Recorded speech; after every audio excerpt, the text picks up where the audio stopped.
gentlemen, allow me to present a brief profile of the Association of Community Service Lecturers of Indonesia, ADPI. The Association of Community Service Lecturers of Indonesia, or ADPI, is a professional organization that brings together lecturers, academics, and practitioners who are committed to strengthening and advancing community service as an integral pillar of three Dharma of higher education. ADPI serves as collaborative academic and social platform aimed at enhancing the qualities of community service program through national and international networking, capacity building for lecturers across institutional collaboration, scientific publication, community environment, and the promotions of sustainable social innovation. Currently, ADPI has established an extensive academic network spanning all 34 provinces in Indonesia, from Aceh to Papua. Its national board is headquartered in Padang, West Sumatra, with regional structures operating across the country. At the international level, ADPI has developed collaborative partnerships involving more than 2,650 lecturers from 728 public and private higher education institutions, both Indonesia and abroad. This collaboration extends across numerous countries, including Malaysia, Singapore, Philippines, Thailand, Vietnam, China, Timor-Leste, Pakistan, Palestine, Saudi Arabia, Turkey, Australia, Tanzania, Nigeria, Egypt, Russia, Kosovo, the United Kingdom, Portugal, Poland, and the Netherlands. ADPI actively organizes a wide range of national and international activity, including seminars, conferences, training programs, scientific publications across broader community service initiatives, and academic networking forum. With a strong spirit of collaboration, innovation, and social impact, ADPI remains committed to become a strategic partner in promoting inclusive, sustainable, competitive, and globally impactful community development. Furthermore, PKM online series of Associations of Community Service Lecturers of Indonesia, or PKM OSA, constitute a multidisciplinary community service initiative that facilitates the dissemination and exchange of knowledge alongside the implementations of workshops, training sessions, coaching, and mentoring activities at both national and international level. These activities are conducted through integrated online and also offline platforms. This program is organized on a continuous semester-based basis as part of the implementations of three Dharma of higher education, encompassing education, research, and community service activity, while also fostering the development of academic and professional network in support the Sustainable Development Goals, or SDGs. Distinguished ladies and gentlemen, the honorable guests, respected speakers, and dear participants, it is with great honor and privilege that I announce that the 6th Birth of International PKM OSA program, carrying the distinguished theme, Holistic Community Service Framework to ensure ecological and human survival in sustainable and smart society. This prestigious international program brings together participants from across the globe, including Indonesia, Malaysia, Singapore, Philippines, Thailand, Timor-Leste, Pakistan, Palestine, Iraq, Syria, Saudi Arabia, Turkey, Australia, Tanzania, Nigeria, Egypt, Russia, Kosovo, England, Portugal, Poland, and the Netherlands. The program is proudly hosted at University Teknologi Mara, Malaysia, and Universitas Kristen Satya Wacana, Indonesia. Ladies and gentlemen, this remarkable initiative is made possible through the strong spirits of collaboration among Universitas Kristen Satya Wacana, Universitas Putra Indonesia (YPTK), Universitas Siliwangi, Universitas Merangin, Institut Administrasi and Kesehatan Seti Setio Muara Bungo, Cipta Talenta Exponential Cooperation, and the participations of 155 public and private universities. This collaboration reflects not only academic excellence, but also a shared commitment to advancing community service, strengthening global partnership, and contributing meaningfully to more sustainable and intelligent society. May this program inspire impactful collaboration, generate transformative ideas, and bring lasting benefit to communities around the world. Distinguished guests, ladies and gentlemen, the Honorable Minister, esteemed speakers, distinguished guests, and also participants from around the world.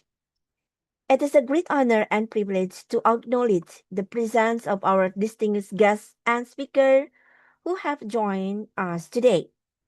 We are deeply honored by presence of Ibu Widianti Putri Wardana, Minister of Tourism of Republic of Indonesia, Bapak Andar Danova L. Gultom as Assistant Deputy for Improving the Capacities of Human Resources for Civil Servant and Vocational Education, the Honorable Dato Sri Tiong King Sing, Ministry of Tourism, Art and Culture, Malaysia, Professor Dr. Ahmad Hatta Rashid, Vice Chancellor, University Malaysia Sarawak, Professor Madya TS Dr. Kai Dora Binti Abdul Ghani, Timbalan Rektor Penyelidikan Jaringan Industri Alumni dan Masyarakat, University Teknologi Mara, Cawangan, Pulau Pinang, Associate Professor Dr. Sawirmam M. Hum, Universitas Andalan and International Advisory Councils of ADPI, Professor Dr. M. Zaim M. Hum, Padang State University, as the President of the Associations of Community Service Lecturers of Indonesia, Professor Dr. Badrul Hisam Yahya, PhD, University Science Malaysia, and Chairpersons of the Boards of Trustees of ADPI Malaysia Chapter, Professor Madya S.F. Dr. Saipul Bari bin Abdul Karim, Directors of Alumni Relation, University Malaya, Dr. Brian Ong, Regional Business Development Manager, Zagro Global Singapore, Professor Noel Scott, PhD, the University of Sunshine Coast, Australia, and Country Directors of ADPI, Professor Louis Muntinho, BA, ME, PhD, from Universities of Suffolk, England, Dr.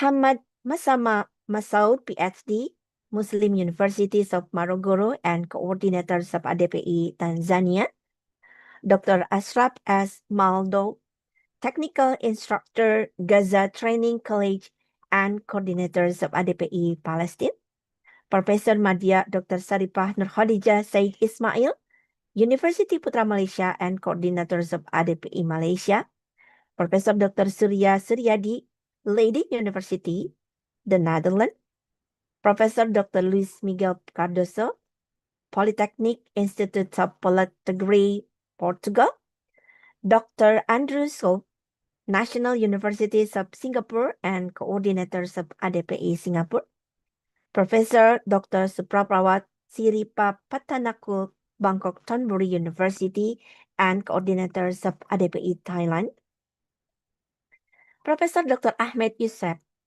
MD, Al-Azhar University, Cairo, and Coordinators of ADPI Egypt, Assistant Professor Narina Ringo, Northeastern Federal University, Russia, and Overseas reviewers of ADPI Russia, Associate Professor Dr. Ahmedji Obeid, the Universities of Kufa, Iraq, Associate Professor Dr.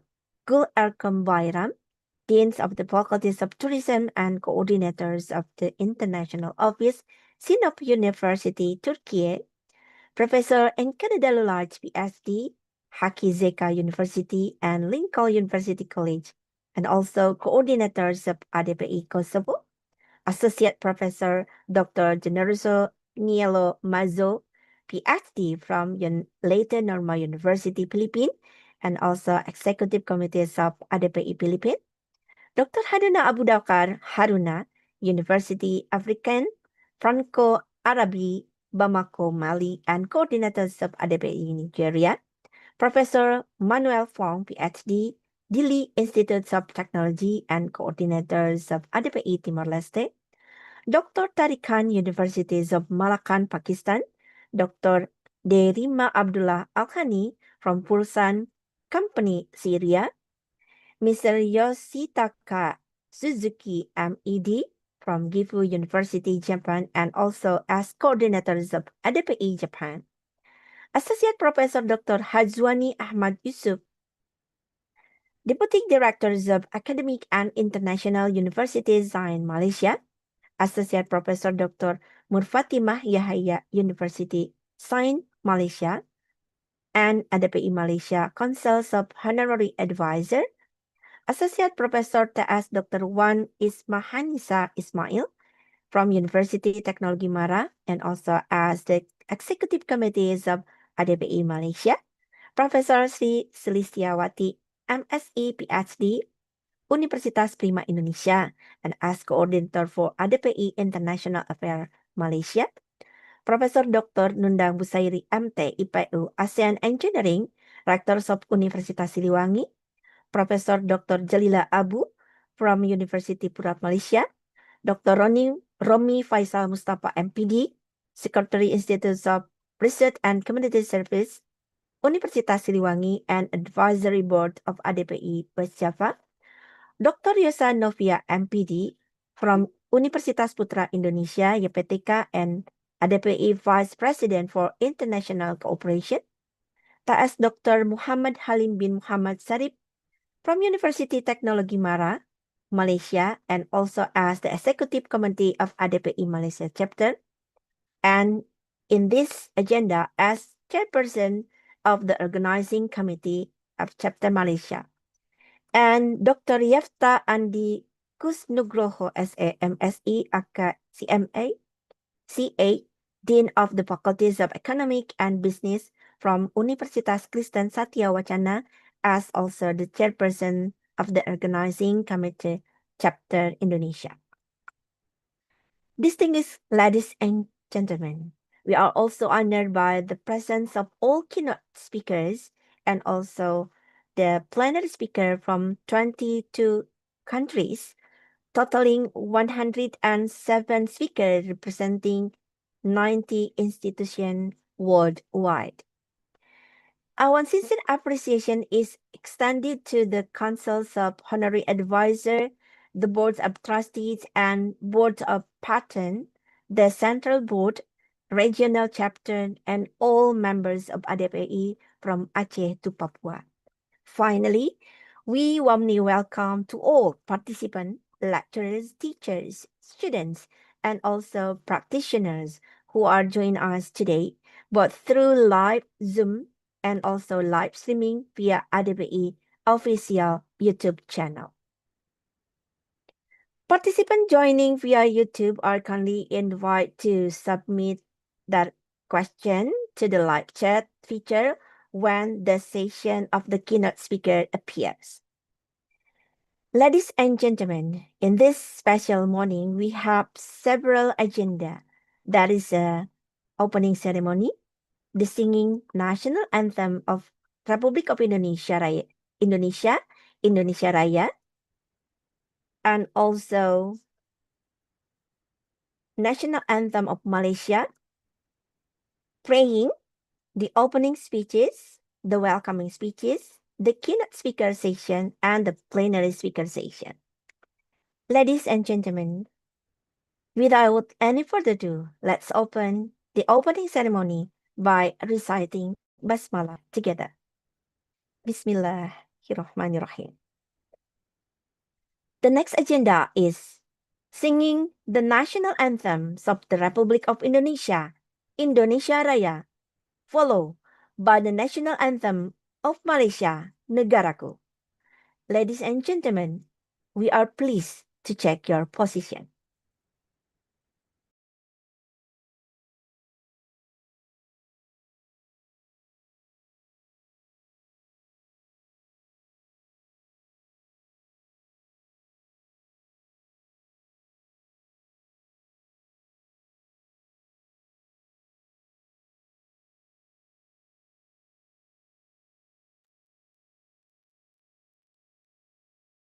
Once again, dear audiences, the next agenda is singing the national anthems of Republic of Indonesia, Indonesia Raya.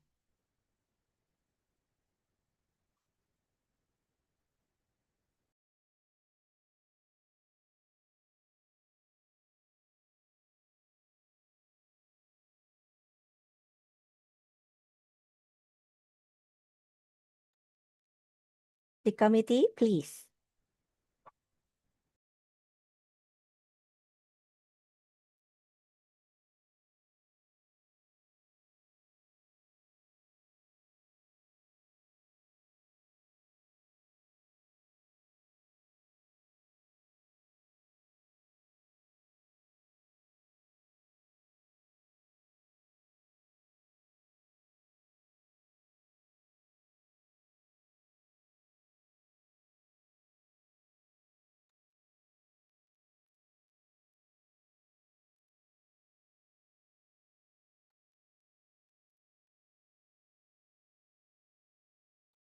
Please be patient. I do believe the committee has a technical problem.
Continue with the national anthem of Malaysia, Negaraku.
Distinguished guests, ladies and gentlemen, it is our sincere hope that this event will proceed smoothly and be filled with meaningful outcomes.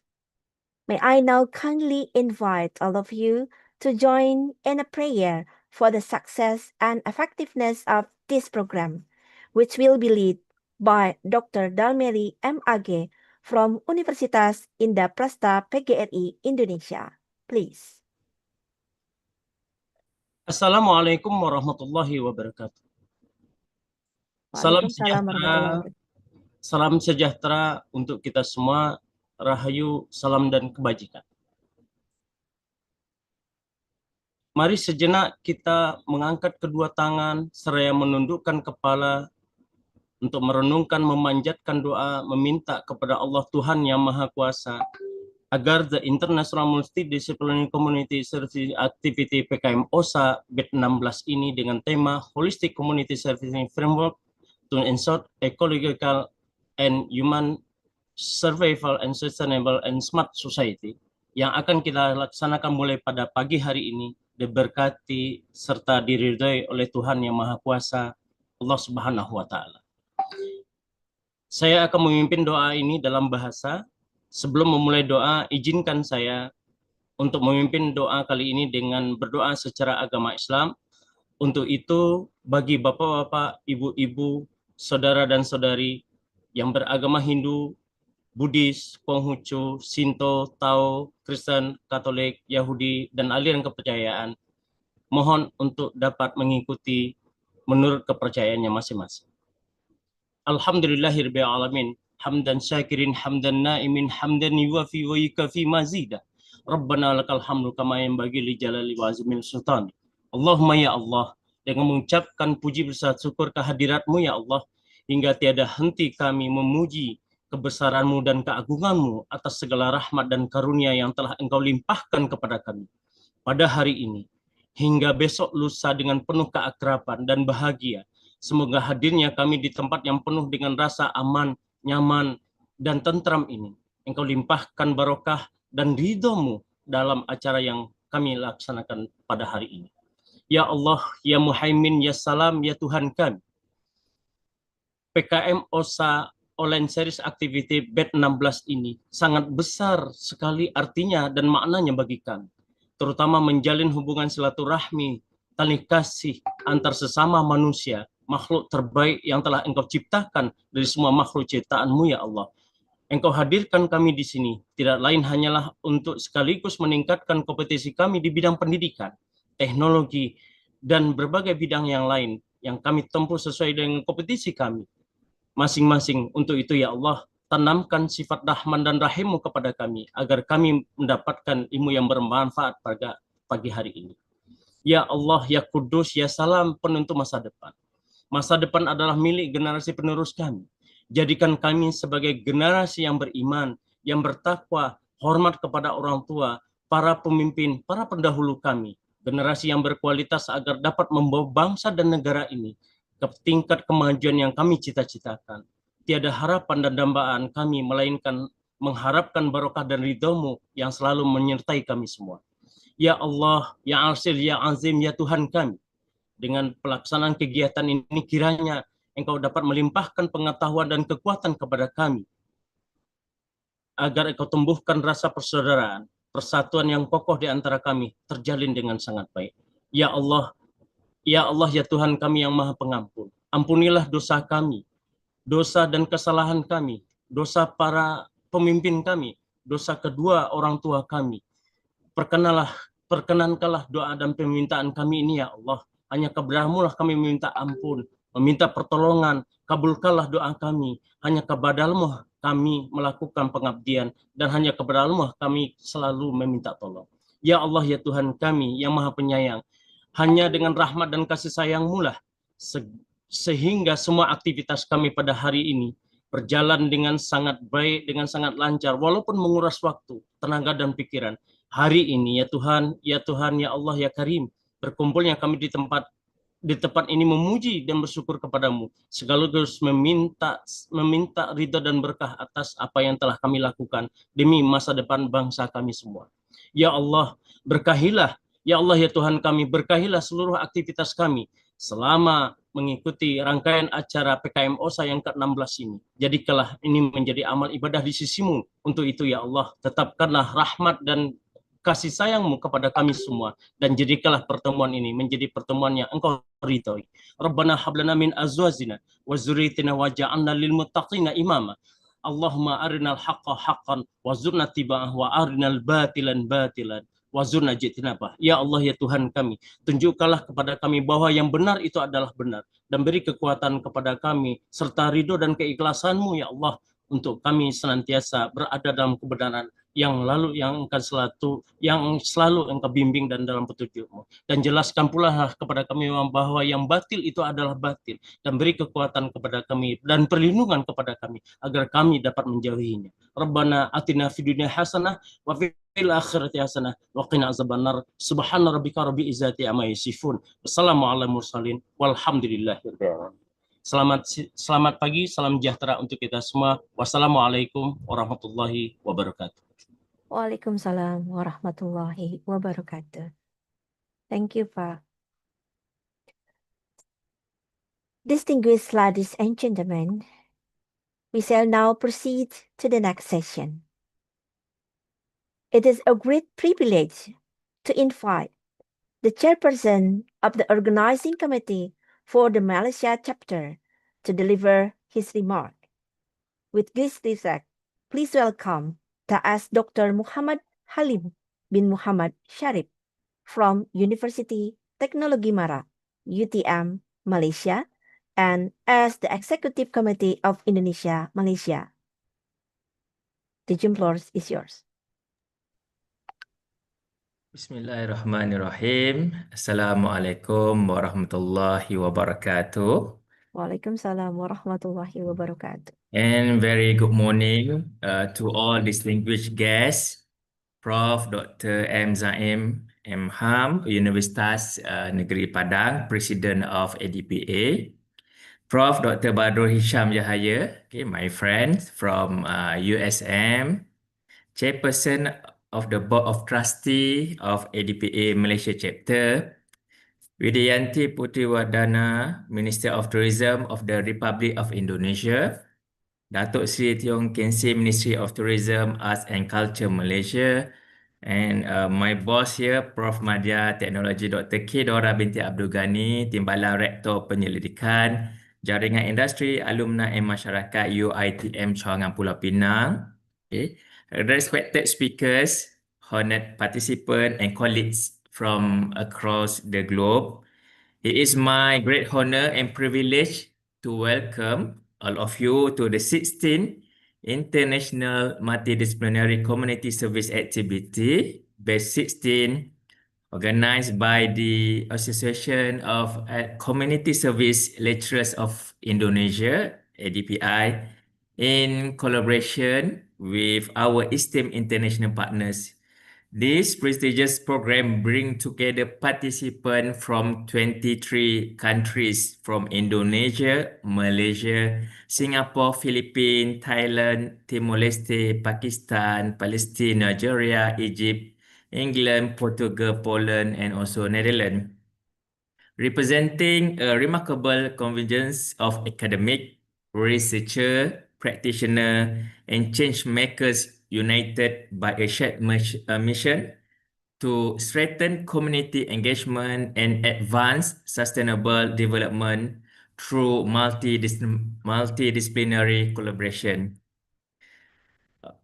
The theme of this year program, Holistic Community Service Frameworks to ensure ecological and human survival in a sustainable and a smart society, is both timely and critical.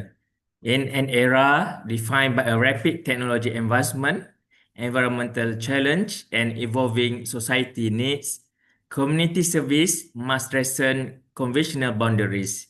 It must become holistic in approach, sustainable in impact, and also inclusive in participant, and last but not least, innovative in execution. ADPI has constantly demonstrated leadership in strengthening the three Dharma of higher education through education, research, and also community service by fostering global collaboration and also knowledge exchange. This initiative is not merely a program, it is a platform for transformation, where ideas are translated into action and where academic knowledge meets real-world society needs. Over the 3 days, we will witness an insightful keynote season from the global expert, multidisciplinary knowledge sharing, cross-border collaboration opportunities, and also practical framework for impactful community service. This program is a testament to what we can achieve when nations collaborate, discipline intersect, and also knowledge is shared without borders. So as a chairperson, I would like to emphasize 3 key aspirations for this program. The first one, collaboration beyond boundaries. Let this platform strengthen international partnership that continue beyond this event. Number two, knowledge with purpose. Let every idea we share here translate into meaningful community impact. And last but not least, number three, sustainability in action. Let us move from discussion only into implementation, creating solutions that are scalable and also lasting. Last, I would like to extend my sincere appreciation to the leadership of ADPE, our distinguished speakers and also partners, the organizing committee, and all participants who have made this program possible. Your commitment reflects a shared vision for a better, more sustainable future.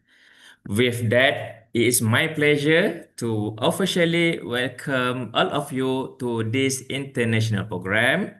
May this event inspire meaningful dialogue, foster impactful collaboration, and contribute significantly to the advancement of sustainable and smart society. Thank you very much. Assalamualaikum warahmatullahi wabarakatuh. Waalaikumsalam warahmatullahi wabarakatuh. Ladies and gentlemen, we would like to express our sincere appreciation to TAS Dr. Muhammad Halim bin Muhammad Sharif for the insightful welcoming address. Now we proceed to the next session, namely the opening and welcoming speeches. Distinguished guests, ladies and gentlemen, it is now my great honor to invite our respected speakers to deliver their opening and welcoming remarks. For the first speech will be delivered by the President of the Association of Community Service Lecturers of Indonesia, Bapak Profesor Dr. M. Zaim Amhum. The Zoom floor is your Professor. Thank you, Bu Santiana. Can you hear me? Pretty clear, Prof. Okay, thank you. Bismillahirrahmanirrahim. Assalamualaikum warahmatullahi wabarakatuh. Waalaikumsalam warahmatullahi wabarakatuh. Morning. Alhamdulillah rabbil alamin. Wassalatu wassalamu ala asrafil anbiya'i wal mursalin wa ala alihi wa sahbihi ajma'in amma ba'du. Your Excellency, the Minister of Tourism and Creative Economy Republik Indonesia, represented by Ibu Insinyur Martini Muhammad Paham MBA, the Deputy of Human Resources and Institution, Ministry of Tourism, Republic of Indonesia. Your Excellency, Datuk Sri Tong King Sing, from the Minister of Tourism, Art and Culture, Malaysia. Honorable Muhammad Halim Sharif, the Chairperson of PKM OSA Batch 16. Professor Madya, Dr. Saiful Bari bin Abdul Karim, Director of Alumni Relation, Malaysia. Dr. Brian Ong, Regional Business Development Manager, Zagro Global Singapore. And Professor Dr. Badrul Hisham Yahya from University of Science, Malaysia, the Chairperson of the Board of Trustees of ADPI Malaysia Chapter. Distinguished keynote speakers and plenary speaker, ADPI committee and members, ladies and gentlemen. Let's praise to Allah SWT for all the blessing given to us so that we can gather here virtually in this great seminar. May Allah SWT grant us with health, strength, and Amin, Ya Rabbal Alameen. Ladies and gentlemen, the Association of Indonesian Community Lecturers, we usually call Asosiasi Dosen Pengabdian kepada Masyarakat Indonesia, is a professional organization whose members are spread across 34 provinces in Indonesia with various expertise related to the scientific field they are involved in higher education. ADPI has an extensive network with various universities in Indonesia, both state and private universities, local government, and various business and industrial sectors to collaborate in carrying out research and community service activity as a form of concern for higher education lecturers on the development of science and technology and phenomena that occur in people's life in Indonesia. ADPI also has networked with international researchers and community services lecturers from Australia, Malaysia, Thailand, Vietnam, Timor-Leste, India, Portugal, Russian Federation, Egypt, Kosovo, Oman, Iraq, Turkey, Philippines, United Kingdom, Portugal, Poland, Macedonia, Turkey, Tanzania, Nigeria, and Mexico, and also some other countries. ADPI is a unifying association in community service activity and improving the professionalism of lecturers. Established on 27 October 2017, ADPI vision is to become the largest association in Southeast Asia in the field of dedication and improvement of lecturer professionalism based on the faith and devotion to God Almighty. Until now, ADPI membership has spread from Aceh to Papua, with a central in Padang and regional management in every provinces in Indonesia.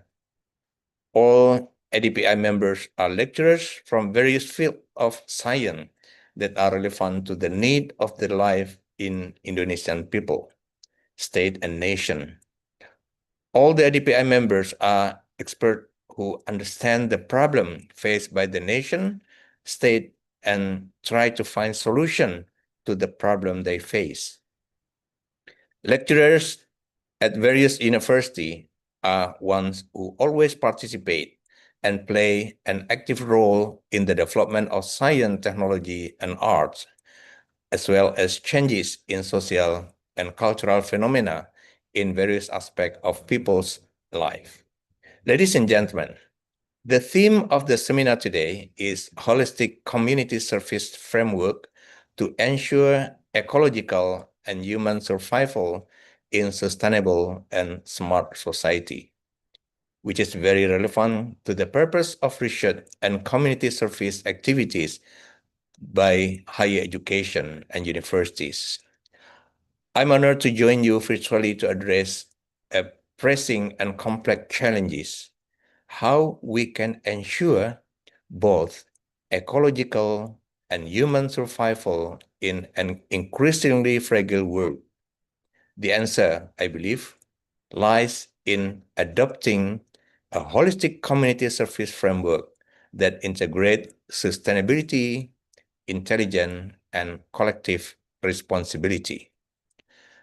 We are living in an era where environmental degradation, climate change, and social inequity are no longer distant threats. They are realities shaping our daily life. Rising temperatures, loss of biodiversity, and unsustainable urbanization are clear reminders that our current systems are not enough.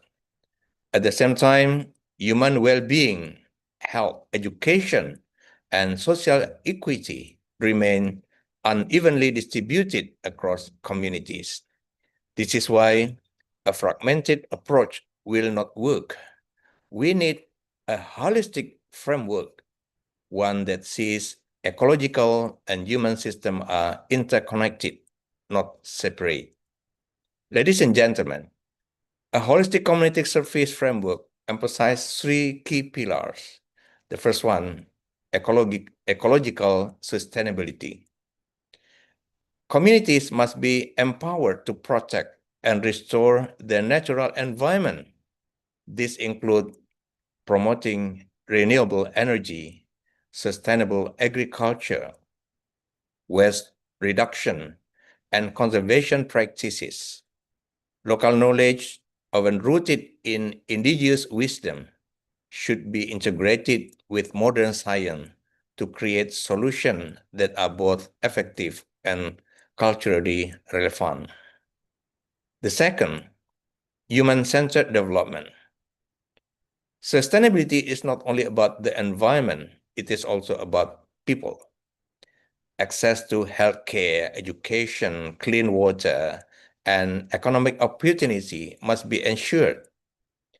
A resilient society is one where individuals are not only surviving but thriving.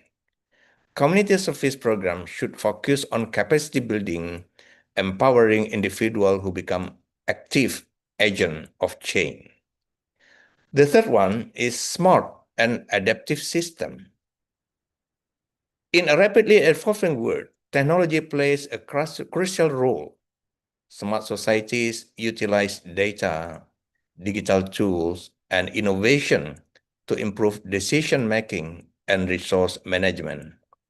From smart agriculture to digital health system, technology can enhance efficiency and responsiveness if used ethically and inclusively. However, technology alone is not the solution.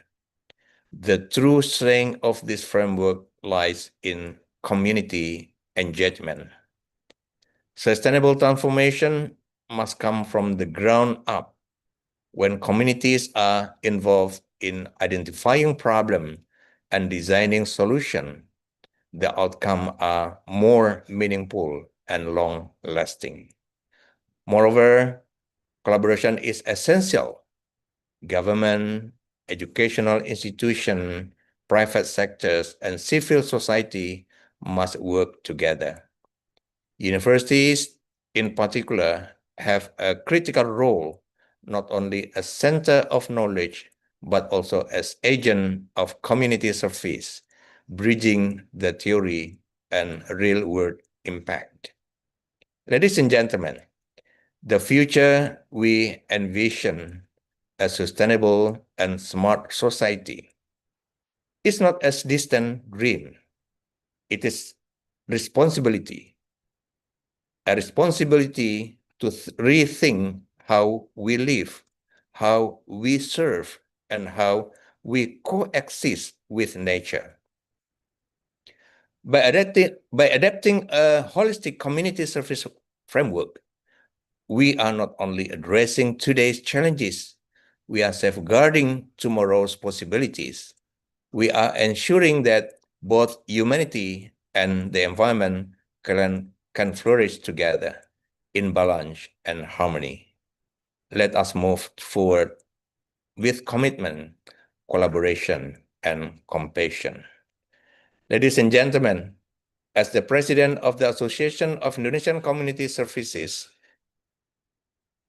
I would like to thank Your Excellency, the Minister of Tourism Republic Indonesia, and the Minister of Tourism, Art, and Culture, Malaysia.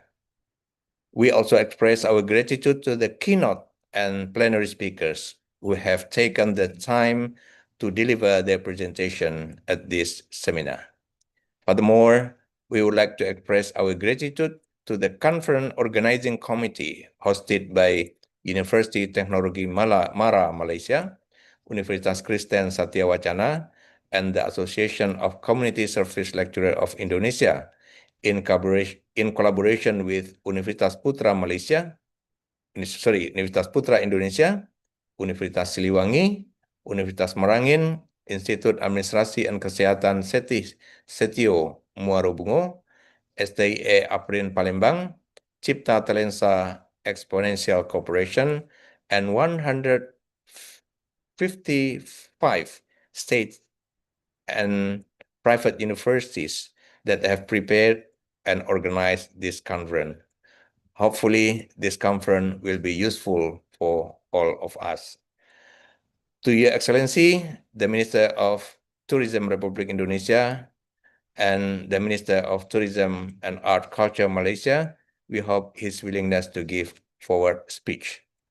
Ladies and gentlemen, finally, by saying Basmalah, Bismillahirrahmanirrahim, I officially open the International Multidisciplinary Community Service Online Series Batch 16 with the theme Holistic Community Service Framework to ensure ecological and human survival in sustainable and smart society. Thank you very much. Nasrum minallah wa fatun qarib wa basyiril mu'minin wa billahi taufiq wa hidayah. Wassalamualaikum warahmatullahi wabarakatuh. Waalaikumsalam warahmatullahi wabarakatuh. Thank you for the inspiring, welcoming, and opening speeches, Prof. May this be a great start for us for our event today. Thank you. Ladies and gentlemen, we now invite our next distinguished speakers, Professor Dr. Badrul Hisam Yahaya, PhD, from University Science Malaysia, as the chairpersons of the Boards of Trustees of ADPI Malaysia. Kindly, Professor, the floor is yours. Assalamualaikum warahmatullahi ta'ala wabarakatuh. Waalaikumsalam warahmatullahi wabarakatuh. Distinguished guests, respected colleagues, esteemed international partners, and dear friends of ADPI. It is a privilege to stand before you at the opening of ADPI Indonesia.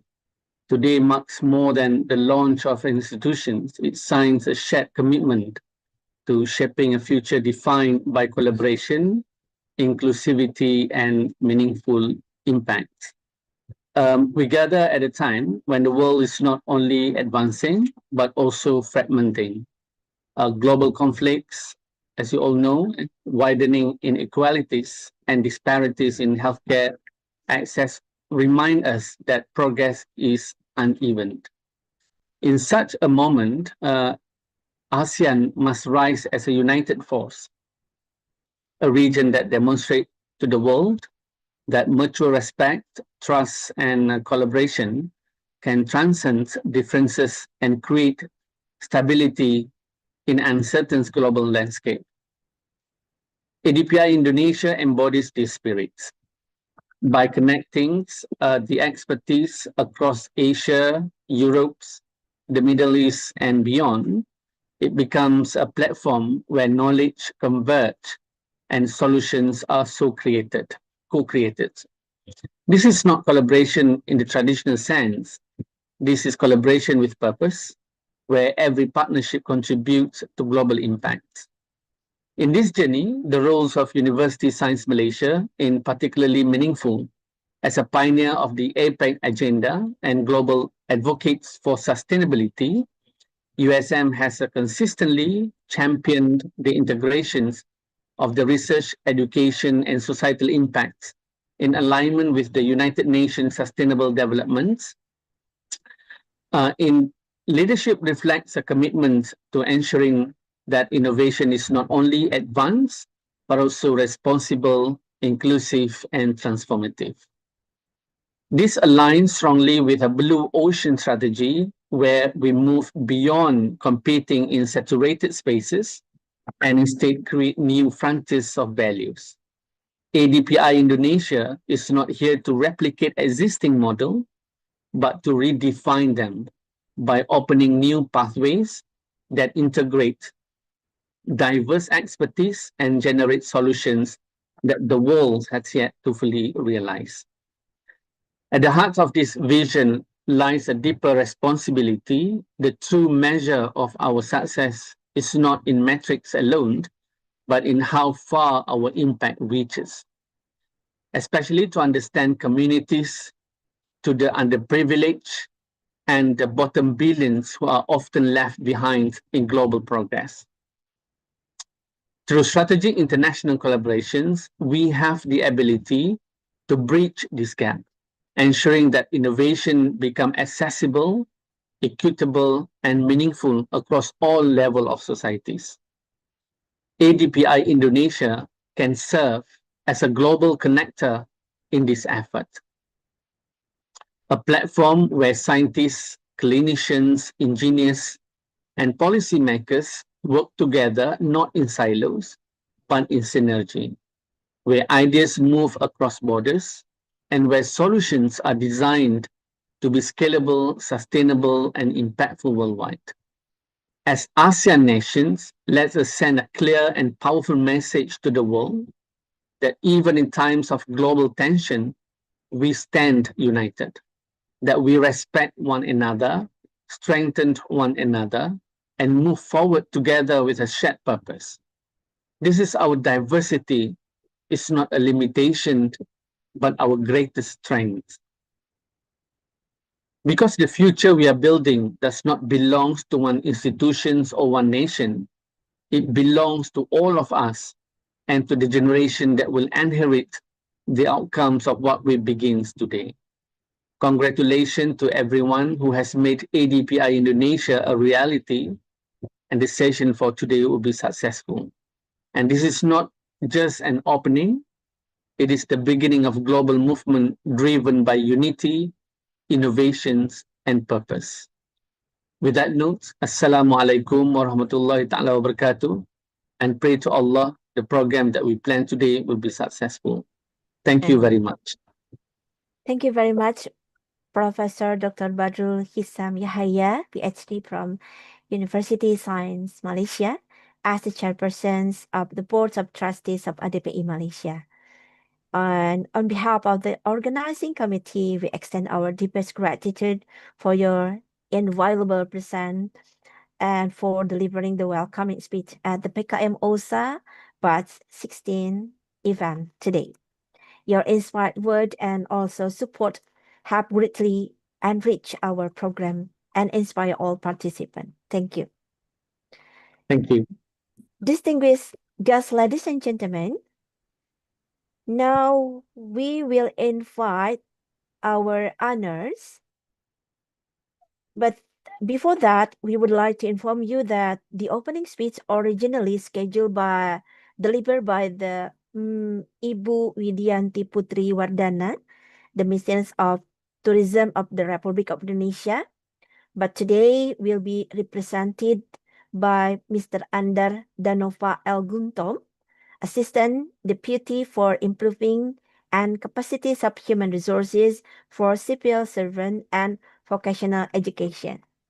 We sincerely appreciate his presence and are honored to have him with us today.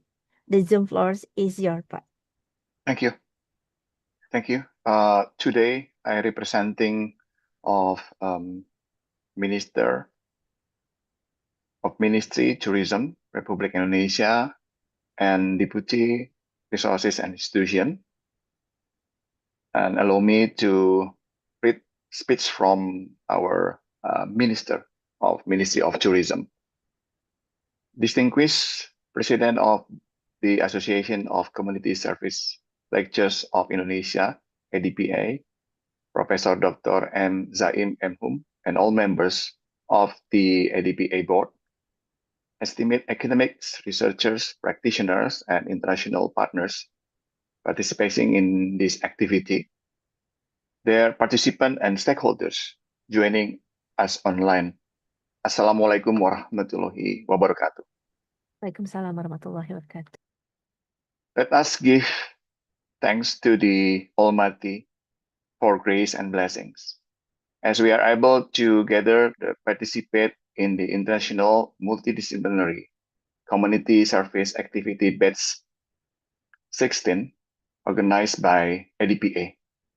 This event is concrete manifestation of global collaboration to strengthen community service as an essential pillar of the higher education Dharma, perguruan tinggi.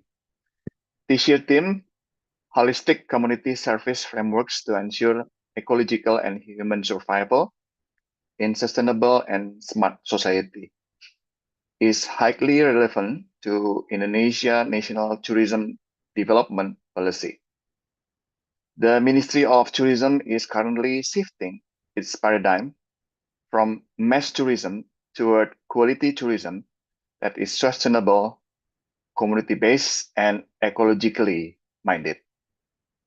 In this context, community service plays a strategic role.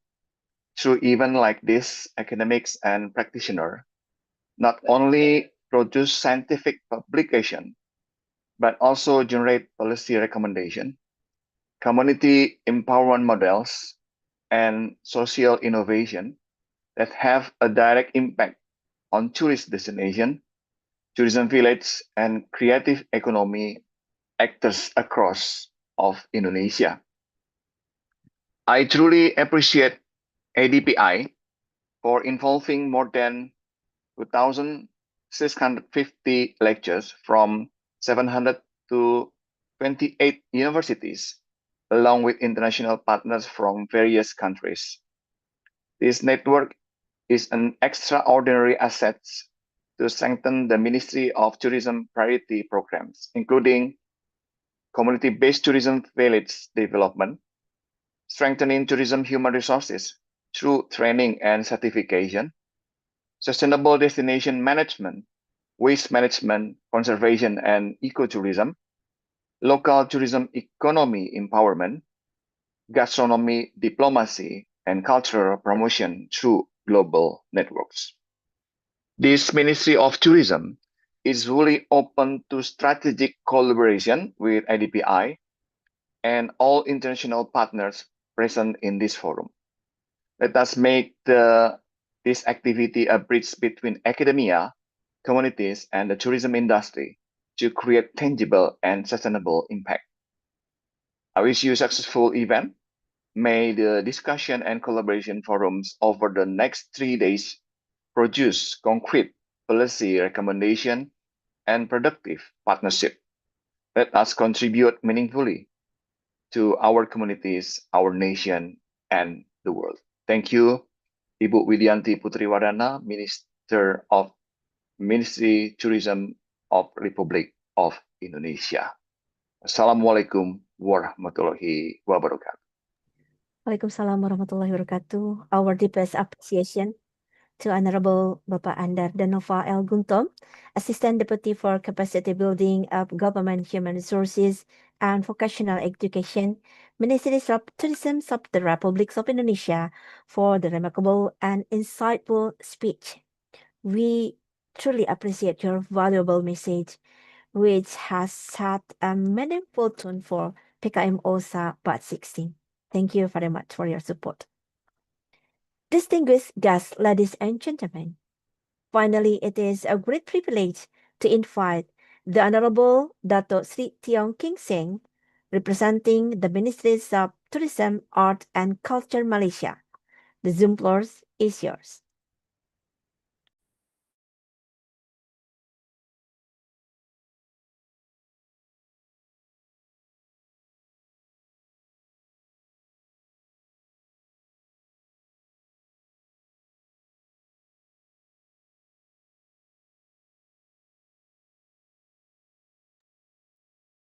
All right. I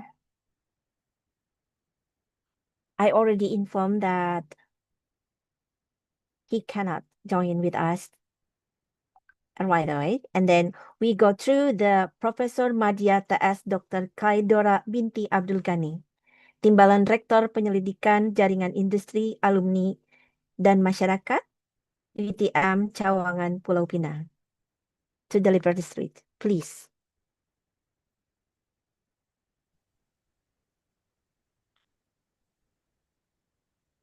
Yes, thank you to Dr. Santiana, our gorgeous Master of Ceremony. Assalamualaikum warahmatullahi wabarakatuh. Salam Indonesia Madani. Salam UITM di hatiku. And a very good morning to everyone tuning in from across the globe. Bismillahirrahmanirrahim. Alhamdulillah Rabbil Alamin. Assalatu wassalamu ala asyrafil anbiya wal mursalin wa ala alihi wa sahbihi ajma'in. It is a profound honor to stand before you virtually today. Before I begin, allow me to extend my deepest respect to our distinguished guests and their brilliant minds gathered here today. Yang berusaha, Dr. Muhammad Halim, Bin Muhammad Sharif, Executive Committee, ADPI Malaysia Chapter as the chairperson of the organizing committee for Malaysia Chapter. Yang berusaha, Mr. Andar Danova, from Ministry of Tourism of Republic of Indonesia. Yang berhormat Datuk Sri Tiong King Seng, the Ministry of Tourism, Arts and Culture Malaysia. Professor Dr. M. Zain, President of the Association of Community Service Lecturers of Indonesia. Professor Dr. Badri Sham Yahya, Chairperson of the Board of Trustees of ADPI Malaysia Chapter. To all the honorable keynote speakers, respective academics, practitioners, researchers, and dedicated students. Ladies and gentlemen, today we are united under the banner of the International Multidisciplinary Community Service Activity Batch 16, proudly presented by ADPI.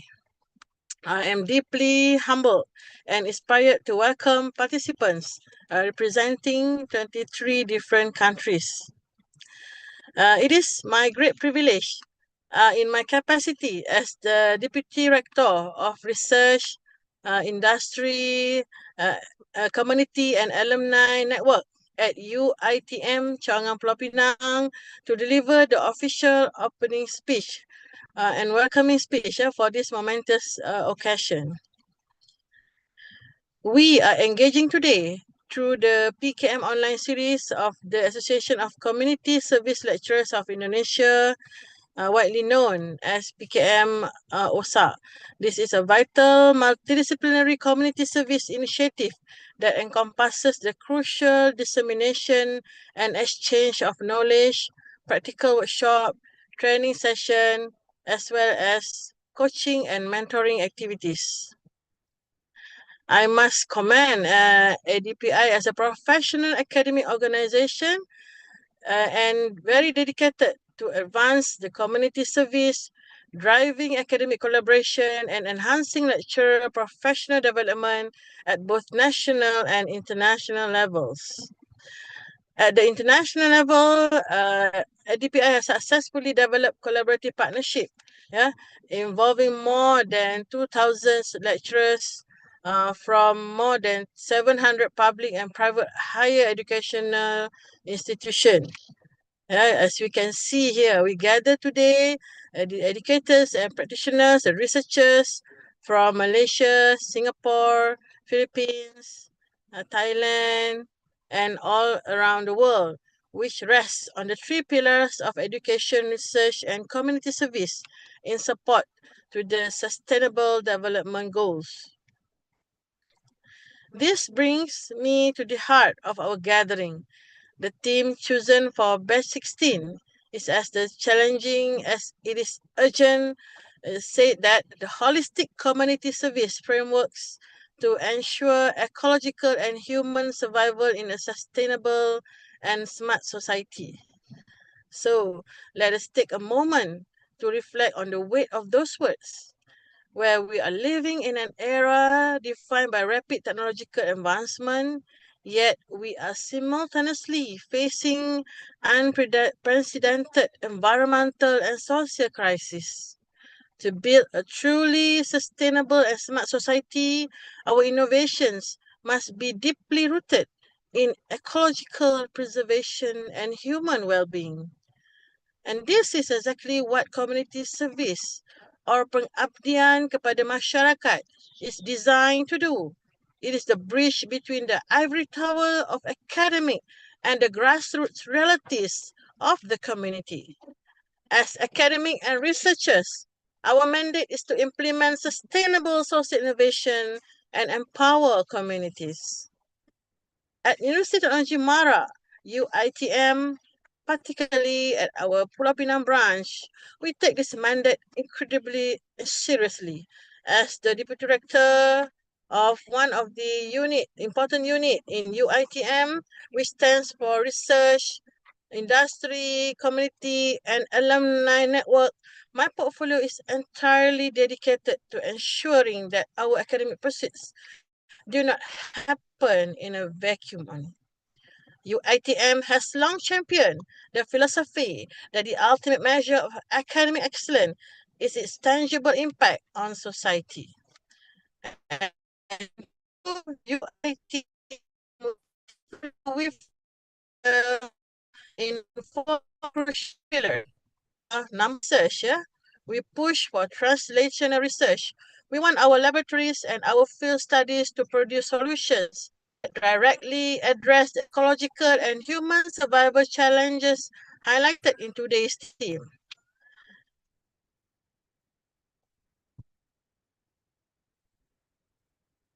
Next is the industry linkage. We recognize that to scale community solution backing resources and practical insights of the industry, we continuously partner with cooperation to ensure our community projects are economically viable and technologically sound.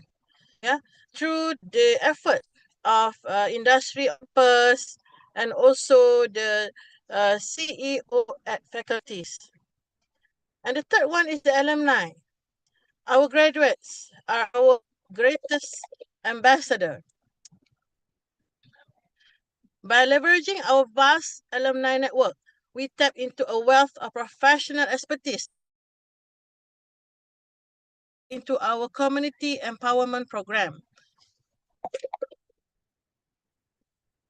And the final one is the community. This is our ultimate beneficiary at UITM. Community service is not an afterthought.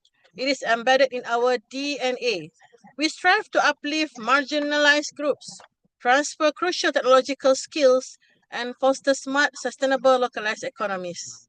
And we at UITM, as the comprehensive university, the largest public university in Malaysia, we believe that a holistic framework requires all these elements working in synchronize by aligning our research, industry partnerships, and alumni strength directly with community needs. UITM is actively engineering the sustainable and smart societies for tomorrow. We are proud to bring this international commitment and experience to the global table today. And we deeply understand that no institution, no matter how dedicated, can walk this path alone. The presence of so many international partners today serve as a meaningful contribution to strengthening academic cooperation and community engagement across border.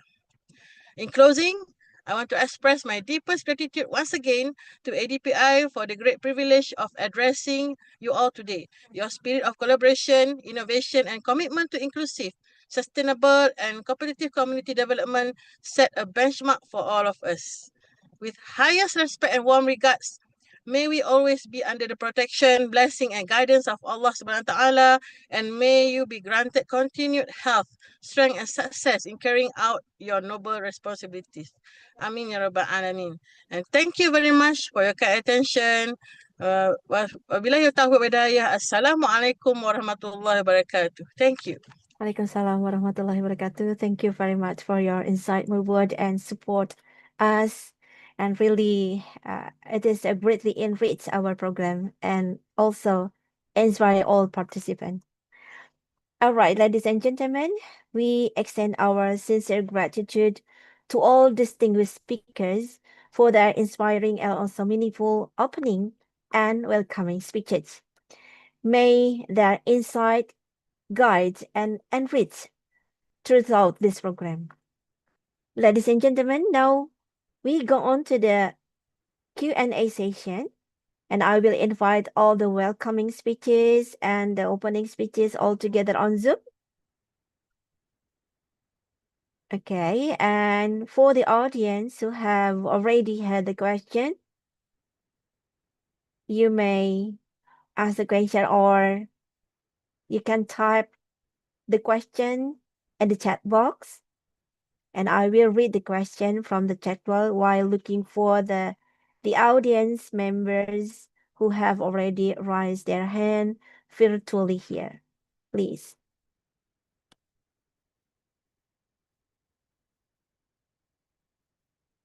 All right.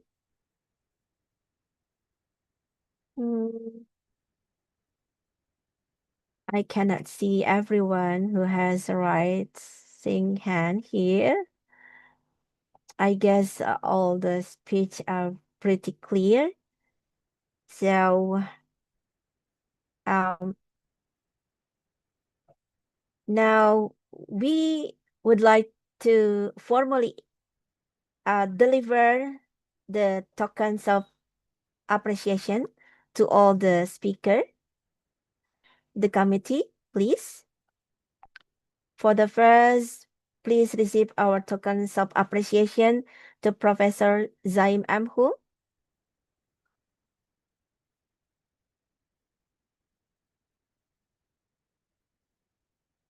The committee.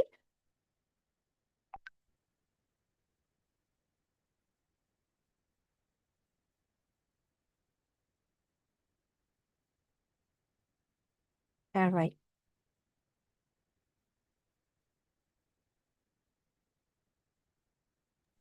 Thank you very much. All Bu right. Yana. And the second one to Bapak Andar Danova.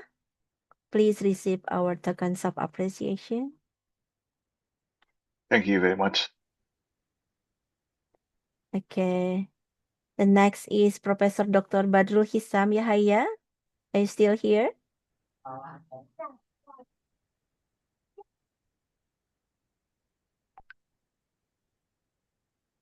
And then to Professor Madya, TS Dr. Kaidora binti Abdul Ghani.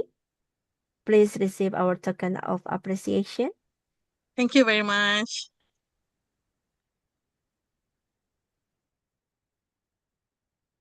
Okay, and the committee, please pin and take a picture together.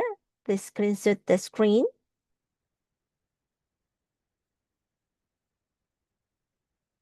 To take the photo session first. All right. Thank you. That's enough. Thank you, Pak Andar. Okay, ladies and gentlemen. Thank you, Prof. Thank you. Thank you, everyone. Thank you. Thank you, everyone. Thank you.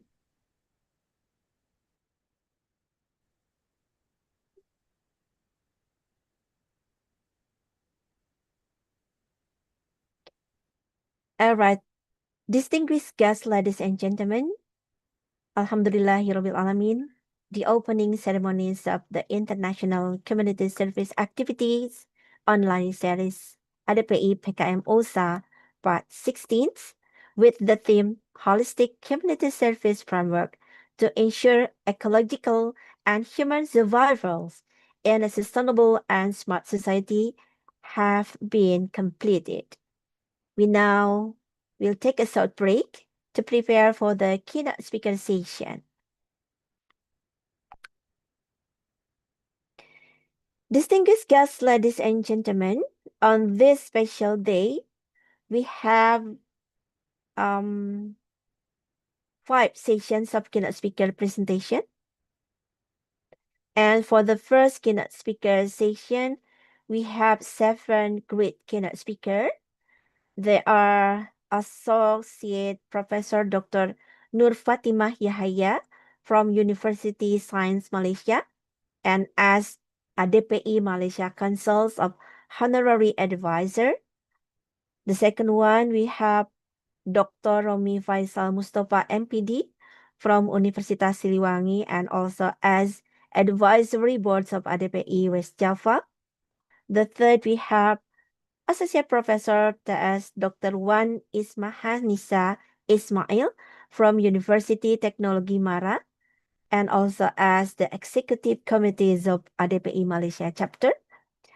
The fourth, we have Professor Manuel Fuang, PhD, from Dili Institute of Technology and as coordinators of ADPI Timor-Leste. The fifth, we have Sri Yulistiawati, MSc, PhD, from Universitas Prima Indonesia and as coordinator for ADPI International Affairs Malaysia. The sixth, we have Sri Fatimah PhD from Universities of Pajajaran and also as the editors of ADPI West Java. And the last is I myself, Santiana, from Universitas Siliwangi. Ladies and gentlemen, before starting the presentation, I'd like to inform the rules of this keynote speaker session. First, keynote speakers will have a maximum of 10 minutes for the presentation and 5 minutes for Q&A session. So please manage your time, and I will gently remind you if the time is mostly over. The second, Q&A session will be done after keynote speaker's presentation. And third, every audience can drop the question in the chat box or can directly deliver the question by raising your hand virtually. And I, as the moderator, will read the question to be answered, or I will mention the audience who would deliver the question directly. Fourth, every audience member is pleased to mute the microphone during the presentation. Thank you. Ladies and gentlemen, now we move to the next agenda. Is keynote speaker session. And now, please welcome our first keynote speaker, Associate Professor Dr. Nur Fatimah Yahya from University Science Malaysia, USM, and ADPI Malaysia Council's Honorary Advisor. You can introduce yourself first and then begin the presentation. The Zoom floor is yours. All right. Assalamualaikum warahmatullahi wabarakatuh. Can you hear me, Welcome. everyone? Yes, pretty clear. Okay. Thank you very much to the chairperson, Miss Santiana, is it?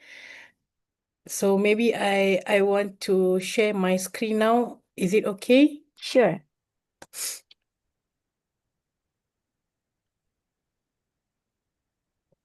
Can you see my slide now? Yes, Prof.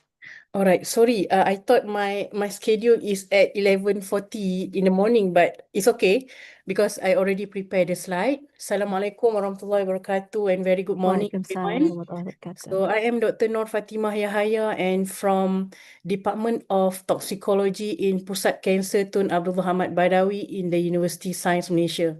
Actually, I am from the same school with Professor Badrul, who is the who give the opening speech just now, Professor Badrul. So we are in the same school in University Science Malaysia. So the title for my presentation for today is Advanced Materials for Magnetic Solid Phase Extraction of Drug Molecules, Food Contaminants, and Environmental Pollutants. So a little bit about my background, academic background. So my subject or my expertise is in analytical chemistry, where I involve very much research in solid phase extraction techniques, green adsorbent synthesis, mass spectrometry, separation science, analysis of emerging contaminants such as PFAS, pharmaceutical compounds, toxin, pesticides, and endocrine disrupting compound. So basically, my major is in separation science in analytical chemistry. And my research interests are in green sample preparation, environmental monitoring of emerging contaminants, analytical toxicology, mass spectrometry, and very recently, I'm interested to look into halal research and metabolomics in cancer research. I also involve teaching courses in USM, in analytical chemistry and atomic spectroscopy, special topics in physical and analytical chemistry, environmental and occupational toxicology, clinical toxicology, and concepts in management of hazardous material. So I believe in today's conference or symposium, we have a multidisciplinary works, and maybe I can share what analytical chemists actually involved with, or the research in analytical chemistry, especially in the separation science. So basically, in analytical process, meaning that if you have any sample to analyze by instrumentation, and you need to quantify the concentration of a compound in instrumentation, you need to do the analytical process. So basically, analytical process or chemical analysis procedure will involve these 5 steps, which are the first, method selection, second, sample collection, third, sample preparation, fourth, measurement and quantification, and the last will be data interpretation. So these 5 steps, they are very important and they actually determine the successful or the accuracy of the analytical method that we are going to declare or claim. All right, but I'm going to focus on the sample preparation. Why? Because sample preparation will actually consume 70% or more than 70% of overall analysis time. So that's why my research is mainly focusing on the strategy to optimize or to make sure that we have efficient sample preparation so that we can cut the time and also the cost of the analysis. So the sample preparation is actually how we prepare the sample. For example, if you have water sample, wastewater sample, human sample, biological sample, okay, food sample, we cannot inject these samples directly to the instrumentation. We need to prepare the sample so that this sample actually ready for instrumentation. So once you already cover the sample preparation, you have the how to say, you have an efficient sample preparation, then you can have a very good result in the data by the instrumentation part. And then you will have detection and data handling and treatment. So before you run any analysis of sample, and before you run or you analyze any samples in the instrumentation, you should know what is the sample. If you are going to ask the analytical chemist to analyze the sample for you, these are the information that are required. We should know what is the sample, what are the properties of the targeted molecules that you aim to detect in the sample. Is it some kind of hydrocarbons? Is it some kind of small lipids? Is it some kind of proteins? So we need to know what are the targeted molecules and what are the other components that are present. So this is very important because these other component may be or may present as the bigger interferences in the analysis. And then what is the concentration range of the compound that you want to determine? So mostly as analytical chemists or in the analytical chemistry research, we have challenge in determining very small concentration of compound, like part per billion level. So this compound usually is very toxic and their limit in the food, in the real environment sample is very small, part per billion, and also very low part per million level. So these are the challenges. So we should know what is the concentration range that is required. And what is the degree of accuracy? Accuracy means that when you are dealing with something that is very sensitive, like drugs, pharmaceutical, like therapeutic drug monitoring, you need to have a very accurate method because you are dealing with human life, with the treatment. So you need a very high degree of accuracy. And then, is it qualitative, semi-quantitative, or quantitative? Are you going to just screening, or you need to know the concentration and how many samples are to be analyzed? Because if you have so many samples and for each sample you need 1 hour, if you put all the samples together in the instrumentation, this sample may contribute to the loss of analyte when it have a very long waiting time to be analyzed in the instrumentation. Okay, so the sample preparation perspective covers the standard method, the protocols. The validation is very important, regulation and permissible limits, and certified reference material or standard reference material. So these are the things that we need to consider whenever we want to develop a method or analysis of sample by instrumentation.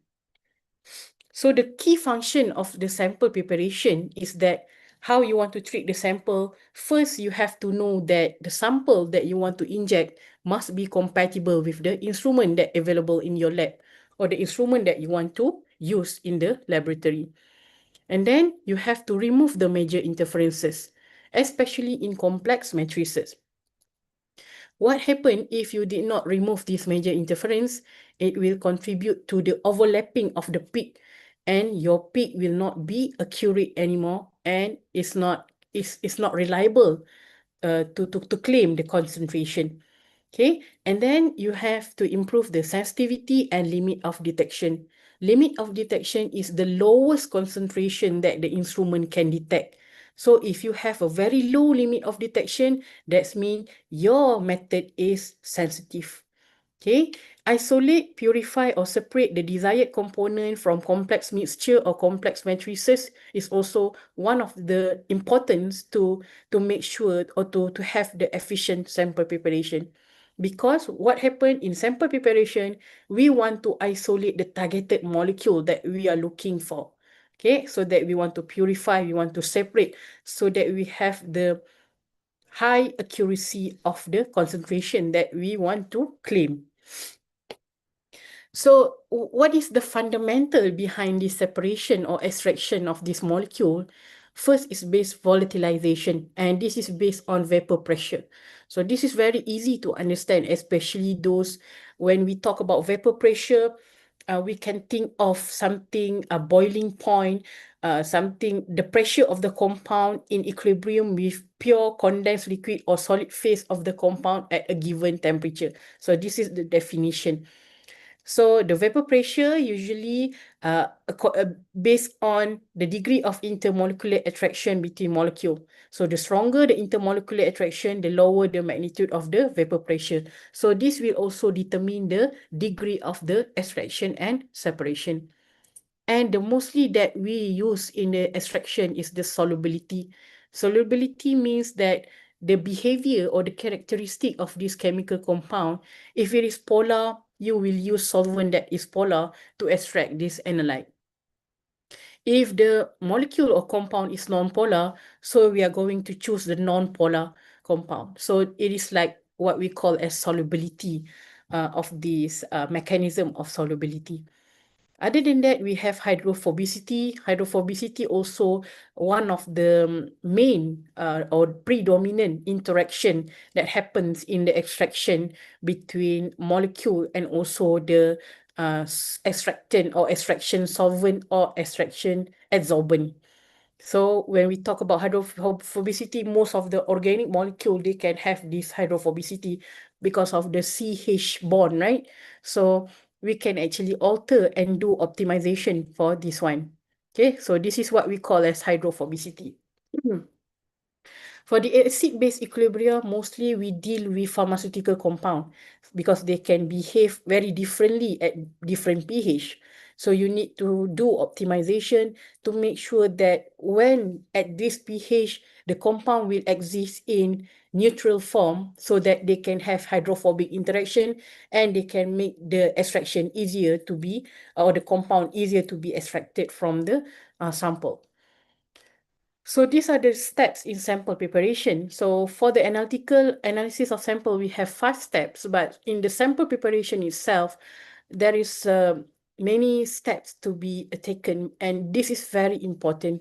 Okay, so in the sample preparation, sometimes if you read the journal, the books, they can also use the term the clean up procedure or sample pre-treatment. So basically they are the same. They actually pre-treated the sample prior to the injection to the instrumentation. So when we prepare the sample preparation, we need to think about the properties of the analyte. For example, analytes that are easily too volatile, it will be preferred to injected under the gas chromatography because they have the volatility punya properties. So the analyte, we should tailor this to be catered in the GCMS or gas chromatography. For example, gas chromatography cannot handle water sample, so we have to make sure that there is no water before we inject to the gas chromatography system, something like that. And then the sample state, is it in liquid, solid or gas? And this also determine what are the sample preparation method that you are going to use. Sample matrices, is it the biological sample, environmental sample, or food sample? So you need to know what are the types of sample and the time spent to prepare this sample, representative sample. Representative sample meaning that if you intend to analyze sample from the river water, from which location you want to take the sample. Is it from the up surface or deep down the river? So how you actually going to discuss this and to take the sample, which part that you're going to go for. Okay. Then what are the available instruments? For example, gas chromatography, liquid chromatography. What are the available detector? For example, if you have LCMS, of course, you can go lower detection limit, better sensitivity compared to HPLC with ultraviolet detector. And the concentration levels, like I said just now, the trace, low, medium, or high, this is also very important because when we deal with trace analysis, lower concentration of sample, then the cross-contamination is very important. You have to make sure all the glassware, all the sample, they are actually carefully handled before the sample pretreatment. And then the detection, mass spectrometry, UV. So I believe most of you have came across about the sample preparation. This is what we call as liquid extraction, and mostly we use this technique in organic chemistry, where we use to separate two immiscible solvent. So usually in this case we use hexane or chloroform, okay, to separate with the sample. So hexane, it cannot be immiscible with the aqueous or water sample. So we will shake this separatory funnel few times, and then they will be partitioning in the sample, and the compound will migrate from the water sample to the toluene or hexane.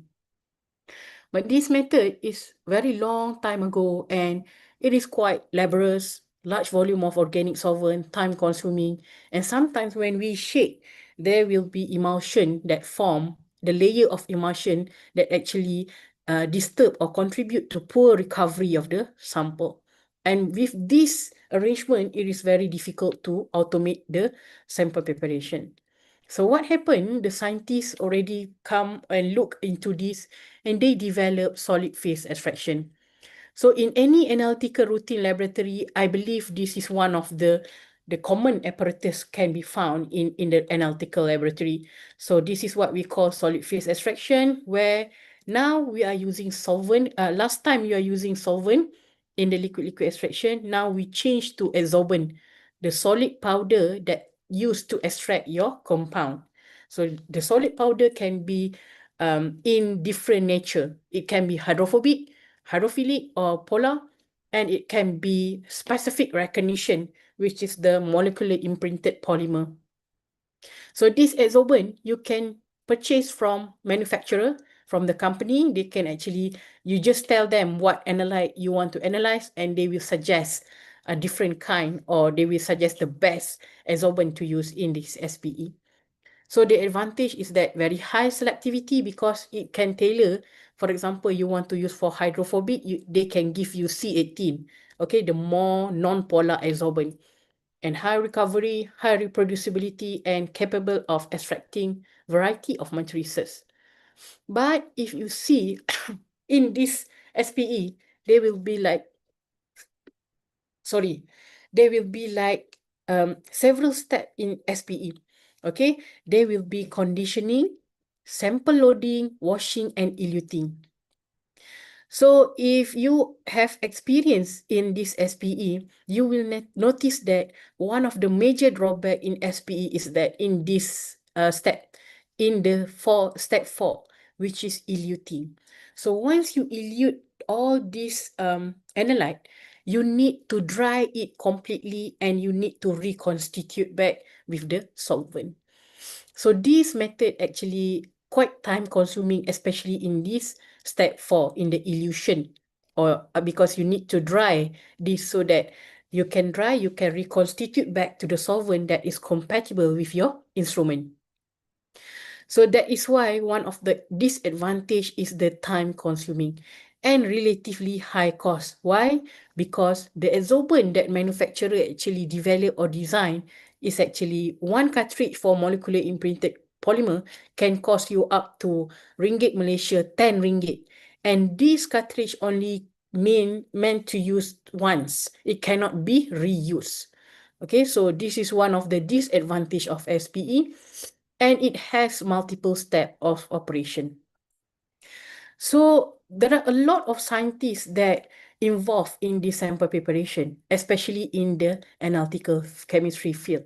So therefore, all these scientists, they are working towards the development of more greener methodology. So you can see that we are moving toward green analytical chemistry principle. So we are looking into more environmentally friendly analytical chemistry that comply with 12 green chemistry or green analytical chemistry concept. So what is the green analytical chemistry concept?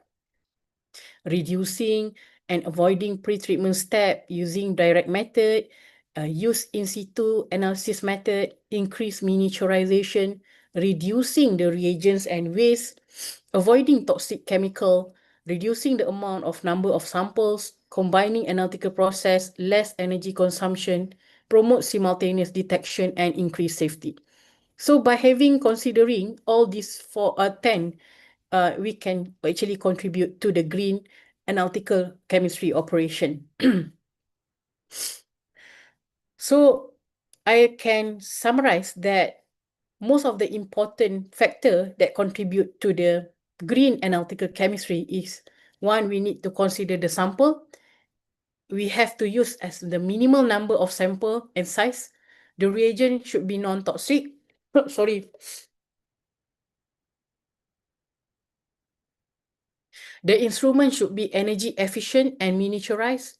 Method can be automated in situ with no sample preparation, waste and operator. The safety of operator should be ensured. So these are the green analytical chemistry principles. Okay. But when we talk about green analytical chemistry principle, the performance should not be sacrificed. Okay, the precision, the selectivity, sensitivity, traceability, accuracy, these should not be sacrificed. We should maintain all this performance but improve or using better operation of the sample preparation. So how green your sample preparation? So maybe some of you may ask why you want to focus on green chemistry, why you want to focus on green analytical chemistry. So you just imagine in the routine laboratory, if you have 1 sample or 10 sample, then the waste that you generate maybe not too much. But you just imagine if you have to analyze hundreds of sample, 200, 1,000 of sample. So you just imagine how many waste that you have generated to the, and you throw this to the environment. So that's why all the analytical chemists, they are working towards more greener and greener methodology. Okay, so we question how green is your method is. Therefore, we have these metric tools that are freely accessed or available. So any of you that involved with method development, analysis of sample, you can use any of these tools to ensure that your method is comply to the green analytical chemistry method. So these are the metrics that we use. So this metric, they have like color indicator, and it will tell you whether your operation of conduct is under the green or not very green. Okay. All right. So remember the conventional sample preparation, liquid extraction and solid phase extraction. So to make sure that we also comply with this green chemistry, the scientists, they have come out with different generation of sample preparation. So the green color is liquid extraction. So this liquid, the new trend of liquid extraction is here. Solid phase extraction contribute to this emerging sample preparation for miniaturized extraction. So the idea is that now we are changing from the bigger apparatus to small scale that we call micro extraction. Okay, so this is the concept of micro extraction. For example, you have bigger memory card. Now memory card also reduced, but larger capacity, something like that. So the idea is that when you are extracting bigger amount of analyte, and you are concentrating them into very small volume, you can have higher enrichment. So the higher enrichment here that will be injected to the instrumentation. And therefore, you can have, because in here you are going to use the sample in water sample, your wet water sample. But in here, you are going to use solvents. So the minimum the solvent that you use, you can have 10,000 pre-concentration if 1 liter to 0.1 milliliter. So this is the idea of micro extraction. So this is how, even though micro extraction you use 0.1 mil or less than this amount, you can have sensitive analytical method for detection of analyte. So the potential area of micro extraction is in trace chemical analysis. Because of the sensitivity, you can go for part per billion level or sub-part per billion level. And it's very selective extraction, especially from natural products, for example. And if you are from pharmaceutical background, Okay, you can also use this for monitor the drug concentration for TDM, therapeutic drug monitoring, metabolomics application. So you can tailor the extraction towards what characteristic of the metabolites that you are looking for, and use of potential green solvent as the media. So now these are the 5 hot topics that we are going to explore for this micro extraction. So I maybe can give some example before extraction of sulfonamide antibiotic and after extraction. So this is the compound of sulfonamide antibiotic when we do micro extraction, the same concentration using micro extraction after extraction. So you can see, okay, the compound actually increase or enrich. So what does this means? Meaning that, for example, this is 500 part per billion, 500 part per billion. If you can get this kind of peak, meaning that you can go lower concentration, meaning that you can have more sensitive detection compared to this method. Okay, so there will be solid phase and liquid phase. So liquid phase we will use solvent, and solid phase we will use adsorbent like the SPE. Okay, C18 molecularly imprinted polymer, amino functionalized polymer, okay, something like that. So now the trend in sample preparation, the trend is going towards miniaturization, automation, high throughput performance, online coupling with analytical instrument with the minimum solvent volume and speed. Okay. So remember the SPE that we use using the manifold, using the 4 segi punya manifold. So now we are changing to SPME. So SPME is like a needle, very small needle, and inside this needle there is like a fiber, the fiber 1 adsorbent fiber, and it is very, very fragile. So this fiber actually coating with PDMS to extract the analyte. So you can use headspace, immersion, or both headspace and immersion. So for headspace, of course, your analyte are able to be volatilized. So analyte yang vaporized, dia akan go to headspace. But low volatility analyte, you can use immersion because you can have direct contact with the sample. Next is the absorptive extraction.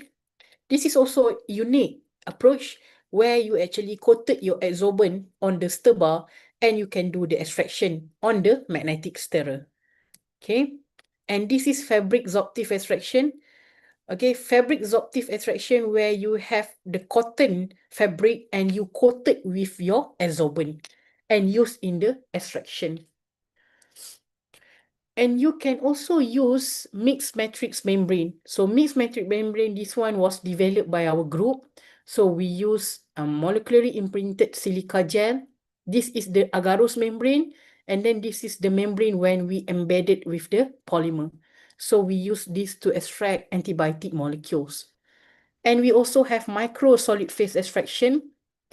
So micro solid phase extraction, or micro like this symbol, if you see this term, meaning that we can have some kind of device like this. So it's like envelope and the adsorbent is enclosed within this envelope. And then this is the catches method, which is the commercially available method. So this is a very easy method that is commercially available from the manufacturer. Okay, so it's initially developed for pesticides analysis. Okay, but even if you have a very good performance, one of the disadvantage of this method is that you are going to use quite a lot of S2-nitrile in this stage, in one of the steps. Okay, and then as I am already working with sample preparation for maybe like more than 12 years, more than 13 years. So what I found is that this is the best methodology that I would propose in any of routine analytical laboratory, which we call as dispersive solid phase extraction and magnetic solid phase extraction. So basically, you prepare the adsorbent and then you will put inside the sample solution. And for the magnetic, the adsorbent actually have the magnetic properties. You actually incorporate this adsorbent with magnetic properties, and therefore you can easily collect them after your extraction completed. And you can directly inject the solvent to the instrumentation. So this method is very rapid, simple, and cost-effective. You can only use like 20 milligram per extraction, and then you can actually develop your own material or your own adsorbent, depends on your analyte of interest. So this is some of the theory in solid phase extraction. So actually the molar amount of the extracted analyte is proportional to the increment number of dispersal solvent. So the higher the amount of adsorbent that you put in the solvent or in the sample, the higher extracted or the higher amount of analyte will be extracted. So that is the magnetic solid phase extraction. So in magnetic solid phase extraction, you will have fast and efficient separation, no need for filtration, and you can reuse the magnetic particle. And it will give you good or high selectivity because it can tailor, you can modify this adsorbent towards the targeted molecule. So I have tested all this sample preparation for antibiotic residue. We know that antibiotic can contribute to the phenomena of antibiotic resistant mechanism. So this is why we need to monitor the residue of antibiotic in not only environment, in food matrices, okay, all right, in human patients, okay. So it will cover on the food contaminants to ensure the public safety. And then, this is what I'm talking about. The advancement of the solvents that used for SPE in the magnetic solid phase extraction. These are the example of the nano solvent that have been developed. It can be carbon-based, metal and metal oxide derivatives, metal organic and covalent organic framework, polymer-based, and molecular imprinted polymer. And this also is the review paper article published on the different kind of adsorbent used for antibiotics monitoring. Actually, there are a lot. So, Yeah. my time is already finished, right, Miss Santiana? Yes. Okay, I will Yes. just write my The conclusion will be, Prof. Yeah, okay, All sorry. right. So there are a lot of innovative approach for the sample preparation. So maybe I just go through. So we have developed for 3 penicillin in milk sample, the thiol functionalized magnetic carbon nanotubes in the commercial chicken meat products, and micro solid phase extraction for penicillin antibiotics as well. And now my PhD student is working on MSPE for fluoroquinolone antibiotics in shrimp samples. Other than that, we also detect pesticides from the vegetable samples, okay, and fruits and vegetable, organophosphorus and organochlorine, and also chloramphenicol and voriconazole in biological matrix. Okay, so I think that's all from me. For the future research scope, maybe we will explore more on the green solvent as functional agent, eco-friendly or biomass solvent, extraction of bioactive compound from natural product, and application in therapeutic drugs monitoring. So that's all from me, and thank you very much. Thank you very much, Professor Dr. Nur Fatimah Yahya, for sharing with us this very great insight and fruitful information. Please give her applause. Okay, ladies and gentlemen, now we come up to the Q&A session. And I will read the question from the chat box, if any. And looking for the audience who have already raised their hand virtually to have questions. Okay, I think I found one question for you. Okay, I would like to ask the professor, why are green sample preparation technique increasingly used in the modern analytical chemistry? And what factors should be considered when selecting an appropriate sample preparation method? Thank you. Maybe you can directly answer, Prof. Thank you. Okay, thank you very much for the question. So why are green sample preparation technique increasingly used in modern analytical chemistry? So like I just briefed just now, So when you are dealing with one or two sample, the waste that generated to the environment may not be very significant. But when you are dealing with hundreds, thousands of sample, and you are running the routine laboratory, then this waste will be like considerable or very significant to the environment. So now we are moving toward more sustainable practice, green chemistry. So that is why we are also tailored this green chemistry concept to the strategies for sample preparation. So the factors that should be considered when selecting appropriate sample preparation, go for micro extraction.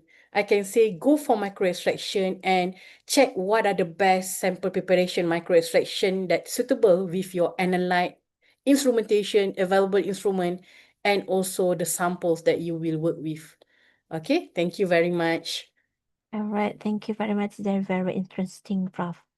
And may I also deliver a question, Prof? Sure, sure. Okay, so if we look at the real situation, so where do you think this technology has the biggest impact for all? Okay, so actually in Malaysia as well, or not only Malaysia, I think in all the global issue now is that the established method like AOAC that we are referring to for any accredited laboratory, they are not like towards more greening. They are not ready, or we are not ready to adapt this method yet for the standard method. So we should think, especially for the policymakers or for the government, to think about how we are going to adapt or to adopt these green techniques in the routine or standard laboratory method. So if we can apply these green techniques to this operation, I think we will have like a significant impact in terms of producing sustainable operation in the laboratory. I think that's all from me. Thank you very much. All right. So, in your experience, what is the most challenging part when working with this advanced material, Prof? So if you see the result is very good. So before we produce this result, or before we get this result, we need to do a thorough optimization. And the challenge is that when you do optimization in solvent or water sample, it's not the same when you apply to the real sample. You just imagine to extract antibiotic from chicken meat. How are you going to do this? So this is what you need to think. So as analytical chemistry, or not only analytical chemistry, if you are involved with analysis, you should think of the end of this process, which is the chicken meat as your real sample. So you have to make sure that the sensitivity, it can cover for chicken, not only in water, but in the real matrix, complex matrix. All right, that's all from All me. right. Thank Yes. you very much. Very interesting topic, Prof. But then, because we have only limited time, so now we would like to deliver our tokens of appreciation to you as our first keynote speaker, Thank you Associate very much. Professor Dr. Nur Fatimah Yahya. Thank you very Please much. receive our token of appreciation. The committee, please.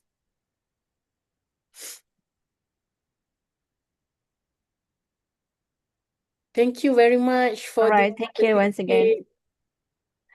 certificate. Okay, Prof. Alright. Assalamualaikum warahmatullahi wabarakatuh. Waalaikumsalam warahmatullahi wabarakatuh.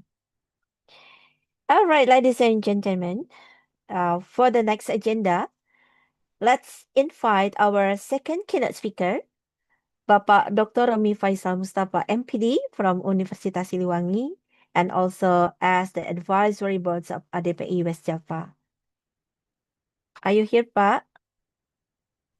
Hello. Okay, you may introduce yourself first and then begin the presentation. Your time is maximum of 10 minutes for the presentation and followed by the 5 minutes for Q&A session. The floor is yours, Pak. Thank you, Ibu Santiana. It is honor to be here, to be a keynote speaker in ADPI International Multidisciplinary Community Service activity. Alhamdulillah, thanks to God.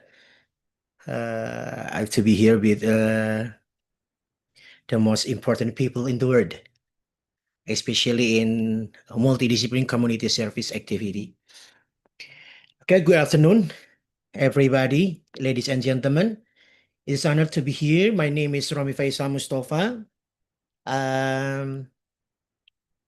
I'd like to share our findings regarding the implementation of chiller machine technology to support the koi fish farming community in Tasikmalaya. Ibu Erpa, allow me to share my screen, present the result Sure. of my community Sure. service. Okay, Sure, thank you. please, Pak.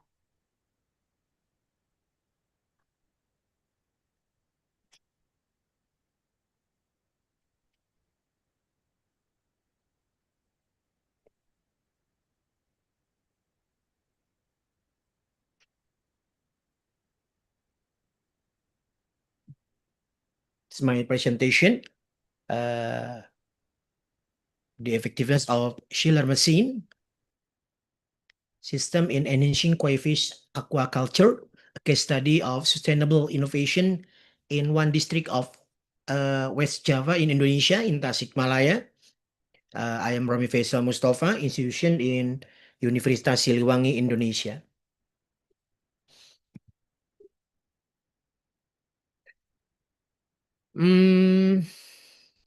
Koi aquaculture is a vital sector in Tasikmalaya. These fish are significant economic asset. However, their health and growth depend heavily on stable environment condition, particularly water temperature. Why koi aquaculture matters? It is there is three reasons. For the first, economic value, and then market demand and regional growth. Aquaculture is a vital sector in Tasikmalaya, representing significant economic asset for local farmer. However, the health and growth of this valuable fish depend heavily on stable environmental condition, particularly water temperature control. The core of the challenge in my community service, it is environmental instability to grow a koi fish because the unpredictable weather patterns cause extreme water temperature fluctuation in ponds, creating unstable conditions for koi fish. And the second, technical of economic barriers limit access to expensive commercial cooling system, force farmer to rely on a traditional, less effective method that cannot maintain optimal temperature. Small-scale farmers cannot afford high-end commercial chillers, leaving their valuable fish vulnerable to climate instability and temperature stress. The primary challenge faced by local farmer in the extreme and unpredictable temperature, most small-scale farmer cannot afford high-end commercial chillers, leaving their fish unavailable to climate easily. Consequences of the temperature fluctuation, biological stress, increase the stress level, retard growth rates, and reduce immune response, leading to disease susceptibility, and then quality loss, finding of vibrant colors, demand determined of market price and aesthetic value, and then economic impact, higher mortality rate resulting in significant financial losses for farming communities. When the temperature fluctuates, koi experience severe stress. This leads to slower growth and then the lost color vibrancy, which is the main determinant of a koi market price. This ultimately causes financial loss for the farmers. And our objective was to develop an affordable cooling solution. This program aligned with several UN Sustainable Development Goals, focusing on economic resilience and responsible production through the use of recycled materials. Our core goal, introduce a cost-effective, sustainable cooling solution for local koi farmers while supporting global sustainability targets. SDGs 8, decent work and economic growth, enhancing livelihood through technological innovation and business resilience. SDG 12, responsible consumption and production, utilizing recycled material and sustainable practice in aquaculture. And then the SDGs 14, life below water, protecting aquatic ecosystems and improving fish health through temperature control. Our implementation methodology, it is the project site in Gunajaya village, one of district of Tasikmalaya in Indonesia, the West Java. Collaboration with the ADPI farmer group. They have 20 active members.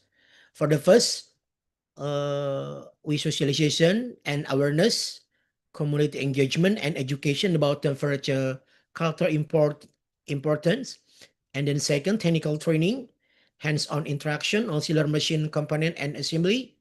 And then practical application, field implementation with real pond installations. And then mentoring and evaluation, ongoing support and performance assessment.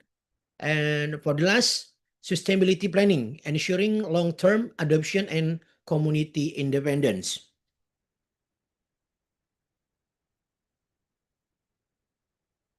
Innovation in our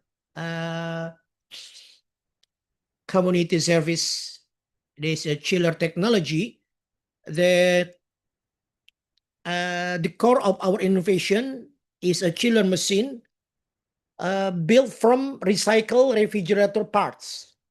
By repurposing compressors and condenser, we create a high performance system at the fraction of the cost commercial units. Compressor and then condenser and evaporator. By repurposing a compressor and conditioning from recycled refrigerator parts, we create a high performance system at a fraction of the cost of commercial units. This eco-friendly approach combines low-cost assembly with efficient automated temperature regulation. This is the technical performance result. We create the chiller machine. The target is 25 degree of Celsius. Ideal water temperature for optimal coil health and growth. And then we can pass it. And then in 60 minutes to target, time required to reach optimal temperature from baseline condition. And then 90% success rate, participant who master independent system assemble. And 18 from 20 participant skill farmers out of 20 participants successfully build system independently. The baseline pond temperature range from 29 to 30 degrees Celsius. The recycled chiller machines consistently reach the target temperature of 25 degrees Celsius in less than 60 minutes, demonstrating reliable performance. Furthermore, on 19% of participants successfully learned to assemble the system independently, ensuring long-term sustainability. The impact of this our community service is business resilience, improve fish quality and survival rates, leading to the increased revenue and market competitiveness. And then financial literacy, introduction to the financial tracking system, enabling better business management and profitable analysis. And then digital marketing, training in online platform and digital marketing strategies for broader market reach and customer acquisition. And the last, community empowerment, fostering the technological independence, knowledge sharing, and strengthen social bond among the farmers.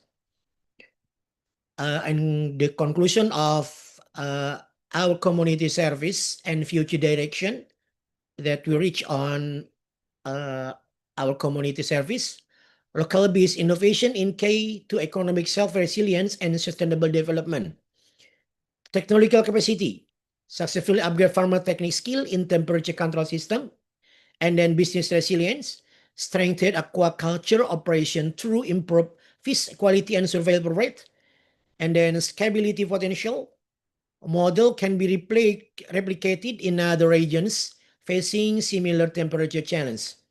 Utilizing recycled technology for temperature control represents a game changer for local farmers, providing them with affordable tools to stabilize production and secure their economic future. This approach demonstrates that sustainable innovation can emerge from local communities when given the right knowledge and resources. Okay, that's the end of the slide. Thank you. All right. Thank you, Pak. And then thank you very much for your sharing this fascinating explanation. Please give him applause. And now we come up to the Q&A session. If you have already had a question, maybe you can type down in the chat box. Oh, right. Okay, I think that is here one question for you, Pak. I would like to ask Professor Romi, Amin. Why is the use of chiller considered a sustainable innovation in aquaculture? And is the use of chiller system sustainable for all scale of aquaculture? Okay, you may answer directly, Pak. Thank you. Okay. Because the chiller machine has the capability to memiliki kapabilitas untuk sebentar. Give me time. Okay, you can mix with bahasa, Pak. Okay.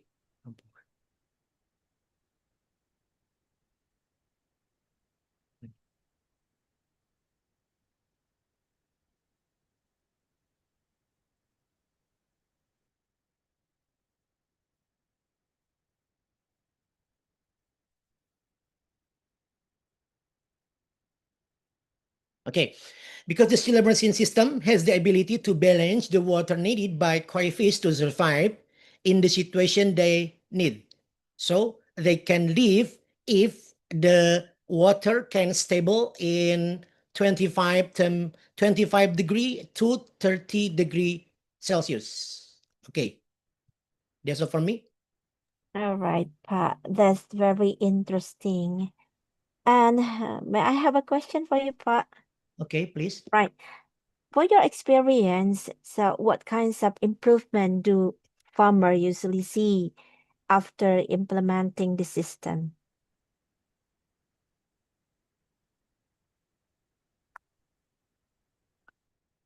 Give me the time. Here, Pak.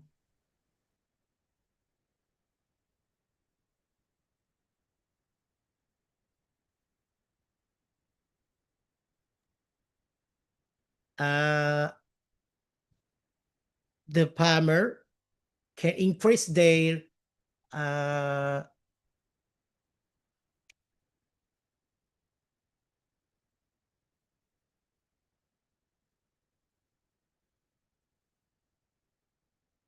can increase their agriculture output through the penggunaan chiller machine yang kami gunakan. Mereka bisa menanam dan mengembangkan ikan koi tersebut agar mereka bisa mempertahankan penghasilan mereka yang selama ini terganggu dengan ketidakstabilan air. Maybe in bahasa, Bu All Eva. right. This is very great answer, Pak. Thank you very much. And then because of our time has a limited, so we would like to deliver our token appreciation to you as the keynote speakers, Dr. Romi Faisal Mustafa, MPD from Universitas Sriwangi, and as advisory boards of ADPI West Java. Please receive our tokens of appreciation, Pak. Thank you very much. Okay, thank you very much. All right. Thank you once again. Ladies and gentlemen, we shall now proceed to our third keynote speakers. It is a great honor to invite Associate Professor TS Dr. Wan Ismahanisa Ismail from University Teknologi Mara and as Executive Committee of ADPI Malaysia Chapter. Are you here already, Pak? Oh, all right. Maybe he has a technical problem. Now we continue to the next keynote speaker. After him, Professor Manuel Fong, PhD from Delhi Institute of Technology and as coordinators of ADPI Timor-Leste. Are you already here, Prof? Okay. Still have a problem. And now we move to the Professor Sri Sulistiawati MSc PhD from Universitas Prima Indonesia and as coordinators for ADPI International Affairs Malaysia. Prof, you can introduce yourself first. Your time is 10 minutes for the presentation and 5 minutes for question and answer session. Please, Prof. Baik, terima kasih. Yeah. Izin saya pakai bahasa Indonesia. Tolong makalah saya ada ya. Makalah saya bisa di-share. All right. The committee, please help Professor to. Oke, saya akan Assalamualaikum warahmatullahi wabarakatuh. Saya akan mix dengan bahasa Inggris. Judul tema yang saya ambil di dalam seminar internasional ini adalah Reconstruction of Environmental Law, Enforcement from Criminal Aspect to Become a Strong Foundation to Green Economic. Kenapa saya mengambil tema ini? Karena kita ketahui bahwa kondisi sekarang, mana ya? Kok nggak bisa? Join putus ya. We can still hear your voice, Prof. Oke. Kondisi sekarang kita ketahui bahwa lingkungan luar biasa aspeknya terhadap dampak kepada segala yang hidup di alam bumi ini. Kita ketahui berbagai bencana karena ulah manusia, ulah kita, kemudian menyebabkan sumber daya alam itu digeruk sedemikian rupa sehingga kondisi ini menyebabkan lingkungan kita menjadi rusak, menjadi tercemar. Padahal kita ketahui bahwa lingkungan itu adalah untuk mewujudkan sustainable development, pembangunan yang berkelanjutan, pembangunan yang untuk generasi sekarang maupun generasi yang akan datang. Next, bisa lanjut ke berikutnya. Bisa oke. Perubahan iklim, kerusakan ekosistem, dan eksploitasi sumber daya alam yang tidak berkelanjutan menjadi tantangan global yang mendesak di Indonesia meskipun memiliki kerangka hukum lingkungan yang cukup lengkap melalui Undang-Undang Nomor 32 Tahun 2009 tentang perlindungan dan pengelolaan lingkungan hidup. Di sisi lain, transisi menuju ekonomi hijau menjadi prioritas nasional dalam visi Indonesia Emas dan target net zero emission 2060. Next. Masalahnya adalah apa yang menjadi konsep dan urgensi rekonstruksi penegakan hukum lingkungan, bagaimana lingkungan antara penegakan hukum lingkungan dan pengembangan ekonomi hijau, apa saja tantangan yang dihadapi dalam penegakan hukum lingkungan di Indonesia saat ini, bagaimana model rekonstruksi. Seperti kita tahu bahwa permasalahan ini menjadi sesuatu hal yang harus menjadi pemikiran kita bersama bahwa lingkungan itu mempunyai dampak yang sangat besar. Kita ketahui kemarin terjadi bencana di Indonesia, di Sumatera Utara, di Aceh, di Sumatera Barat, yang dampaknya sangat luar biasa. Sumber daya alam terrusak habis dan siapa pelakunya itu begitu mudah ditinggalkan. Karena apa? Karena di dalam Undang-Undang Nomor 32, kebetulan background saya adalah law, hukum, sehingga saya lebih melakukan pendekatan ini melalui pendekatan law, hukum. Penegakan hukum di dalam Undang-Undang Nomor 32 2009 itu adalah hukum pidana kriminal itu diletakkan di dalam sanksi yang terakhir. Artinya di dalam Undang-Undang 32 2009, sanksi yang harus dijatuhkan pertama itu adalah sanksi administrasi, pencabutan izin, kemudian sanksi perdata, dan yang terakhir adalah sanksi pidana.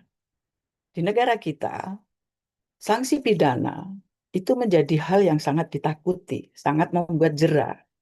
Maka di dalam makalah ini, saya menginginkan mengajukan suatu tema yang mungkin menjadi nanti bahasan kita bersama, menjadi pemikiran kita bersama, bahwa Undang-Undang Nomor 32 2009 dalam upaya penegakan hukum, itu pidana tidak bisa menjadi ultimum remedium lagi, tetapi bisa dilakukan rekonstruksi sebagai upaya pertama, primum remedium. Artinya pidana adalah sanksi pertama sebelum sanksi administrasi maupun sanksi perdata dilakukan. Namun kenyataannya kondisi ini di negara kita belum dilaksanakan. Sudah dilaksanakan tapi belum strong, belum kuat. Karena apabila kita ingin menuju green economy, ekonomi yang hijau, maka sanksi ini harus tegas. Sanksi ini harus punya kepastian dan sanksi ini tidak boleh dibeda-bedakan penegakan hukumnya. Siapa yang harus berperan? Tentunya kenapa harus direkonstruksi? Karena Undang-Undang Lingkungan Hidup ini sudah berlaku sejak tahun Konferensi Stockholm, tahun 72. Selalu berubah, diadopsi menjadi Undang 482, 2397, 32 2009, tapi kondisi lingkungan masih tetap kondisinya seperti ini. Next. Next, bisa lanjut? Oke. Rekonstruksi penegakan hukum lingkungan hidup di Indonesia merupakan langkah krusial untuk mentransformasi ekonomi konvensional menjadi ekonomi hijau yang berkelanjutan. Pembangunan tanpa fondasi hukum lingkungan yang kuat berisiko menimbulkan ongkos pemulihan kerusakan lingkungan yang sangat mahal. Kita ketahui begitu banyaknya sumber daya alam kita yang rusak, tambang, bagaimana kondisinya, semua kita ketahui bersama. Dan ini memerlukan penanganan kita yang sangat serius. Ekonomi hijau tidak akan terwujud apabila upaya penegakan hukum pun tidak dijalankan dengan yang landasan yang kuat. Antara ekonomi hijau dengan penegakan hukum lingkungan harus sejalan. Perlukan kesadaran semua pihak. Lanjut, next. Dalam mendukung pertumbuhan ekonomi yang kuat dan ramah lingkungan, serta eksklusif secara sosial, berbeda dengan model pembangunan konvensional. Artinya pembangunan yang konvensional itu pembangunan yang menguras habis sumber daya alam. Sedangkan ekonomi hijau harus memikirkan sustainable development, pembangunan yang berkelanjutan. Tidak bisa menguras sumber daya alam yang sehabis-habisnya, sepuas-puasnya, tanpa memikirkan generasi yang akan datang. Karena apa? Ekonomi hijau adalah, ekonomi hijau itu harus memikirkan bagaimana kesejahteraan masyarakat. Kesejahteraan rakyat harus dipikirkan. Tidak hanya rakyat yang sekarang, tetapi rakyat yang akan datang. Justru itu, apa yang saya ambil tema hari ini selalu saya berikan kepada penyuluhan-penyuluhan saya di berbagai tempat, di berbagai institusi, untuk mengajak mulai sadar kepada lingkungan hidup. Lanjut. Lanjut. Kita berikutnya. Lanjut lagi. Oke. Konsep penegakan hukum lingkungan. Penegakan hukum lingkungan memiliki 3 fungsi utama. Preventif, mencegah terjadinya kerusakan melalui regulasi. Tentunya dengan undang-undang, dengan peraturan yang punya kepastian, dengan sanksi yang tegas, ini bisa mencegah untuk terjadinya pencemaran dan kerusakan lingkungan. Kemudian dengan represif, memberikan sanksi administrasi perdata maupun pidana terhadap pelaku pelanggaran. Ini yang saya menginginkan, jangan sanksi administrasi dulu, jangan sanksi perdata dulu, tetapi sanksi pidana, kriminal harus dikedepankan untuk membuat jera para pelaku-pelaku perusak dan pencemar lingkungan. Kemudian dengan transformatif, mengarahkan pembangunan ke jalur rendah karbon, efisiensi sumber daya, dan pelestarian lingkungan. Saat ini, sistem penegakan hukum di Indonesia, law enforcement-nya masih cenderung bersifat reaktif dan seringkali lemah dalam menindak pelaku besar, terutama korporasi. Selain itu, penerapan asas ultimum remedium, hukum pidana, sebagai sanksi terakhir, seringkali membuat pemidanaan menjadi lamban dan tidak efektif. Itu tadi yang saya inginkan, supaya kembali direkonstruksi, penegakan sanksi itu, sanksi pidana menjadi primum remedium. Kemudian prinsip-prinsip dasar hukum lingkungan, lanjut. Beberapa prinsip kunci yang menjadi dasar rekonstruksi antara lain prinsip pengguna pembayar. Artinya polluter pays principle. Pelaku pencemaran wajib menanggung biaya pemulihan.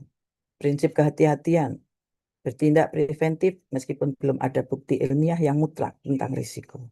Prinsip partisipasi publik, masyarakat berhak terlibat. Prinsip tanggung jawab ketat, strike liability.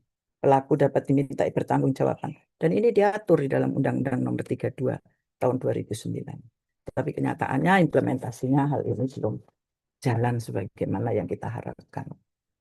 Lanjut. Hubungan hukum lingkungan dan ekonomi hijau. Ekonomi hijau, mohon maaf. Hijau sebagai jaminan kepastian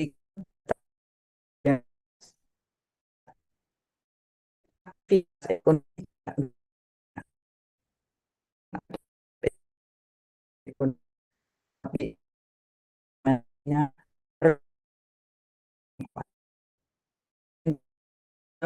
usaha untuk teknologi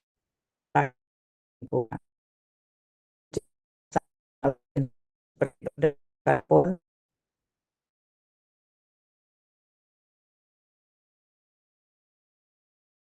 Excuse me, Prof. I cannot hear your voice.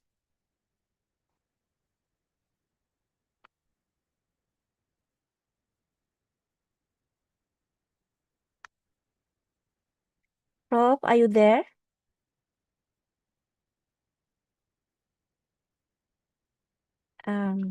Oke, sedikit lagi. Masih ada Okay. waktu saya? Masih ada waktu saya? Ibu? Yes, Prof. Yeah, Oke, but oke. then your voice is Oke. not really clear. Oke. Kemudian lanjut aja. Tantangan Sure, Prof. penegakan hukuman lingkungan hidup. Oke. Tantangannya hambatan struktural dan itu fragmentasi regulasi, tumpang tindih antara aturan sektor dan tingkat pemerintahan menyebabkan kebingungan dan celah hukum. Lemah koordinasi, kurang sinergi antara lembaga penegak hukum, instansi teknis, dan pemerintah daerah, keterbatasan sumber daya, kurangnya jumlah dan komponen aparat pengawas, serta fasilitas yang memadai menyebabkan implementasi green economy ini sangat lemah. Lanjut. Masalah implementasi, sanksi yang belum efektif, kemudian kesulitan pembuktian, dan konflik kepentingan. Artinya bahwa sanksi perlu tegas, tetap menginginkan sanksi pidana jangan menjadi ultimum, tetapi menjadi primum remedium. Kemudian tantangan dalam konteks mewujudkan ekonomi hijau, belum terintegrasinya prinsip keberlanjutan. Banyak regulasi sektoral masih berorientasi pada pertumbuhan ekonomi semata, tanpa mempertimbangkan aspek lingkungan secara menyeluruh, kurangnya insentif hukum, belum cukup aturan yang mendorong dan memfasilitasi investasi hijau, energi terbentuknya, dan ekonomi sirkular. Pertimbangan yang lemah bagi pembela lingkungan, masih terjadi upaya intimidasi terhadap pihak-pihak yang melestarikan, memperjuangkan hak-hak atas lingkungan. Rekonstruksi penegakan hukum yang diinginkan adalah pergeseran paradigma. Artinya dari ultimum remedium Saya mengusulkan menjadi primum remedium. Artinya sanksi pidana, criminal law menjadi sanksi yang utama. The first, mengadopsi konsep green victimology yang memandang lingkungan dan ekosistem sebagai korban yang hak-haknya harus dilindungi, bukan hanya sebagai objek hukum. Menekankan pada keadilan ekologis dan keadilan sosial sebagai inti dari penegakan hukum. Lanjut. Oke, lanjut. Lanjut lagi. Oke, lanjut lagi. Saya akan menunjukkan ini. Itu tadi yang, oke. Di dalam Undang-Undang nomor 32 tahun nomor 32 2009. Ini kesimpulan saya. Ada 3 aspek law enforcement. Aspek administratif, aspek perdata sivil, dan aspek kriminal. Tujuan dari 3 aspek ini adalah untuk mewujudkan green economy. Tetapi di dalam implementasinya ini tidak terwujud. Masih ekonomi menjadi sebuah angan-angan. Padahal tujuan daripada kita ketahui Undang-Undang nomor 45 pasal 33 adalah bumi, air, dan kekayaan alam yang terkandung di dalamnya untuk kemakmuran rakyat. Maka dibentuklah green economy yang tujuannya adalah untuk mensejahterakan rakyat. Sanksi-sanksi ini tentunya untuk mengurangi terjadinya pencemaran dan kerusakan lingkungan. Tapi kenyataannya pencemaran dan kerusakan lingkungan terus meningkat. Maka perlu dirubah bahwa sanksi pidana, kriminal, menjadi sanksi yang premium, remedium. Kemudian apabila itu dilakukan, diimplementasikan, insya Allah green economy itu akan terwujud dan sustainable development akan tercapai. Next, kesimpulan saya, conclusion. Oke, kesimpulan. Rekonstruksi penegakan hukum lingkungan adalah syarat mutlak untuk mewujudkan ekonomi hijau di Indonesia. Sistem hukum yang ada saat ini perlu diperbaiki secara menyeluruh, mulai dari substansi aturan, struktur kelembagaan, hingga budaya penegakan hukum. Perubahan paradigma menuju keadilan ekologis, penerapan prinsip-prinsip modern, serta pemanfaatan teknologi dan partisipasi masyarakat akan membuat hukum lingkungan menjadi instrumen yang efektif untuk menjaga kelestarian alam sekaligus mendorong pertumbuhan ekonomi yang berkelanjutan dan terwujudnya kesejahteraan masyarakat. Terakhir, next satu lagi, yes, green economy menuju sustainable. Company, society, governance harus menjadi satu kesatuan yang utuh, yang saling bergandengan. Terima kasih, thank you. Assalamualaikum Alright. warahmatullahi wabarakatuh.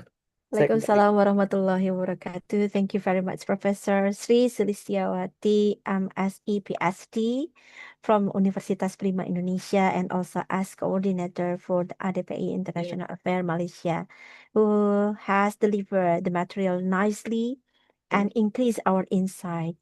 Please give her applause.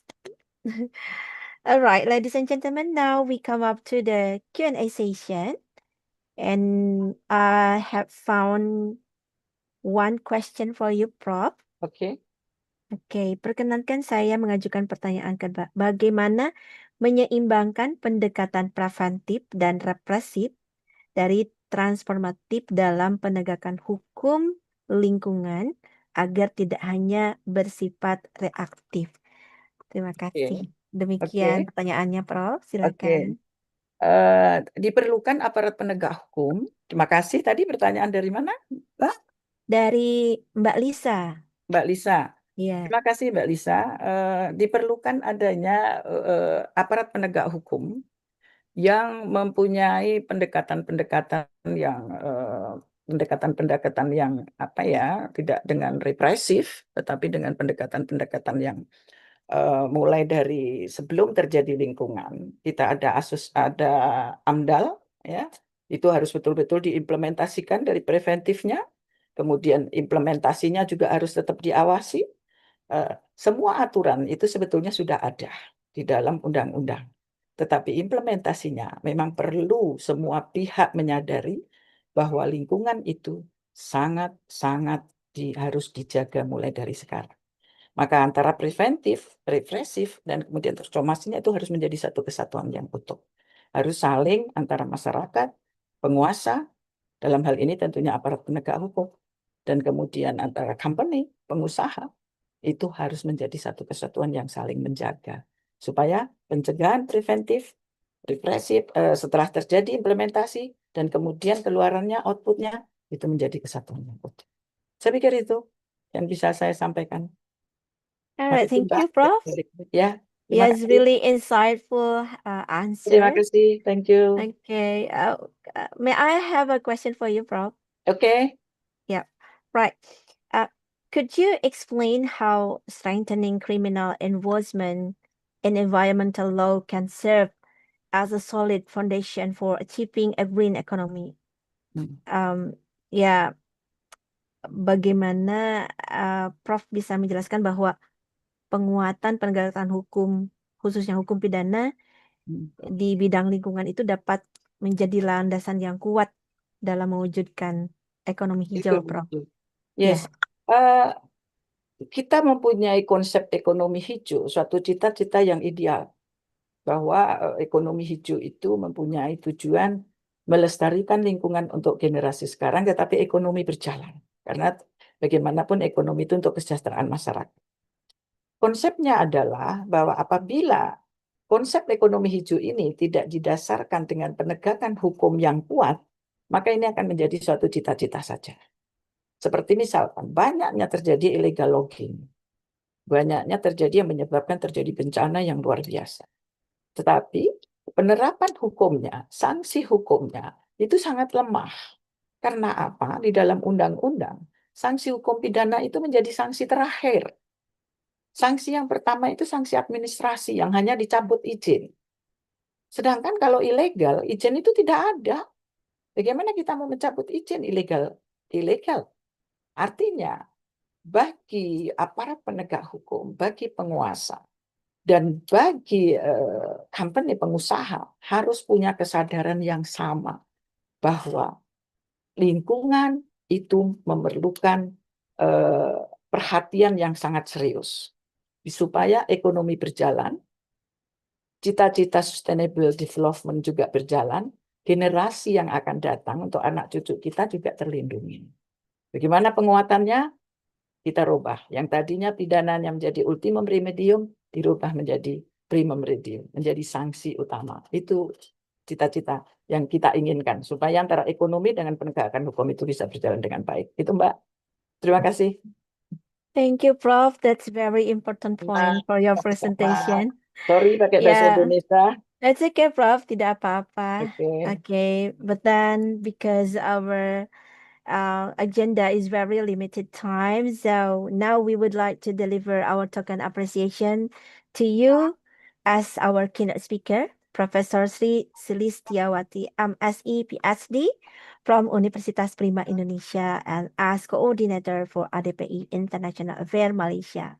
Please receive our token appreciation, Prof. Thank you very much once again. Terima kasih, welcome. All right. Distinguished guests, ladies and gentlemen, let us now welcome our next keynote speaker.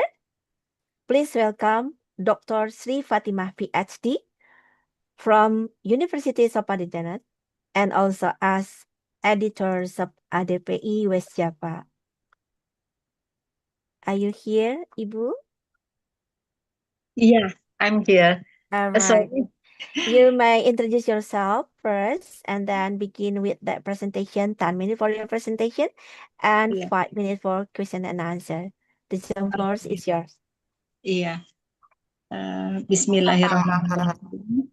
Assalamualaikum warahmatullahi wabarakatuh. Waalaikumsalam warahmatullahi wabarakatuh. Thank you so much, Ibu moderator. Okay, I'm glad to be here. I'm Sri Fatimah from the Department of Agricultural Socio-Economic from Faculty of Agriculture, University Pajajaran, Indonesia. Bu, could you please help me to to show my PPT because I'm Sure. using All right. handphone. Okay. So The committee, yeah, please help us to appear the screen. yeah. PPT from Ibu Sri Fatimah.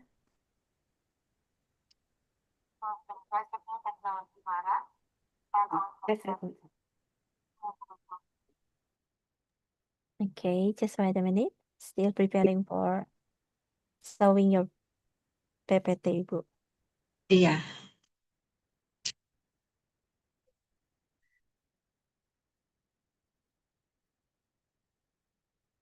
Okay. Thank you so much. The title of my presentation this morning is Marketing Communication Innovation in Live Streaming Commerce, Case of Indonesia Coffee Industry. As we know now, the online marketing is one of emerging innovation in marketing the product, especially coffee. Around 77% small what you call that in Indonesia, usaha kecil. I forgot in English. Microeconomy? Usaha kecil menengah. In Indonesia, around 77%, they are trying to use online marketing now by using social media, and they are facing some benefit like more engagement, more follower, and they increase also in terms of selling and profit and some benefit. But we found there was some lacking. That's why I'm now using research and action to see this phenomena, whether the government already have or not about the regulation or norm ethic to what you call that, to manage this innovation. And this research using analyzing two-step flow communication theory in coffee product promotion through influencer live streaming on TikTok and Instagram, examining audience response, sales impact, and the strategy role of the opinion leader in Indonesia in digital marketing. Next, please.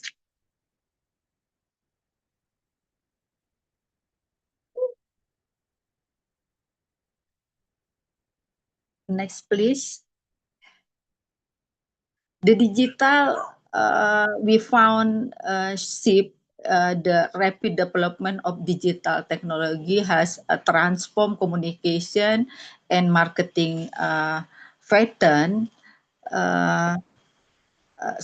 Using social media, and they are not longer using traditional marketing, but now they are trying also to using mixed traditional and also modern by using internet and in e-commerce.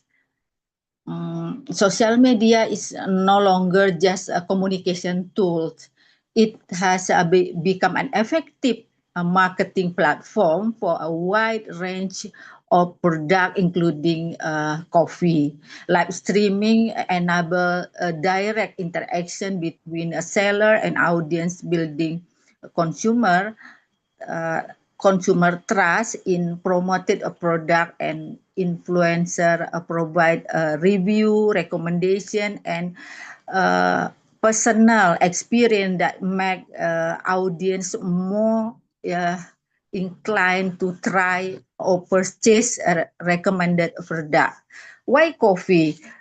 Coffee product are among the most frequently promoted commodities on social media due to the wide market react.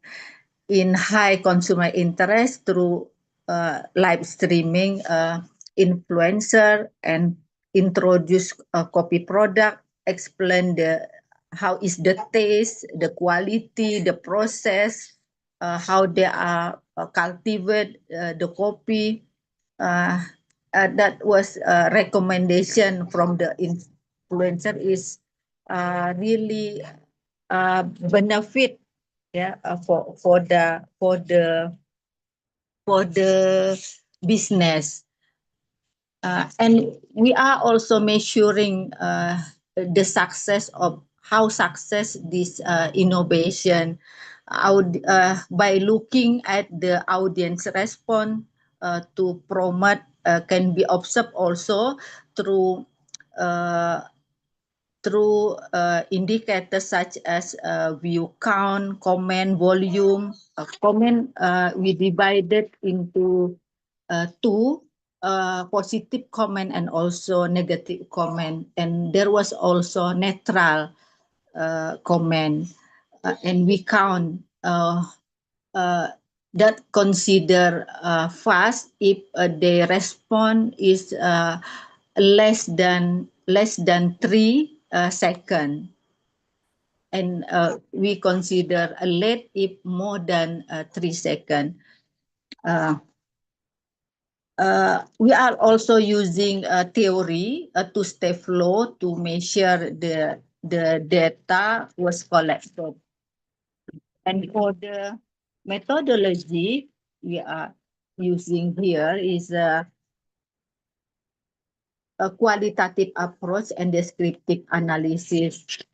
Let me explain for the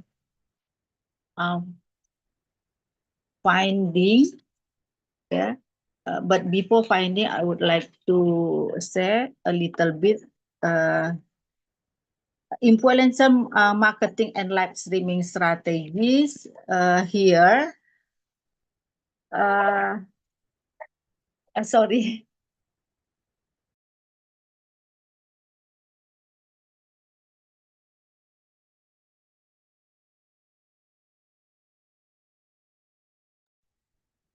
Ibu, are you still there?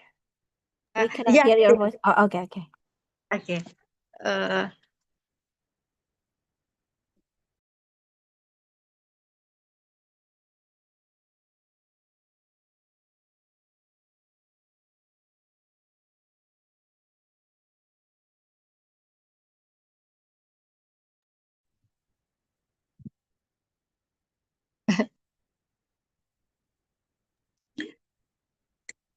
Do you have any problem, Bu?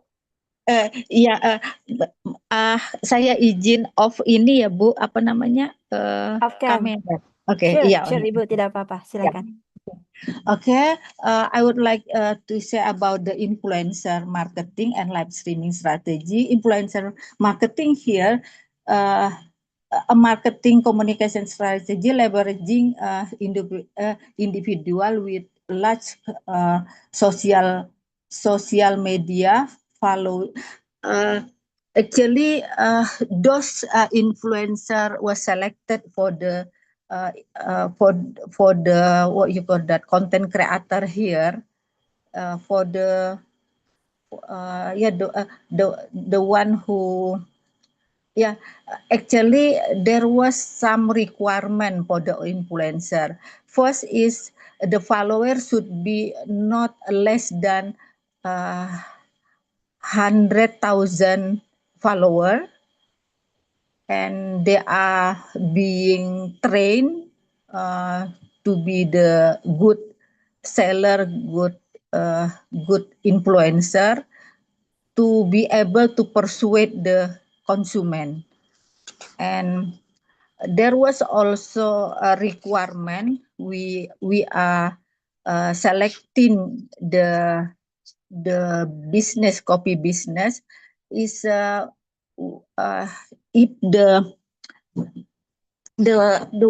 what you call that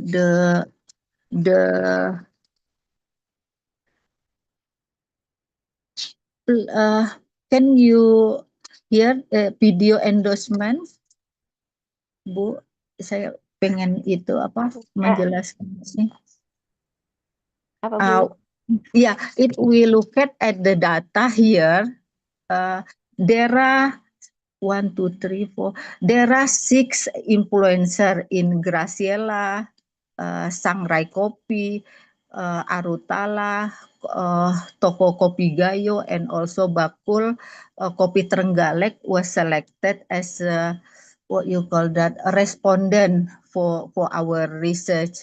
And the platform they are using is only 2, TikTok and also Instagram. And the viewers, the highest is 120,000, and the lowest is 40,000, and the comment, the highest is 3,200, and the lowest is 750, and the product is kopi Robusta, Arabica, and also kopi local coffee like Kopi Gayo and Kopi Nusantara. While the comment from the audience, from the viewers,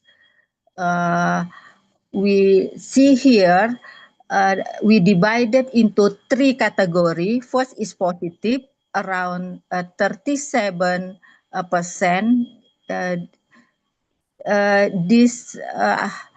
The same positive and neutral is 37%, and the rest 25 is negative comment. So for the duration, they are make live streaming around 1 to 2 hours, and there was also data show that the impact of the one who buy is around the highest is 48 product of product copy, and the lowest is 41.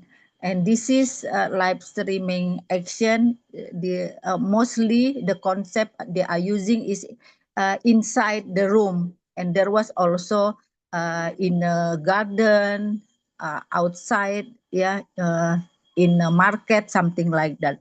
But this is mostly all of the 6 selected respondent. We found they are using concept inside. So let me conclude my presentation today. To step flow theory effectively can explain the digital communication process. Information does not flow directly to the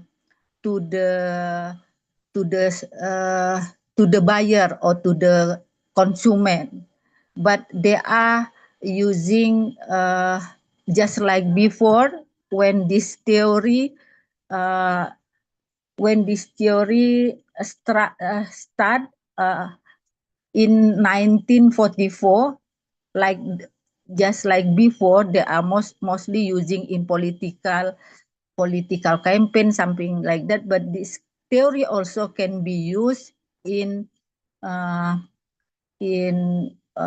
persuade the consumer by using not opinion leader, but using, now they change from opinion leader to influencer. But there was some also requirement, the what you call that, the business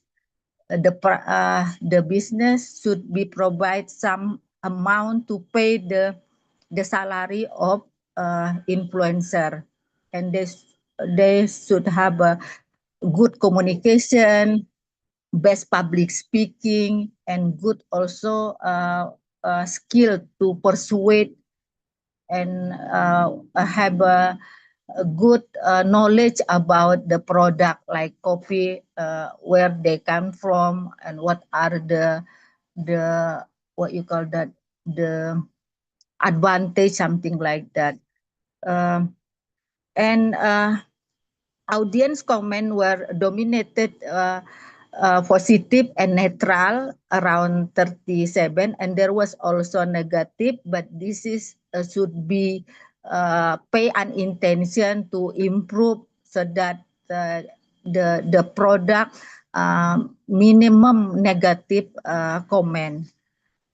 This indicating that influencer promotion successfully build favorable product perception among coffee consumers. Influencer roles in coffee promotion are proven critical communication and interaction delivery, make promotional message more effective than conventional advertising, evident by high view count around 40,000 to 120,000, and very strong engagement. And a live streaming session generated 41 to 95 units had been sold. Real-time interaction and direct product explanation by influencer effectively convert audience interest into purchase decision within a single session.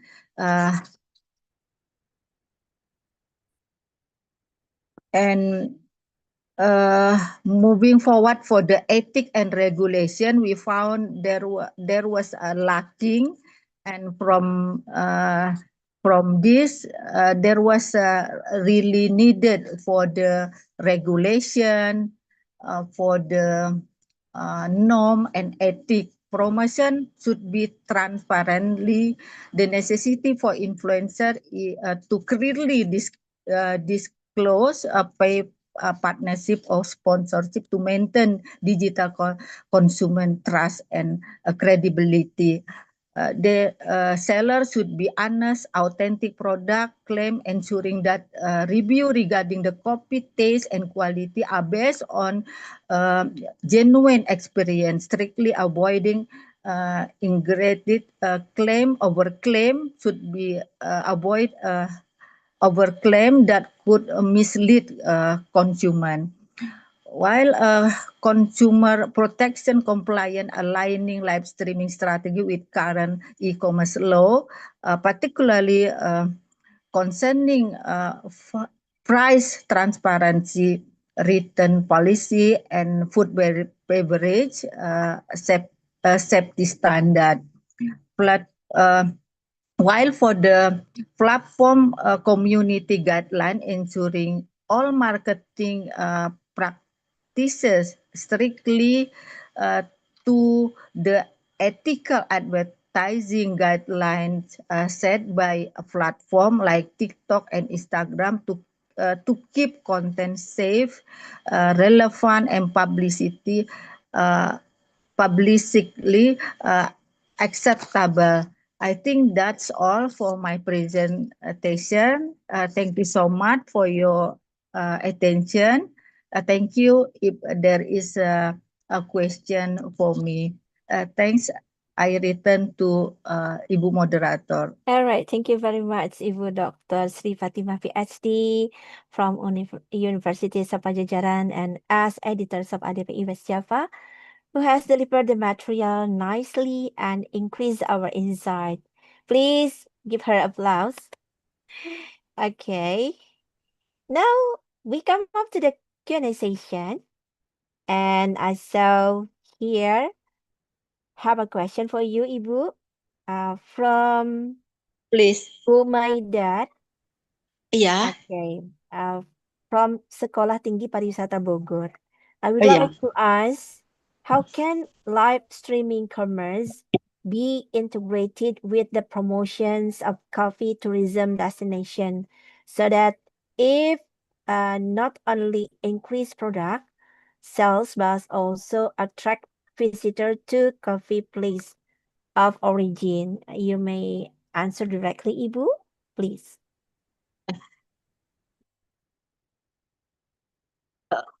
Bu, boleh diulang? Baik, Ibu. Ya, pertanyaannya adalah, yes. Iya. How can live Yeah. streaming commerce be Yeah. integrated with the promotions of coffee tourism destination so Oh, yeah. that it not only increase product sales but also attract visitors to coffee's place of origin? Iya. Begitu katanya Ibu. Oke, boleh. Mungkin saya izin menjawab in English and also mix to Sure, Indonesian. Ibu. You Ya. can mix with bahasa. Yes. Iya. Oke, very nice. Thank you for very good question. Since I'm also conduct some research copy, they are located in tourism place. Yes, this is really can give mutual or more benefit. Not only coffee, if you have also tea, cocoa and some fruits cultivation in tourist place, you can also by showing how you cultivate, like mix with what you call the coffee. We have a coffee in our place in Aceh, while the taste is lemon, because they mix while they are planting, they mix with lemon, so the taste become coffee lemon, something like that. So you can also show the how they are planting, how they are managing, how they are harvest and processing the so many things. Anything, any activity you have, you can also show, so that will be more that can be very good, that can attract more tourists to come to see, and that also can what you call the showing how clean, how complete, how well prepared you process your coffee. I think that was. Thank you, Ibu. That awesome answer, Ibu. May I Yeah, add some question, Ibu? mangga. All right. In your view, what Ih, makes live streaming more engaging compared than to the traditional digital marketing channel, Bu? maksudnya gimana, Ibu? Uh, Ah, what makes live streaming more engaging compared than traditional digital marketing? Maksudnya, bagaimana live iya. streaming itu lebih ada interaksinya atau Mm-mm. lebih mengena kalau dibandingkan dengan tradisional digital marketing, Ibu? Kalau yang di tradisionalnya gimana, Bu? Kalau ini kan pakai sosial media. Ya, kalau tradisional kan berarti misalnya door Ya. to door penjualnya Oh, atau misalnya iya, diam saja, misalnya di iya, tempat seperti itu. iya, Biasanya kan iya, sebelum ada digital ini mereka hanya buka toko, kemudian mereka iya, datang begitu ya. Nah, iya, iya. sekarang with traditional one, Ah, making live streaming is iya, relative more engaging compared than traditional. What do you think, Ibu? iya. Uh, uh, from based on our finding, the two is has what you kelebihan, keduanya memiliki kelebihan, keduanya masih diperlukan. Tetapi dengan keterbatasan seperti kemarin itu during COVID, during pembatasan, during banyak penghematan. So this is one solution, and this is not limit for the time, like if traditional they open from 8 to 5 p.m., but this one they can also make a two shift, day and night. Night is from 10 p.m. to 5 a.m. something like that. So, and another advantage is if kalau ini ya, jadi seperti saudara ya hubungannya, kalau ketemu langsung dia jadi akrab, jadi teman baru, saudara baru. Ini juga kalau di sini kalau di yang tradisional mungkin karena keterbatasan waktu dia hanya bisa misalnya menjual satu hari itu hanya 1 kilo, hanya satu orang yang beli. Tapi di sini dia bisa menjual ke 100 orang. Kemudian itu tidak not limit on the wilayah.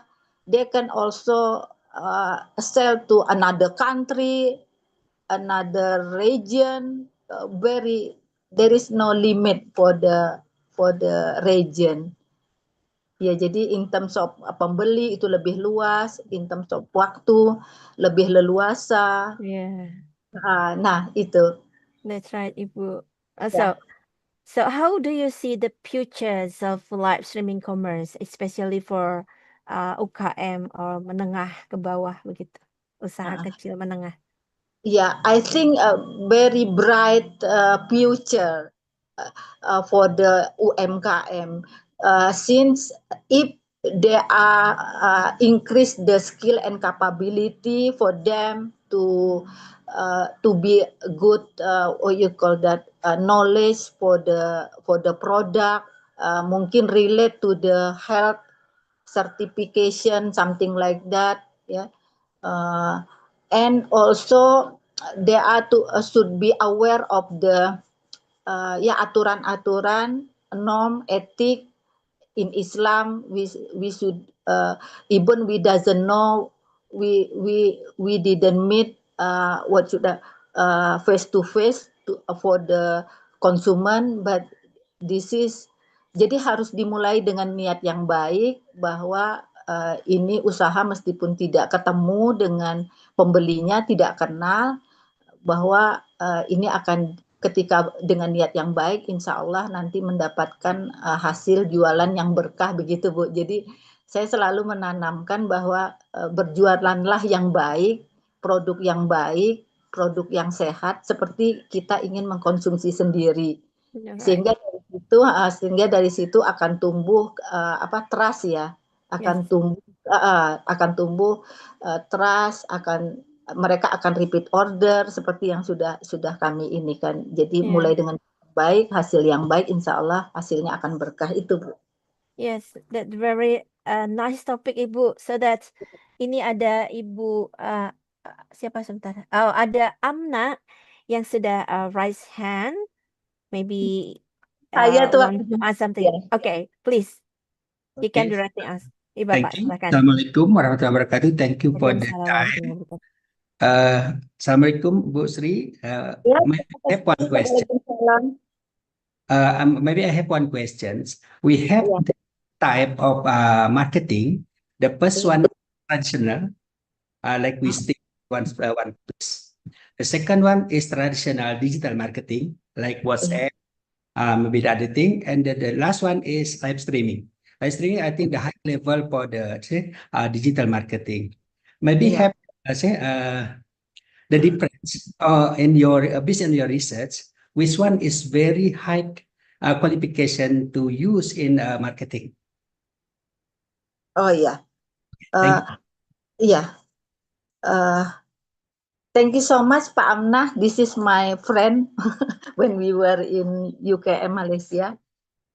Thank you for the good question. Actually, based on my research, we found consumer still needed a traditional and also live streaming platform to get know more about the product, because in live streaming they can what you call that, hemat waktu ya, save in time, save money, save ini, jadi lebih hemat waktu, tenaga, dia tidak perlu kemana-mana gitu ya untuk membeli, tetapi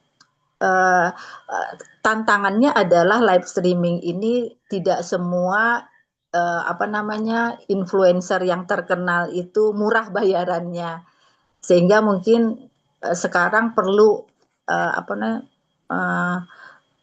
we have to, what you call that, maybe next to make a collaboration with those who have a good name, yeah, artists, those who can help, maybe, yeah, for the, to push UMKM by collaborate with the coffee industry, with university, something like that. This is a good concept for the future. Mudah-mudahan itu menjawab Pak Amna. Ada dua sih. Jadi sebab satu dari produk itu kopi gayo di tempat saya itu. Iya. Ya, kopi gayo kan. Iya. Normally kopi gayo langsung ekspor keluar ke US atau ke Germany. Tapi ini maybe this is the different type after we roasting and we sell it. The different type. Normal, I think green bean is the cooperation here send to the US or the other thing. The other. Iya. Thank you so much, Pak Amna. All right, ladies and gentlemen, thank you very much, Ibu, for your great presentation and answers.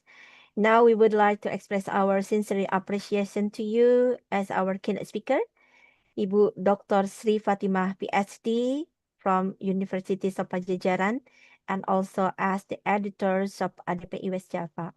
Kindly accept these tokens of appreciation, Ibu. Iya. Thank you very much. Thank you so much, Bu Moderator. Thank you so All much. right. Thank you, Ibu. Yes. Yeah. All right, ladies and gentlemen. Now we come up to the next keynote speakers. I would like to invite Associate Professor Taas Dr. Wan Nisa Ismail from University Technology Mara, and as Executive Committee of ADPI Malaysia. Are you here? Oh, maybe you still have a trouble connection.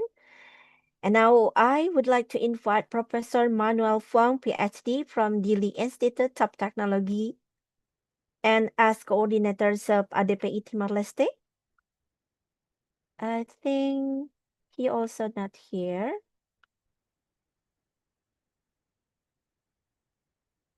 All right. All right, ladies and gentlemen, because two keynote speakers cannot join yet in our Zoom meeting to present their presentation. So now my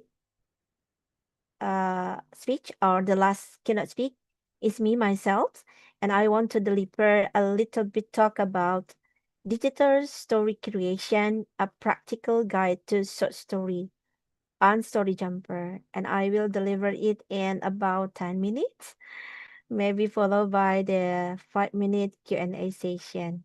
All right. Let me share the screen first.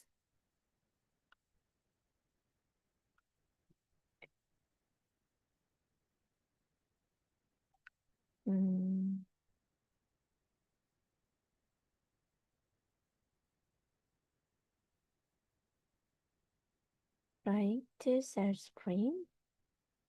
All right, this is it. Now,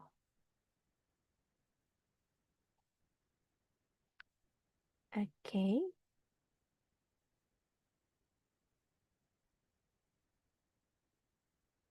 Can you hit my slide? Yes, Doctor. Okay, thank you. Assalamualaikum warahmatullahi wabarakatuh. Ini masih morning atau sudah afternoon ya?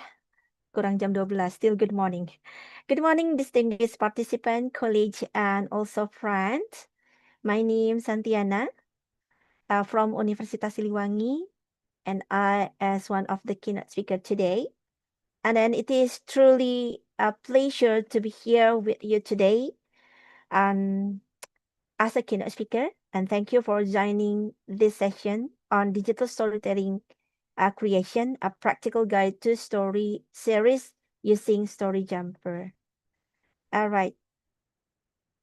For today's presentation, I would like to invite you to explore how storytelling or something very human and deeply rooted in our culture can be transformed into a meaningful digital learning experience. And in this session, I will not only share concept, but also try to guide you through practical steps so that you can start creating your own digital stories. But then before continuing my presentation, I would like to ask you, have you heard about the Story Jumper? You can chat and type everything in the chat box. Maybe some of you have already familiar with Story Jumper. And wait, not yet. Okay. How about others? Can you have you heard the Story Jumper before?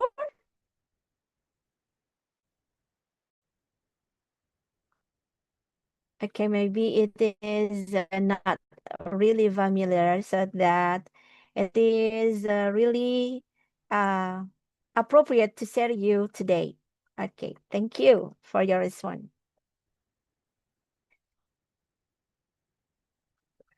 Right. Ini sudah saya sampaikan tadi ya. I'm a lecturer in the University of Siliwangi atau Universitas Siliwangi. Mostly I teach technology enhanced language learning, digital storytelling, and literature in ELT. And I have many experience in organization. One of them as the ADPI secretary, and also Share to Care volunteer secretary. And also have already published some article in national and also international journals. Let's start with my presentation. So, what is Story Jumper? So, I will introduce you to Story Jumper platform. After that, we then will discuss why digital storytelling is very important, especially in today's educational context. After that, I will guide you step by step on how to create your own stories, story. So we will look at how to publish and share your work at the Story Jumper, and finally, maybe have enough time, we will conclude with some reflection and also discussion. Let us begin with the Story Jumper. Okay, Story Jumper is a web-based platform that allow us to create illustrate storybook easily. What I really like about this platform, it is the very simplicity. You do not need advanced technical skill, and everything will work through a drag and drop system. And it can be accessed from any devices without installation. And this make it very accessible for both teachers and also students. So now, you might be wondering why digital storytelling. From my experience, digital storytelling over multiple benefits. It's helped students develop their writing skill because they need to organize their ideas into a clear narrative. It also sparks creativity as they combine visual with text. And then at the same time, it supports 21st century literacy by integrating technology into learning. Most importantly, it increases engagement. Students become more motivated because they are not just completing thoughts, they are also creating something meaningful that can be shared with others. And then creating your story. Okay, let me now guide you through the process of creating your story. Okay. First, is to sign up and create a new project on StoryJumper. Okay, wait a minute. Maybe I can show the StoryJumper website. Or maybe I can finish my presentation first. After that, we can also practice how to make it happen.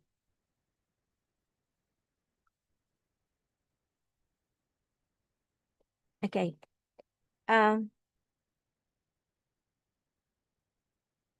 Right.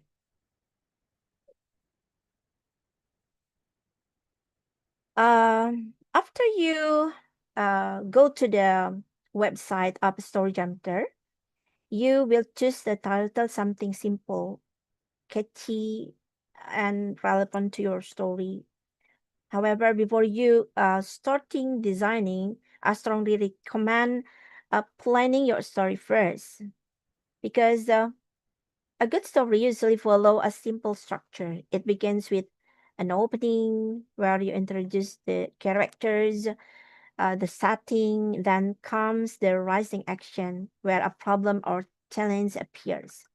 This lead to climax, which is the turning point of the story. After that, we have the resolution where the problem is solved. And finally, an ending that leaves a message or impression. These structures will help you create a story that is clear and engaging. Once your story is plain, we move on to the building of the page. Wait a minute.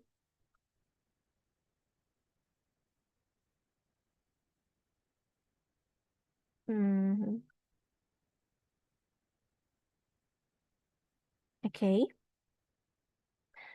And when everything is ready, you can move to the publishing your story, because StoryJumper allow you to preview your book, then publish it with different privacy setting. You can keep it private, share with your class, or make it public. You can also export it as a PDF or even print it as a physical book.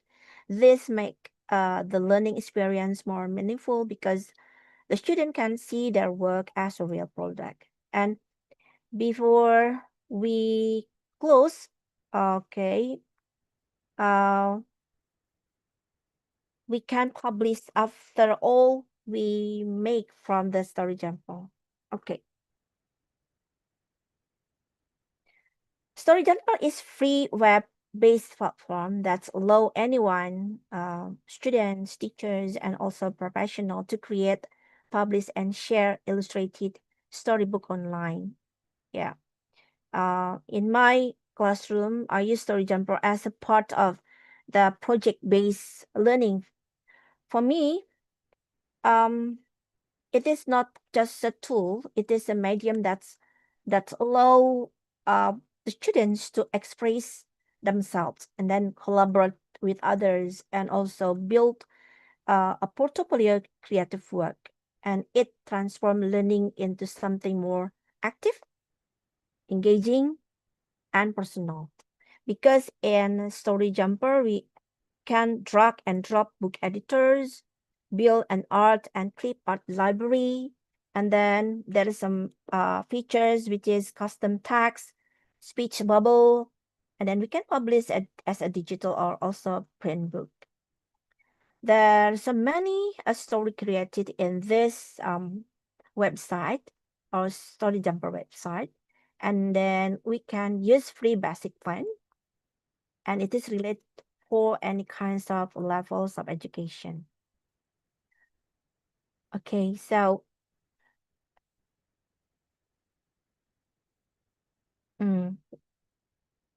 Why we use this? Because when we use digital storytelling, we can develop our writing skill. Students can practice narrative structure, vocabulary, coherent expression through creative writing, and then spark the creativity with visual and contextual creation, combine unlock imaginative thinking and also artistic expression. And it is related to 21st century literacy, which is integrate digital tools with language art, preparing students for teach-driven work. And by using this website, we can also boost any engagement, interaction creation, make also learning fun, and motivate students to take ownership of their work. And this is can publish online, so it is a global sharing. And we as a teacher can use this as assessment tool. We as a teacher gain insight into student understanding through creative storytelling project. Okay, if you what's that, ready in your keypad, maybe you can go to the storyjumper.com and then click sign up for free. You can use your email or Google address, then select created a book. After that, choose a book title and then keep it shortly and catchy, because when we read the titles, sometimes we think that a short title is more engaged than long title. Then pick a cover template or start blank. The second step, plan your story. Okay. For example, from the opening, you can introduce the characters and setting for 1 to 2 pages, and then another step is you build the rising action, which is present a problem or challenges. You can also type between 2 and 3 pages, and you can also use the climax to make your story interesting. This climax is the turning points of the story. Mostly is 1 or 2 pages. And after that, after all the conflicts and have the climax, you state the resolution. This part is explain how the problem is solved. It's mostly 1 to or 2 pages, and the end is ending or denouement. It is memorable closing message, mostly only 1 page. But then you can also create by your own, and you can use your imagination. The third step is build your pages. The first is background. Use scene, library. You can choose indoor or outdoor. It is available in the features. And then you can select the characters, select from the clip art, or upload the custom characters, or you may build the character in another application and then put in the story jumper. After that, you can add story text as a text box. Use font size 14 or 18 for readability. And you can also mix them with the speech bubble with the grid dialog. Right click to adjust save. Just click that, and then you can choose one of the bubble speech and add item from the prop library to enrich scene. And the fourth step, police and edit. You can also check the spelling, grammar, grammatical, okay. Use the tag editor spell checking, so it is automatically check your work. The next is review story flow by read loud. That it makes sense. And then consistent characters, because same characters should look the same throughout. So your story, it has become natural. It's not weird. And page balance, avoid too much text or too many images per page, except if your audience or target audience is younger, or in elementary or kindergarten maybe.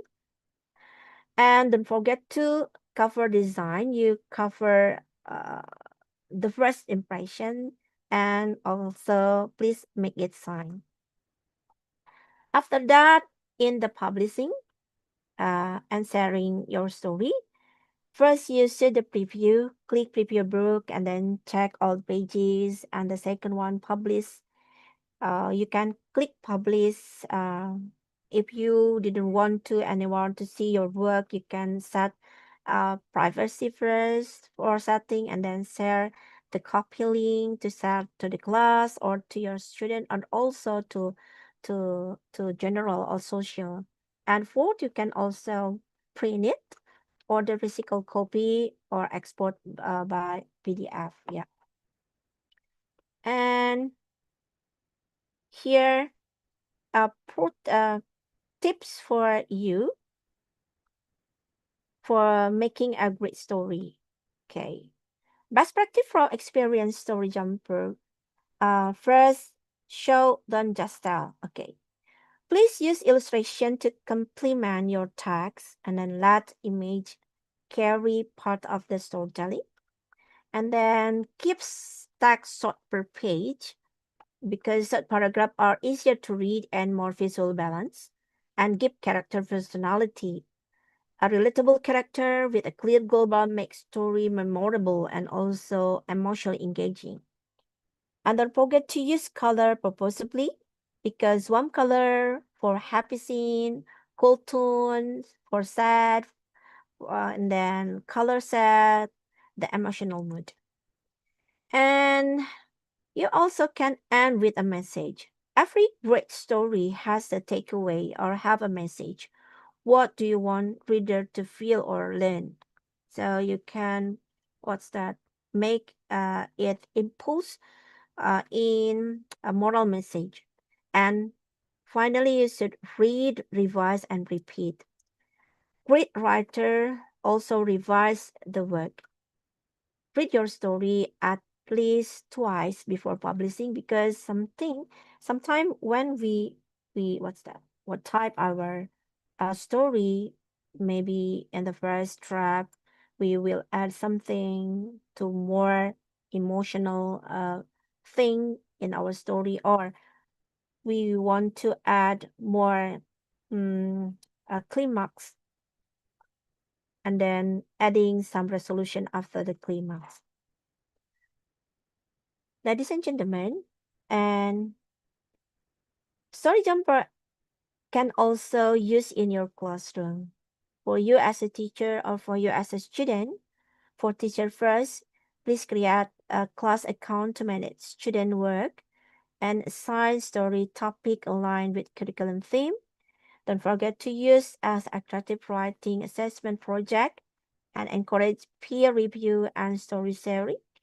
Set up writing challenges with the theme or prompt, and print class anthologies as physical book. And for students, no design skill needed, because you can also just drag and drop. You can choose any kinds of character, any kinds of scene there, and express your imagination to characters. Don't forget to collaborate with your classmate on one story, and create story for school project or for fun. And don't forget to share your book link with maybe your family, your friend, your teachers, your lecturers, and build a full portfolio of creative work over time. Okay, then this is as when you want to start joining the story jumper. You can start your story today. Visit story jumper and then sign up and create your first story today. Thank you for your kind attention, and I will show what's that? The examples of my student creation in Story Jumper.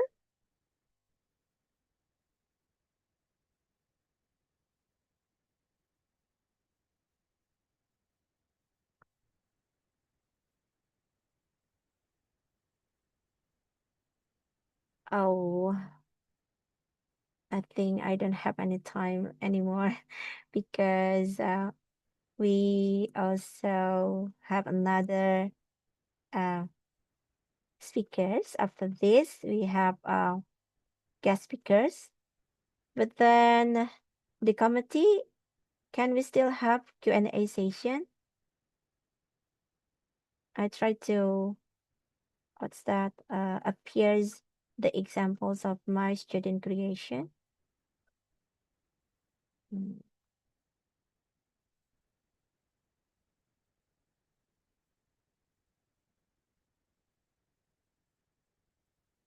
Okay. While I trying to find out the example, maybe some of you want to ask me something. Dr. Santiana. Sure. Yeah, thank you so much. I have a question for you. Sure. This is quite new for me and very attractive, and I really want to try also in my class. Actually, I'm also used to make a story in a script because I'm also producing a short movie.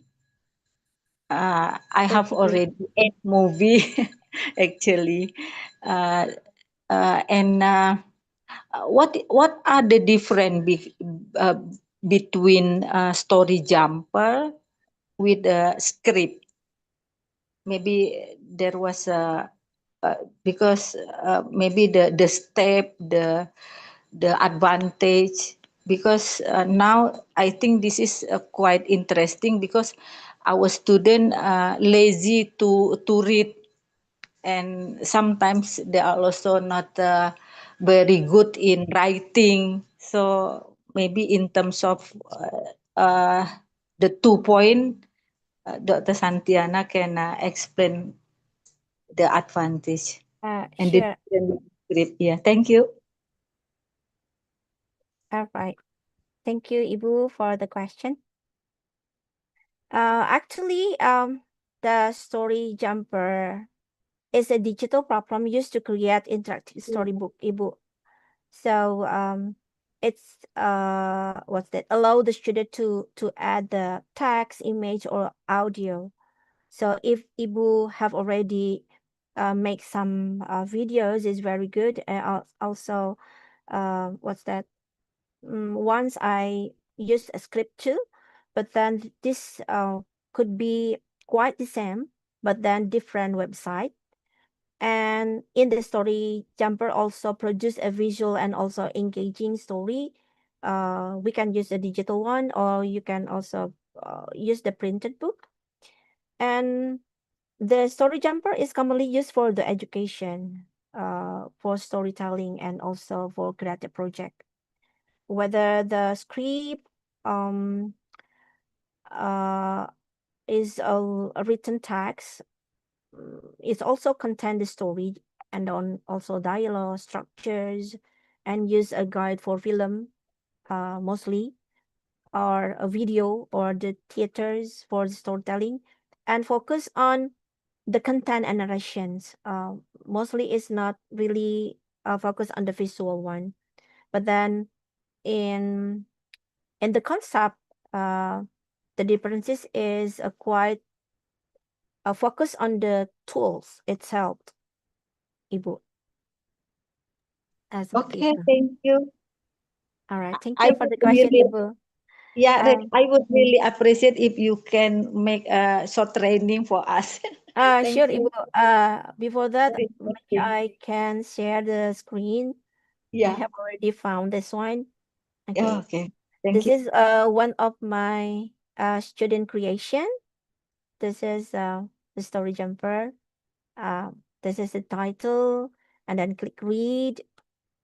Okay, this is for the first apa namanya page.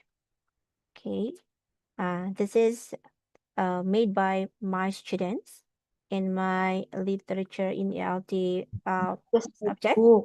Okay, this is a story in the introduction, as I mentioned in my presentation. Okay, this is a rising action. Okay. Wow, great. Right. Wow, interesting. This one, we can also make another one. Try this one. Is another creative by my students. Okay. Okay. They type this book is dedicated to all children, the little heroes who will save our world with empathy, kindness, and courage. And this is the introduction. Okay, and this is more into the story.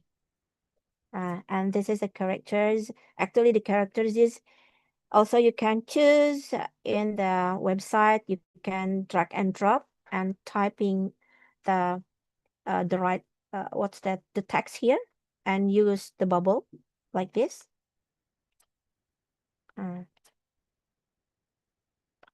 Okay, and then it is what's that? Can engage our students to do the collaboration because it is can access it online and they can edit together.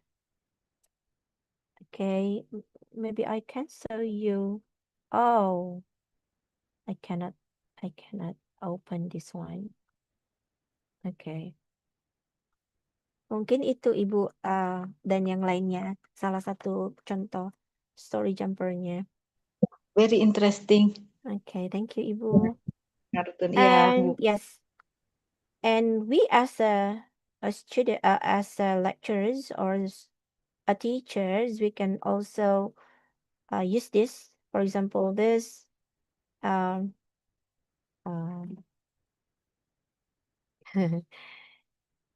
trying to connect. Oh, wait a minute. Masih berputar-putar. Sebentar. Oke. Sepertinya ada. Okay, baik. I do very sorry because this is only limited time and the guest stars is already in our Zoom meeting. Okay, so that's why I should end my presentation. Thank you very much for your kind attention. Assalamualaikum warahmatullahi wabarakatuh. Waalaikumsalam warahmatullahi wabarakatuh. All right. Thank you, committee, to give me token of appreciation. And now,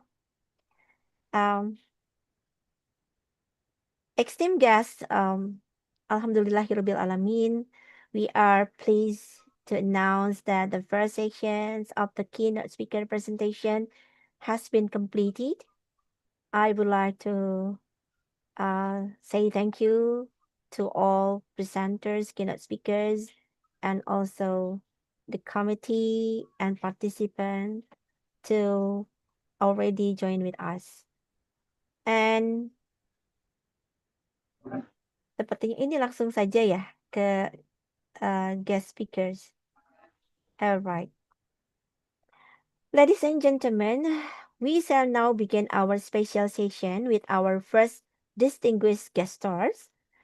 It is a great honor to invite Professor Madhya as Dr. Saipul Bari bin Abdul Karim, Directors of Alumni Relation, University Malaya.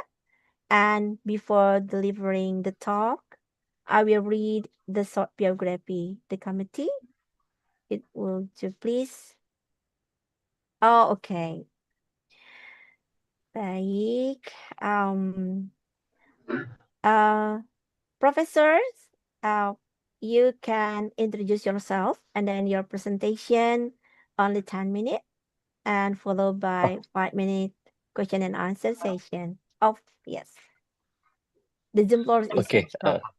Baik. Alright. Okay. Assalamualaikum warahmatullahi wabarakatuh, and also Waalaikumsalam good warahmatullahi afternoon, everyone. Okay. So first of all, thank you very much for inviting. All right.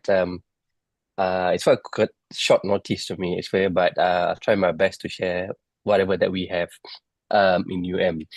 Okay. So basically, my name is Saiful Bari. So I was just resumed this new role as the director of the University Malaya Center for Alumni Engagement. So this is my second week actually resuming this position.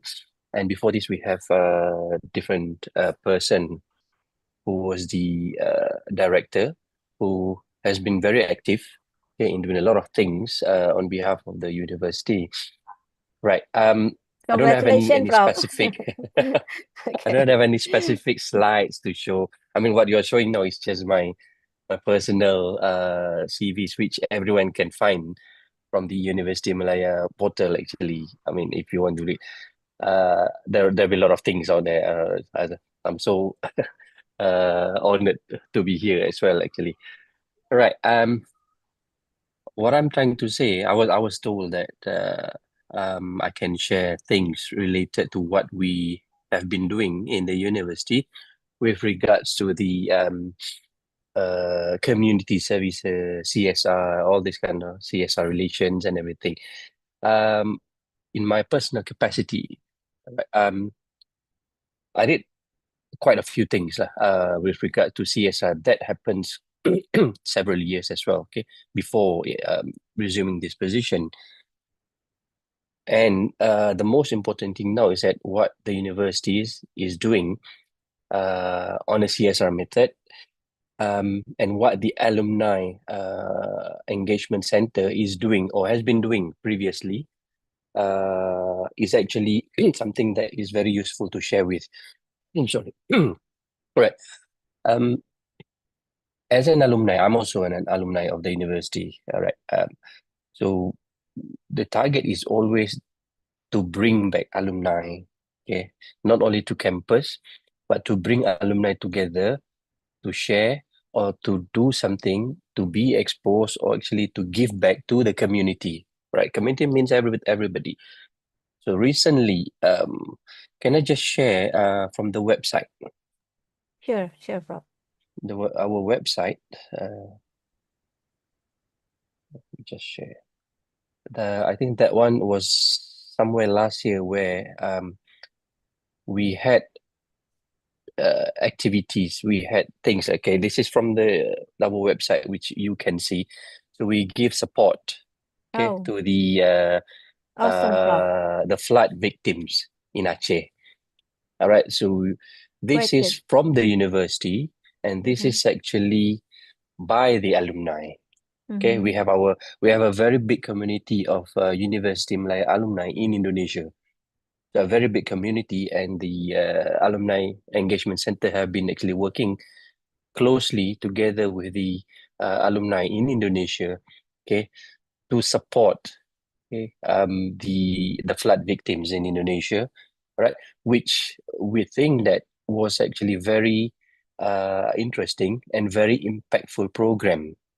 All right, there are many things that the alumni can provide, and many things that actually alumni is a very active. Okay, alumni in Indonesia is a very big community. They are willing to do a lot of things on behalf of the name of University Malaya itself. And the Alumni Engagement Center has been working with different groups of alumni chapters in Indonesia, beginning from Aceh to Medan, I think even to Jakarta as well. And we are now looking forward to have more engagement, more activities, more impactful activities, including any CSR activities with the alumni in Indonesia, starting from, I think, Jogja downwards and everything. And we are also looking towards, I mean, they've been waiting to go to Sulawesi side of Indonesia as well. I think that is something that we are always looking forward to work with our alumni. But besides this flood victim support, okay, we also had our own CSR program where we bring a whole team of support from the universities, supported by our student affairs department. So we have our University Malaya clinics and so on. So we went to Kuala Tembeling, if I'm not mistaken, Kuala Tembeling or Tahan, in Pahang, where we give support to the indigenous communities. So this is also part of the activities run by the alumni engagement center of the university, where we bring many alumni, okay, to help and to support and to engage again with the communities, with the indigenous communities where they live, okay, remotely, okay, in the very remote part of the state of Pahang. So that are things that we are keen to work. And recently we have just discussed that we are going to work on something similar, perhaps, with another chapter or alumni in Borneo, in Sabah, perhaps. I'm currently now in Sabah for another meeting. We're having another meeting here, right? So we have just discussed that something will be done as well. Could be similar things, supporting communities in Sabah. So those are a very good approach where alumni will always would like to give, okay, to the communities. So they don't just give to the university, they will give back to communities. So I think that not only in the university, not only University Malaya, I think that goes back to everyone, that goes back to whichever organizations that you are actually working with. So giving back by alumni or by anyone actually is actually something that we must do, okay, as an individual, as an organization as well. All right. So I think I don't have to talk much on this thing, and I think I open up to anyone that would like to have any questions that you would like to ask on me.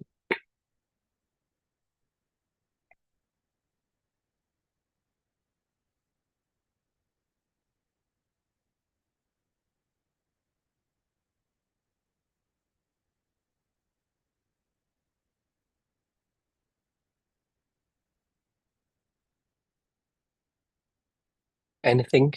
Any questions so far? Oh, sorry, still mute.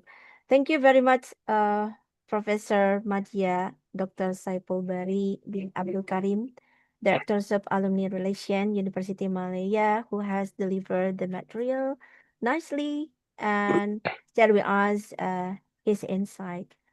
Now we come out to the Q&A session, and I will read the question from the chat box, if any, and look Oh, for so the before audience. I like that thing. Sorry. Okay. There will be another programs that Sure, is Prof. going that is run All right. by alumni, but this time around is not only by the University of Malaya, Sure. but by the whole community of public universities in Malaysia, which we are currently having now in the meeting, just as a teaser kind of thing. So All right, Prof. which Please. we call it Majlis Alumni Majlis University Alumni. Awam Malaysia Malumni. So All right. the plan is to have a very big event which we call a fun run. Fun Okay. run. And we collaborate with all alumni in Malaysia and all alumni in Indonesia, particularly in Jakarta. So we're And going to will have be a fun held in run. Malaysia or Indonesia, Yeah, Prof? both sides. Oh, That both will be sides. both sides. So that will be open to all students, alumni, publics as well. Public sense. Okay. So this is something that we are working on. Okay. All right, and hopefully that we will get more crowds. So the dates will be released soon, depending on our Prime Minister's approval. So we are targeting that the day will be run concurrently, and the Prime Minister will launch it over here in Putrajaya. That could be somebody from Jakarta side to launch as well. So we Sure. invite all communities actually to Okay. It's participate pretty in good, this particular. Prof. Yeah. And now I So this see, is yeah. okay. I see Dr. Yosa has already raised her hand. Maybe Dr. Yosa want to deliver the question or ask you something. Please, Dr. Yosa.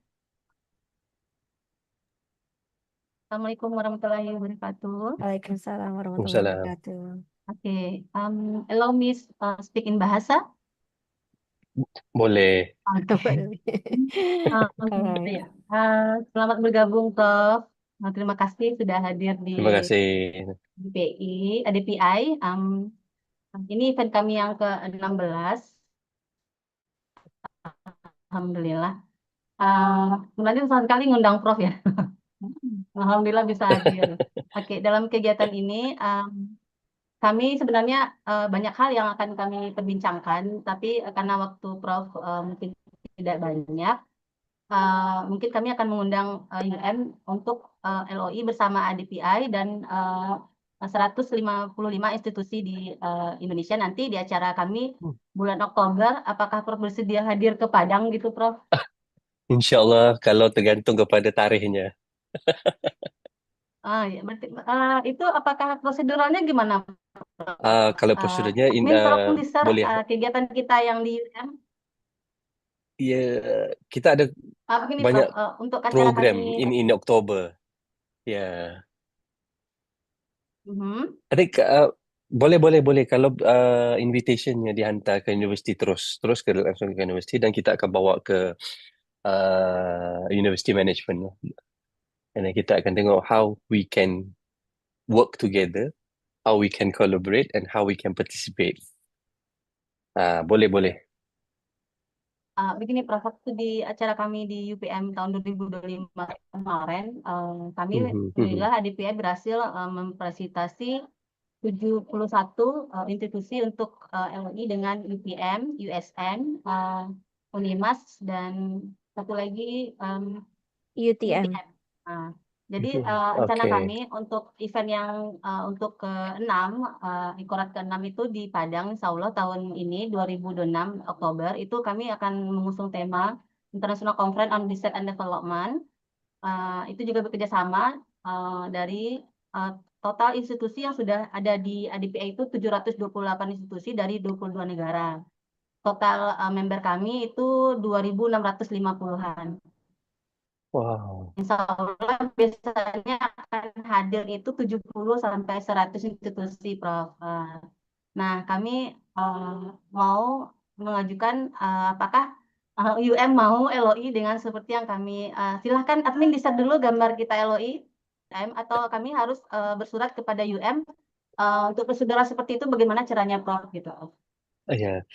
Nanti kalau boleh diutus jemputan dulu untuk apa-apa kolaborasi, apa-apa MOA, MOU, LOI, yang itu semua boleh.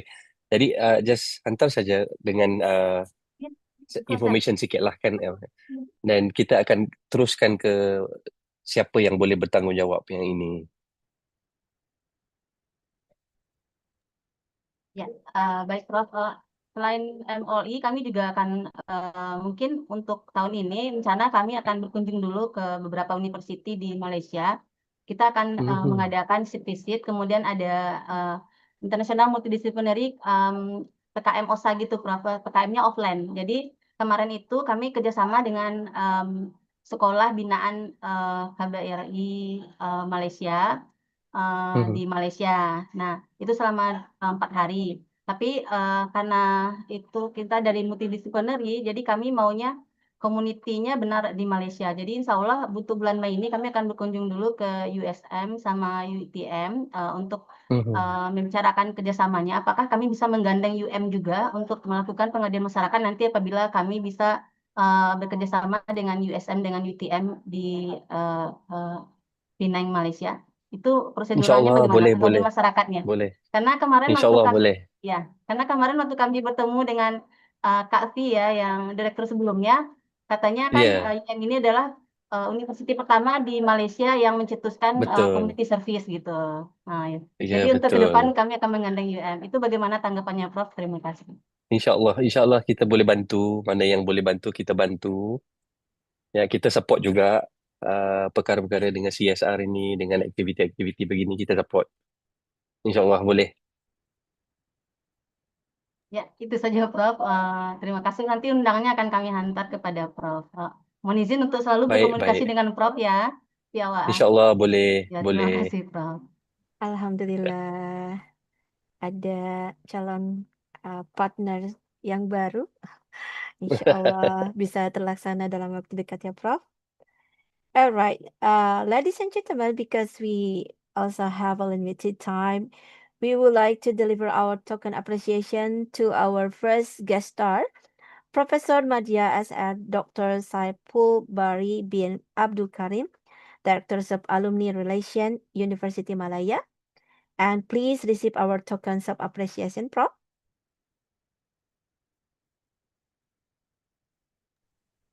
Thank you very much. Terima Right. kasih. Thank you. All right, ladies and gentlemen, this is our tokens of appreciation. Thank you again, Prof. And now it is my pleasure to invite the second guest star, Dr. Brian Ong, the Regional Business Development Manager, Zagro Global Singapore. And before his presentation, I would like to read the CV of him.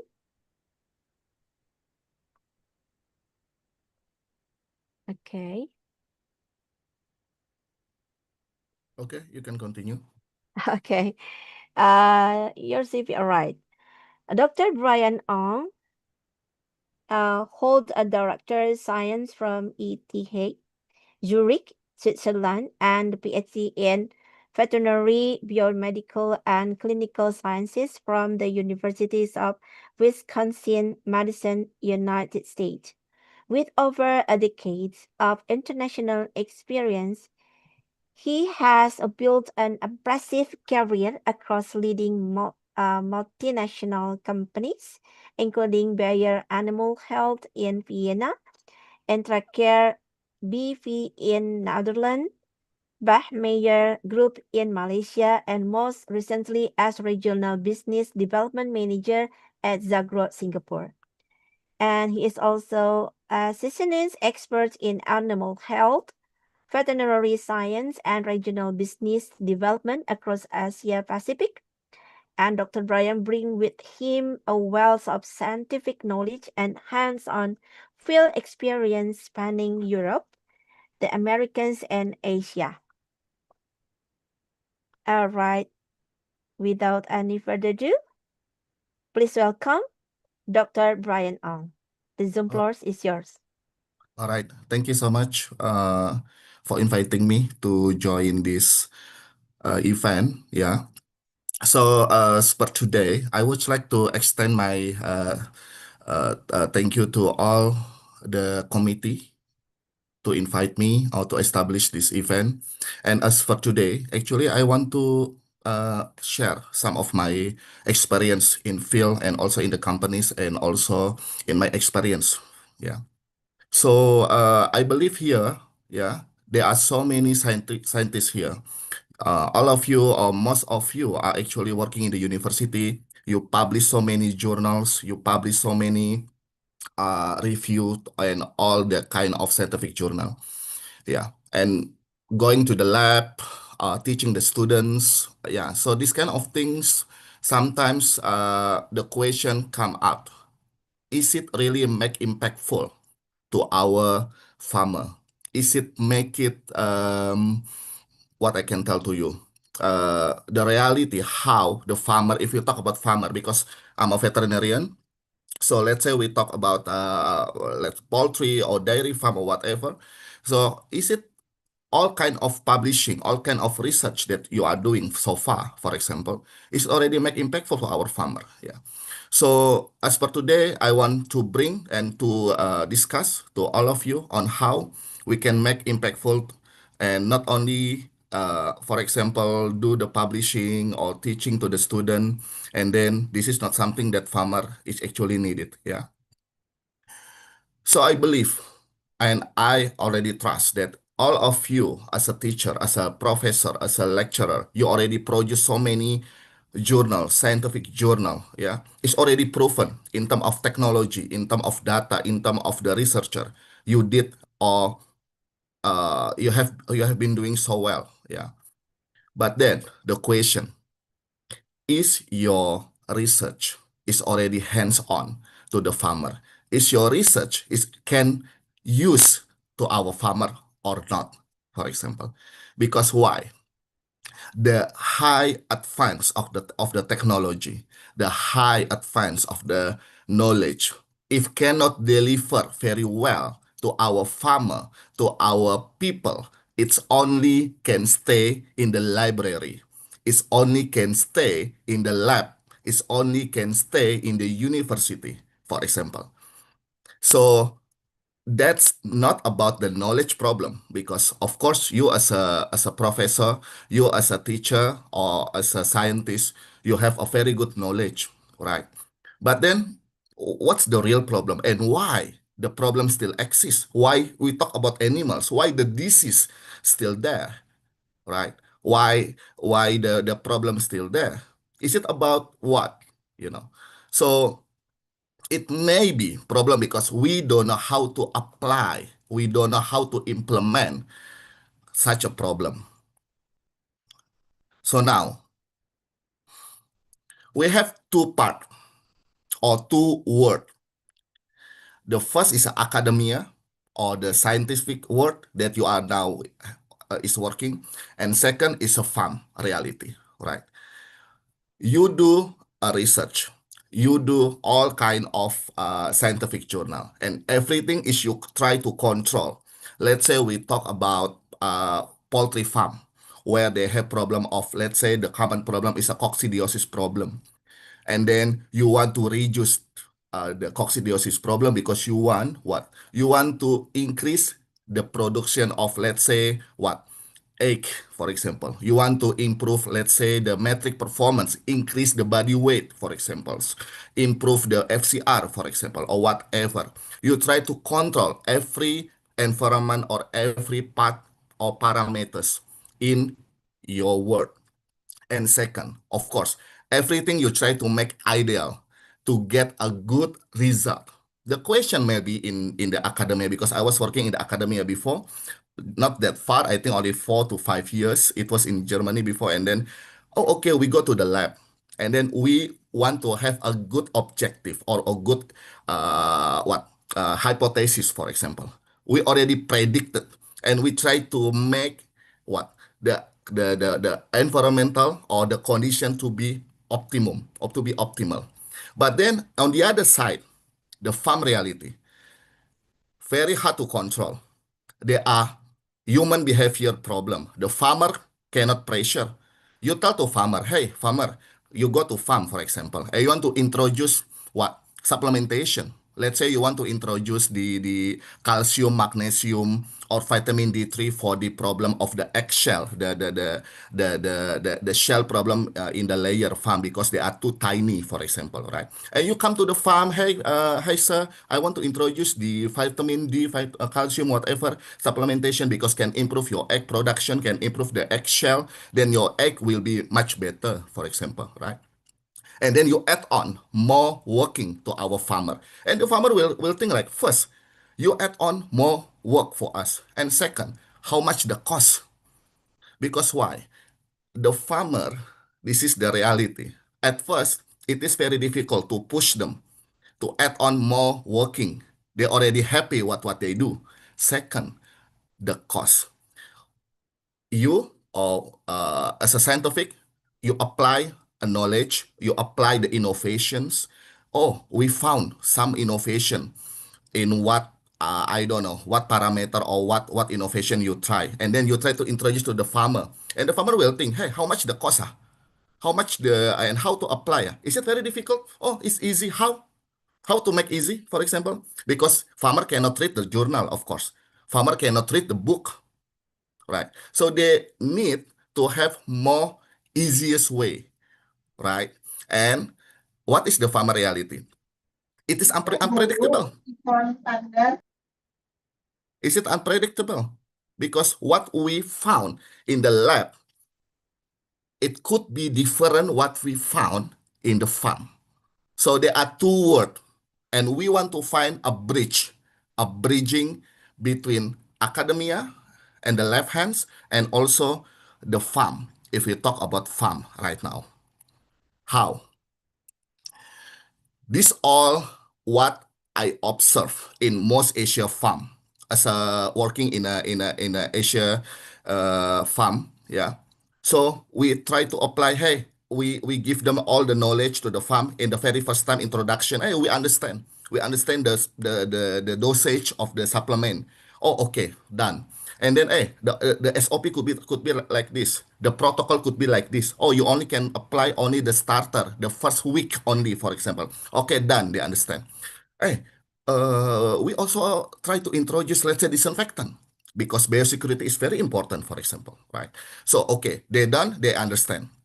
And last but not least, after they understand all what we tell during the meeting at the very first time, they will calculate how much the cost, how they can save the cost at first.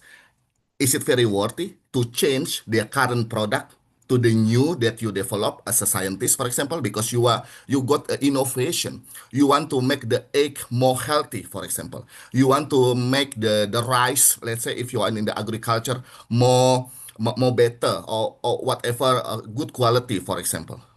So you try to introduce your innovation to the farmer, and the farmer will calculate, of course, if we change what we have done right now, is it saving cost or not? Is it good in ROI or not? Is it make us more to work or not? So now, why most, I can say most or a lot, yeah, the good science could be failure in the practice. Because first, maybe sometimes, oh, okay, as long as we can apply to the high score journal impact factor until 4 or whatever, then we happy already. At first, lack practitioner of translations. We don't know how to translate that language to our farmer. This is first. And second, we don't know. We think that farmer we understand, but we are getting wrong. And second, we are limited of the training or practicing to our farmer. We just do some surface knowledge of the economic, which means we don't know how the situation of the economic of the farmer, because most of the farmer, many farmer, they are different from farmer to farmer, whether they want to add on new innovation or not, whether they just want to apply in the certain farm or certain house farm, for example, or not. And then, of course, the behavior factor. We don't know how to approach them. I've been working in many countries. Every country is really different. We think, okay, I just give you an example when last working in Malaysia, for example. As a foreigner in Malaysia, I've been working with the Malay community, Indian community, a Chinese community. It's really different how we can approach them, how we can translate our innovations to our farmer. Is really different. How different? It's really depends from farm to farm and from person to person, but it's really genuinely very different. We really need to know their psychological status. It means their behavior, whether they are easy to change the innovation or not. Because most of the farm, they are what I can tell to you, not so easy lah to change to the innovation, for example. And second, we don't know how to talk to them, because we cannot approach them only because in the lab or in the university that innovation is good. We cannot simply change the mindset of the farmer. Really difficult. And I always bring the technical or the data to our farmer from the university point of view or from the R&D point of view to our farmer. It's not something only because of you are working in the industry, you just focus on the business or on the sales, for example. No, it's very difficult how we can translate whatever we found in the lab, whatever we found in the university to be translated to our farmer until our farmer will be trust, and how to bridging this gap. Okay, at first we do have science, we do have the lab result, all the trial we have done. For example, we already did it whatever have to be. Customer is happy, let's say, or farmer is happy already, right? Got evidence. Using the calcium supplementation already can improve your performance of the egg, for example. Just use, for example, the chlorine or hexi what the let's say chlorine, for example, or hydrogen peroxide, for example, for biosecurity, let's say, and then can improve the clean of the house, for example. Got evidence already from one house to second house, whatever. Evidence is there, number one. Second, we can apply how to talk to our farmer already. They cannot understand lah the Indonesian language or the English, for example. Oh, okay. For example, when I went to Jawa, to Jogja or to Semarang, they prefer to speak Jawa. I don't know any Javanese language. I don't know. I don't know any Javanese language. What I do, I bring the Jawa people, the orang Jawa, to accompany me to talk to the farmer. When I go to the Chinese one, I go to them to find the people who can easily speak Chinese or Mandarin very well to translate that language to him, for example. Okay, science is there. Second, we can translate whatever language to be simplified to make our farmer understand, right? And then what we can do? We need to do a training. We need to do more seminar. Make it consistency, not only once, make it regularly, and then do monitoring, of course, because without monitoring, we cannot find whether the customer or they want to try our product or not, right? So, this only can make an impact if we break one step. No problem lah, Brian, because we already talk to customer. Customer is our friend already. They can use one. No, they can use maybe only for one shot only. And second one, they don't want to use on anymore because they are another product. A lot of innovation in this world. A lot of innovation. If we can stick them with the data that you as a scientist did it very well, and then you cannot translate well to our farmer, it only can break down piece to piece. Customer or farmer can use only one shot, then bye-bye, something like that. Yeah. So all the piece, number 1 until number 4, you have to make together, stick it together. Now, how to bridge, to make stick it? We already know, or maybe you already try, to make collaboration between academia and the industry. Honestly speaking, we as a company in many international, multinational company, we always call the university to do trial. And then some of university very welcome, some, they are busy with their own things, never mind. There are so many university in this world, right? But why? This is what I want to highlight is that the academia or the scientists, sometimes they use in the good way, they use the industry just to make their student to get the research, to pass the study. Some, I don't say all, some. The industry, right? They use the university to get a scientific data, and they don't stick together to make continue what's next after this, let's say this innovation. We talked just now of supplementation, for example. They are not continuing research or innovation. After this study finish, or after this innovation finish, done, bye. So what's next? The bridging or the bridge that you built or that we are built is very weak, and we need to make a very good bridge. We need to make sure, okay, maybe in upcoming months or upcoming years, there are industrial company or multinational company come to you. We want to do trial, and then you say, what's next? What's next after we've done this trial? Because if if I were a scientist right now as a teacher or working in the university, I will ask them, I will challenge them. Okay, this innovation or this trial is finished.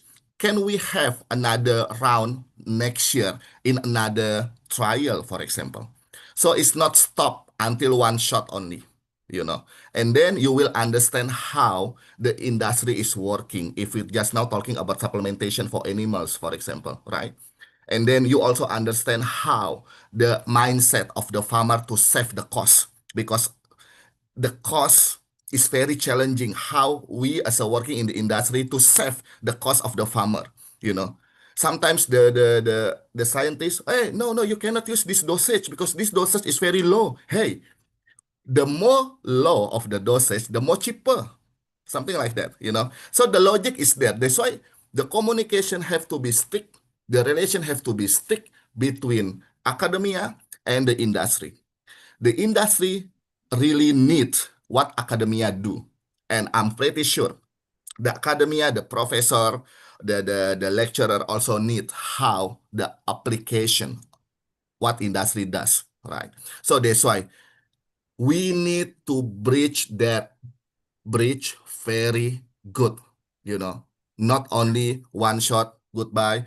If let's say sometimes they blaming each other, you know, like, oh, we don't want to do this one because what? Because the payment is very low. We don't want we don't want to do because that company is very stingy. They don't want to pay more. Hey, come on, we working together. Yeah, something like that. Because this is what I found in the reality lah. You know, sometimes it's not easy to approach one university because they ask more. Sorry to say, funding, for example, right? And then Right. we as a company, we think that that funding is already realistic because we already calculate something like that. You know, Okay. so Excuse me, doctor. communication. Yes, Your time is almost. sure. This is the Okay. last one. All right. Thank you.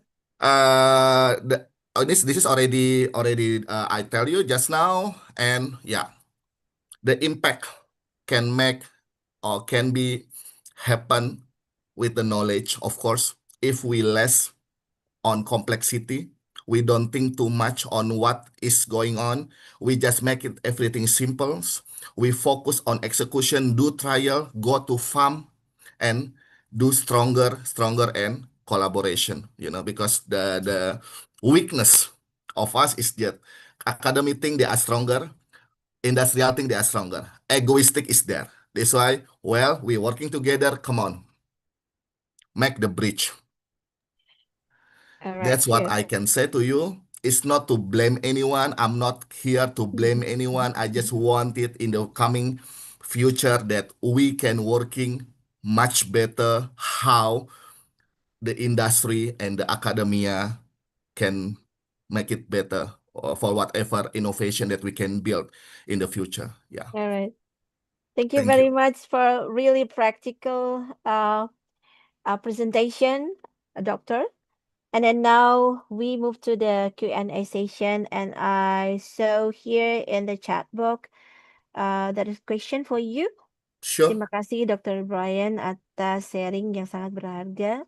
Perkenalkan, ini dari Ibu Novi ya, dari UNP. Izin bertanya, apakah Zagro ada program magang untuk mahasiswa Indonesia? Dan jika kampus kami ACC dan ingin mengundang Dr. Brian untuk sebagai praktisi mengajar, apakah bisa, katanya begitu. I'm not sure whether we have the internship program at this moment or not, but because I also starting my work at Zagro just 7 months after I left Netherlands. Before I was working in Netherlands for another 2 years, something like that. And I think I remember last time we do have that internship in Singapore, but for only a couple weeks because we have a very complete and very high tech of lab. We call Pacific Lab.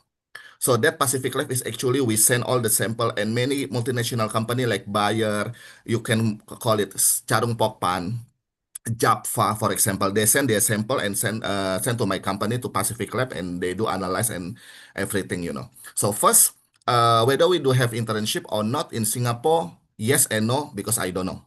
This is first. If yes, we always announce in our website about the internship. Second, what about if you want to invite me as a practicing whatever, you just can invite me, of course. But I need to have permission from my company, right? So basically, if I tell to my boss, to my director, if the time is okay, it's not an issue. All right. So just send me an invitation and let's see what we can do lah. So yeah. So that's two question is already there, I think. So bagaimana bentuk sinergi industri dan akademik di ISG, misalnya Zagro dengan perguruan tinggi katanya, Pak Dokter. The most basic or easy ways is to do trial. Zagro got so many product. We do have, I don't know, 900, 700 product, a lot. And then we looking for university. Let's say we have Zagro Indonesia in Sentul, yeah. So we do collaboration with IPB, with IPB, for example, yeah, to test whether our product is working or not. Zagro core business is three.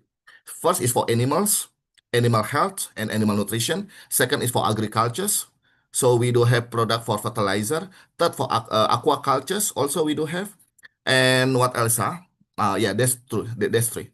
That's three for life science lah. We can say, So it's fine. So what we do at this moment, we do collaboration with the university already done, already settled. But I think in the future, you can just propose to me that university maybe never do collaboration with the companies. Then we are more than happy, let's say, to do our trial lah to that university, yeah. Well, pretty good, Doctor. And here in our Zoom meetings is already Ibu Dr. Yosa. Could you please ask something, or maybe you will join the collaboration again with our partner, please, Ibu Ya, Dokter. 100%. Teteh tahu aja ya kalau udah nongol pasti kolaborasi ya. Sure. No problem. Yeah, Because okay. for us, as long as we can find a win-win, because that's what I can tell to you lah. There are some university think that multinational company is very stingy, don't want to spend so much money. But for us, we already calculate what funding that we can not to say give lah, what funding that we can deliver to the university, for example. So that's why the communication must to be from both sides lah. Cannot be only from the academia and only cannot be from the industry. Yeah. So I think will be not issue lah when let's say okay, because at this moment we do have, I think this year another 3 or 4 registered product for Zagro Indonesia, as far as I know lah. For product is the two one is a disinfection for biosecurity, can apply in the animal house, and another two is a supplementation for dairy, cattle, something like that. Yeah, this new will be a new product. Yeah, we need to test whether this product is working or not in the level of the university trial, let's say. Because why? I tell you something. We pass the university trial. We not finished as an industry. What we do, we go to the farm. The farm belong to the industry, because let's say you go to Charung Pokpan, you go to Java, they have their own farm. You understand, right? So we can tell to them, hey, our product is already approved by the University of what? Padang, or University of Indraprasta, whatever, let's say. And then the Charung Pokpan will not easily believe. What they think, hey, it's only university study lah. You understand, right? So this is like the beginning of the step we need to pass as an industry, is to apply first in the university, right? So, and then second one, we do trial in the industrial farm, commercial farm, we can say, where they apply, or when they produce the egg, they produce the milk, like Ultra Jaya or Greenfield in Indonesia, for example, So that's what the homework of industry that we can do, so many steps that we have to do. But again, don't worry. In the future, we can communicate what part that we can collaborate, and then we will do what we can do lah. All right. Step 1 question from Pak Amna. We are from small private university in Middle Aceh. We have a cafe, plantation, and one endemic fish, ikan depik. Any chance we have collaboration, doctor? Not sure. I cannot give a promise at this moment, right? So we can continue by WhatsApp or by email, whatever, on how we can make this happen. Yeah. But honestly speaking, this time I cannot promise anything. But as a professional person, I can tell there's a future to do collaboration. Yes. But how and what, I don't know, right? Because we need to know each other first, right? What is the goal? For me, as a working in the industry, I think on one first. Is it worth it for me to do trial and can make a business or not? Because at the end of the day, me working as an industry, I invest, let's say what, 100,000 million, for example, or 50 million, for example, in that university, whether can bring back the money to my company or not. So that's why. Of course, because I'm working in industry, I think on how the ROI, right? And that's something that we need to talk. It cannot be only one shot like this. Then we say, yes, we can do. No, I say there's a future. Yes, we do have future to do collaborations, of course, but how and what, no idea at this moment. All right, thank you very much, doctor, to your answers. Maybe Ibu Dr. Yas still have any questions, or Pak Amna? Is enough ya? Ya, All right. Pak Amna dulu. Nih Pak Amna, silakan Pak Amna. All right. Saya sudah Bu, tadi sudah melalui chat. Sure, sudah disampaikan. Dan tadi juga sudah dijawab oleh beliau. Pesan sponsor, speaking bahasa. Yes, jadi apa itu I think you understand lah, Ya, I got it. right? Tapi kalau untuk pembahasan kerjasama diminta in bahasa. Bagaimana Dr. Brian? Is it okay I speak in bahasa? Oke. Bentar. My bahasa so bad. Jadi begini, Bapak Ibu. Kita dari company Zagro, ya kita dari company Zagro, kita open untuk any collaboration, of course. But first we need to know English again kan. Saya harus tahu first whether saya pusing. Apakah maksudnya kami mau bertanya dalam bahasa Indonesia gitu, Dokter. Boleh. Tapi saya mungkin campur-campur nggak apa-apa ya? Boleh, it's okay. In English it's okay. Ya. Ya, boleh. Oke, pertanyaannya nih mau dibacanya. Gini, Dokter, terima kasih ya sudah hadir, praktisi ya. Satu lagi, kami sudah tahu banyak tentang Dr. Brian ya. Siapa yang nggak kenal ya? Di sini, kenapa kami memanggil Dr. Brian di sini? Karena kami melihat di sini banyak kegiatan akademisi yang akan bersinergi dengan keahlian dari Dr. Brian sendiri gitu. Nah, untuk tahun 2027 ya, Teteh ya, kita akan insya Allah akan melaksanakan kegiatan internasional multidisciplinary sama international conference di Singapura gitu. Rencananya kami akan menggandeng beberapa universitas juga di Singapura, tapi belum fix. Jadi bagaimana tanggapan dari Dr. Brian sendiri untuk kegiatan multidisciplinary conference ini dan community service ini, kalau kita menggandeng Dr. Brian dan perusahaannya gitu dalam bentuk CSR gitu, apa peran akademisi yang dibutuhkan di dalam perusahaan atau tempat Dr. Brian sendiri gitu. Misalnya bisa nggak kita berkolaborasi dalam bentuk program CSR gitu untuk masyarakat dunia. Kalau kemarin itu kami kerjasamanya dengan KBRI ya, KBRI Malaysia. Nah, kami akan menggandeng juga KBRI Singapura. Apakah Dr. Brian bersedia bergabung dengan kami gitu nanti ya Teteh ya, dan ya Dr. Amna ya nanti. Insya Allah. Gimana tuh Dr. Brian? Apakah ada peluang nggak ADPI berkolaborasi dengan Dr. Brian dan juga perusahaannya gitu? Terima kasih. Oke, terima kasih. Program CSR-nya begitu, bisa nggak kita masuk gitu? Only speaking lah, Oke. sejujurnya I cannot say right now. I need to talk. Of course I cannot give so many promises. Saya nggak mau berjanji. Daripada saya berjanji and then tidak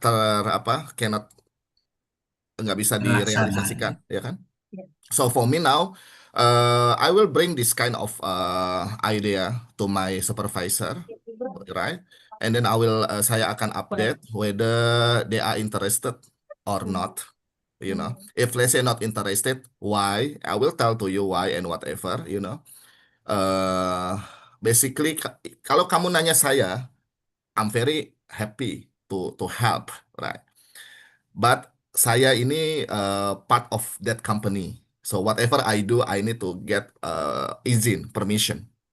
Understand, right?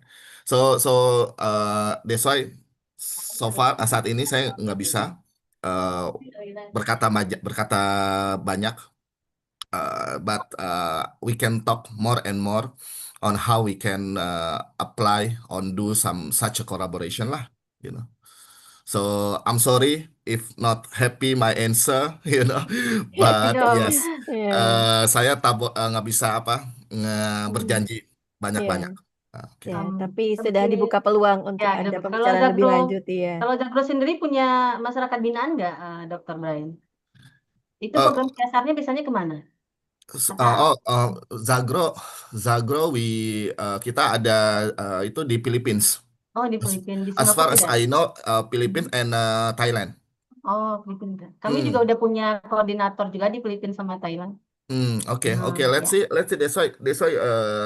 Because this CSR or whatever program that we try to make it or plan, for example, we need to see in the perspective of the Zagro management lah, right? Ya. Because that's why I cannot say anything. Saya nggak bisa bicara banyak saat ini kan, karena nanti my perspective or my idea could be different, akan berbeda dengan apa itu manajemen. That's why, you know. I am sorry I cannot say so much, and I don't want to make a lot of promise.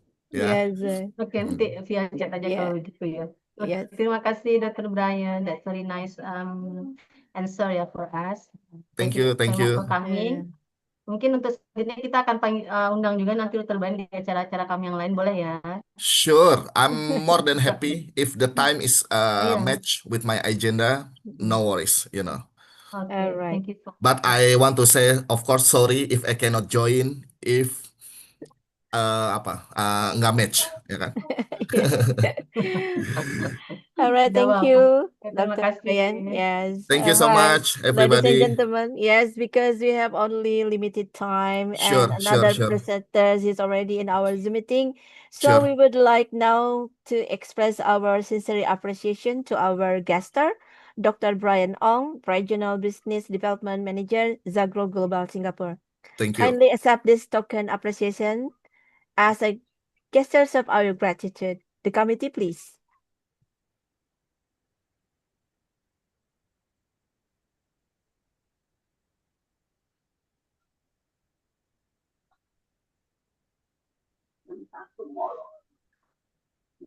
Thank you so much. All right. Once again, thank you very much, Doctor, to be here Okay. with us. I excuse myself to leave the meeting. I have another Sure. things to do. Right. Yeah. Thank you very much. And the committee can be screenshot our meeting.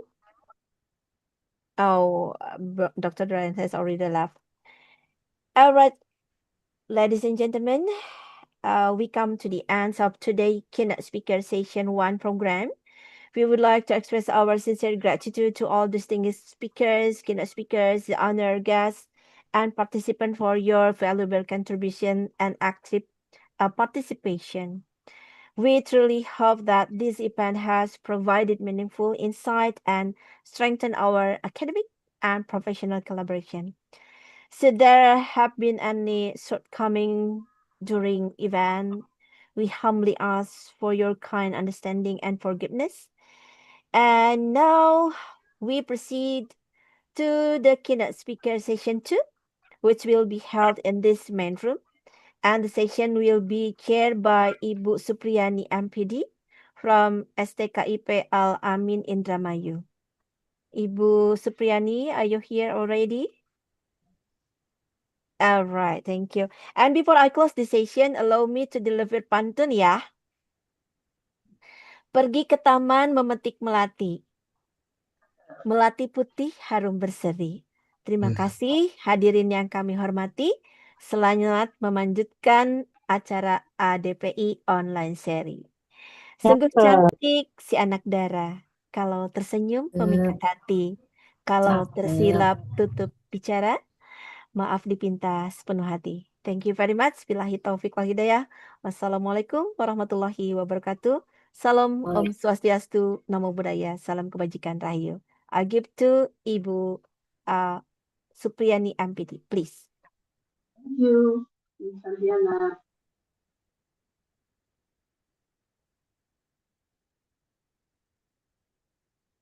Okay, Assalamualaikum warahmatullahi wabarakatuh.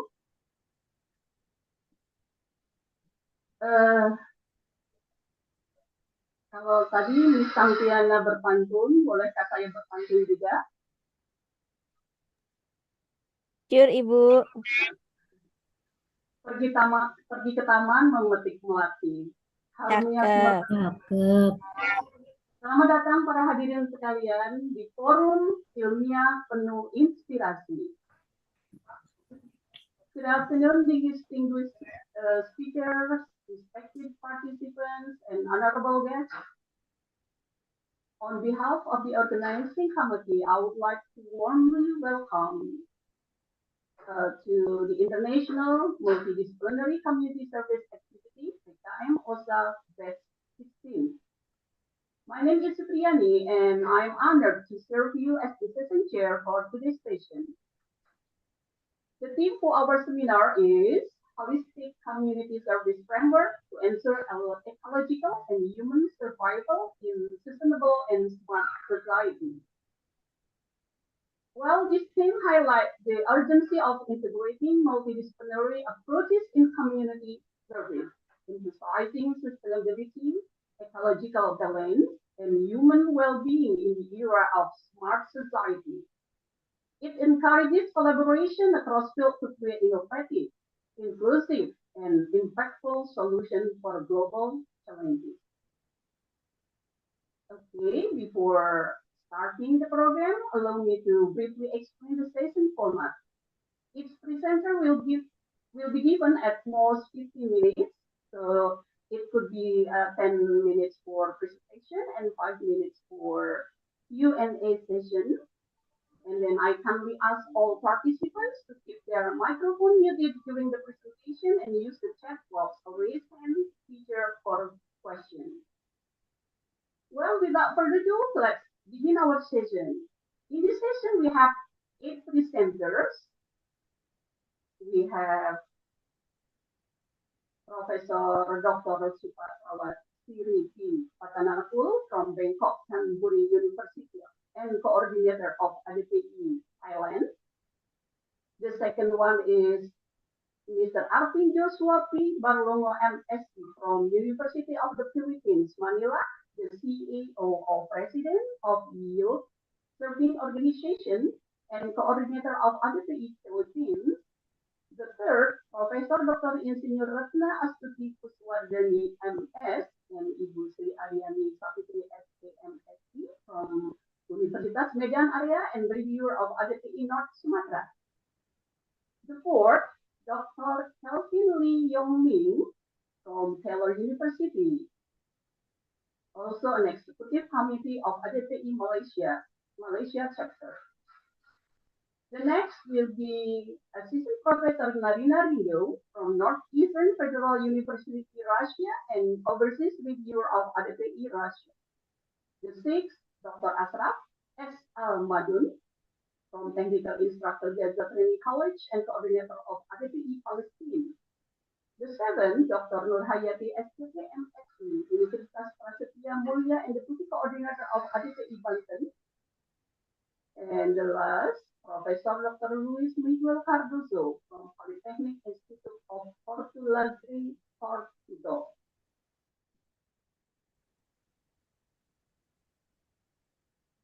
It is my pleasure to invite our first presenter, but let me ensure, excuse me, Dr. Supra Prawatsiri Panako, are you here already?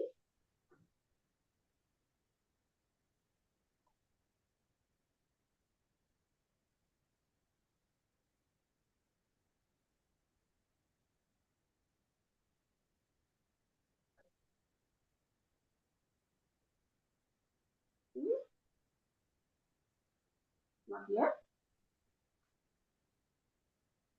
Mr. Arvin Joshua P. Barlongo, MSc. Excuse me, sir, are you here already?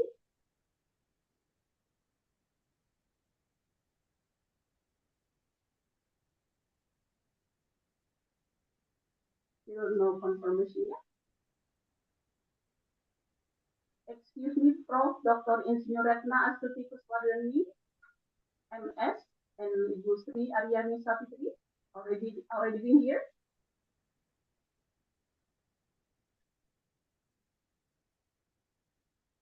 Hello?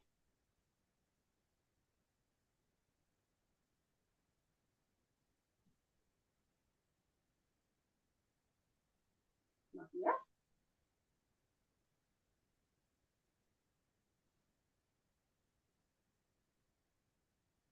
Excuse me, Dr. Kelvin Liang Mi. Have you been in the Zoom room?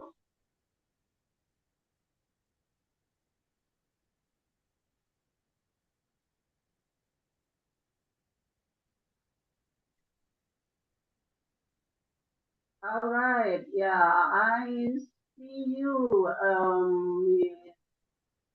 Prof. Narina Ringo. Hello, nice to see you. Good afternoon, ma'am. So is it okay for you to be the first presenter? Yes, no issues. Thank you. After how many minutes I have to be prepared? That's okay, as long as you are ready, Ms. Narina. Okay. Just 1 second.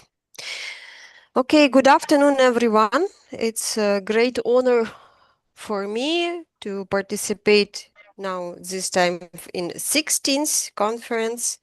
And today, as usual, I would like to choose the topics related to Indonesia to be related more. And today I would like to discuss topic, a year ago, almost a year ago, we discussed that Indonesia joined BRICS, accepted invitation, despite before this country was not interested much to join this block. And let me share presentation. So despite today we speak a lot about disintegration processes and rejection of the common equalizer, we can remind that Indonesia in its time wanted to make the main emphasis on their own efforts. And a couple of meetings before, we discussed that particular phenomenon like bebas active, when Indonesia would like to be self-dependent and to provide most of assets by itself. So more than a year ago, Indonesia officially joined BRICS, and BRICS turned into BRICS Plus, the bloc that started as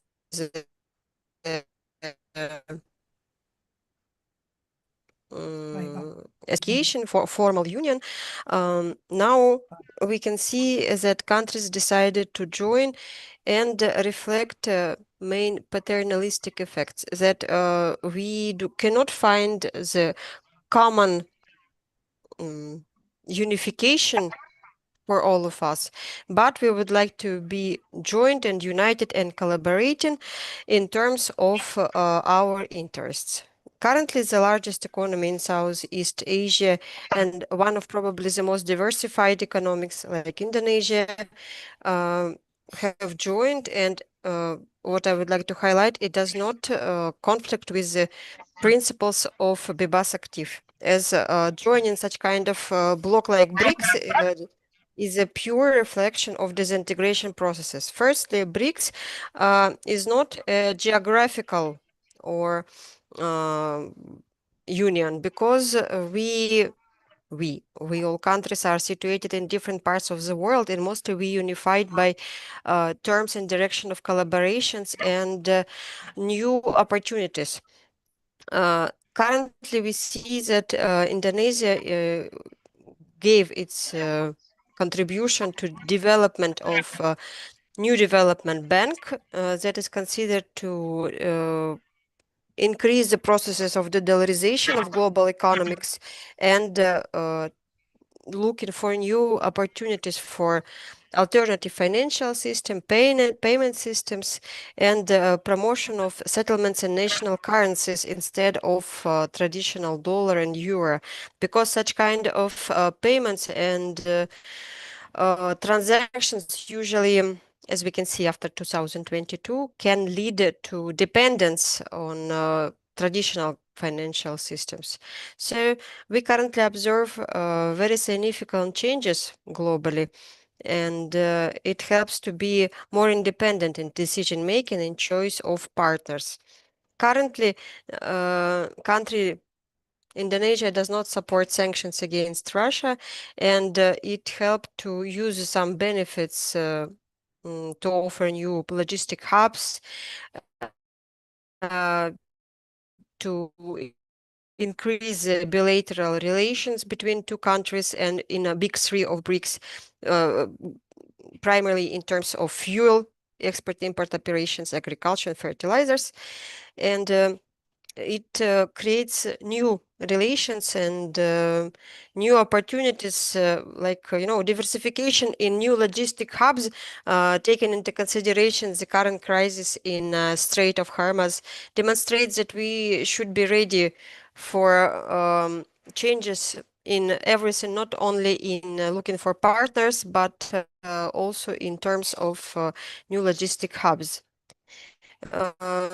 Highlighting the main key areas of operations, I would like to recall, when sometimes students ask me what kind of research about international trade we should look for, because traditional terms like collaboration, bilateral relations, export-import operations were discussed so much that they lost any interest for the jury or for faculties or for journals to be published.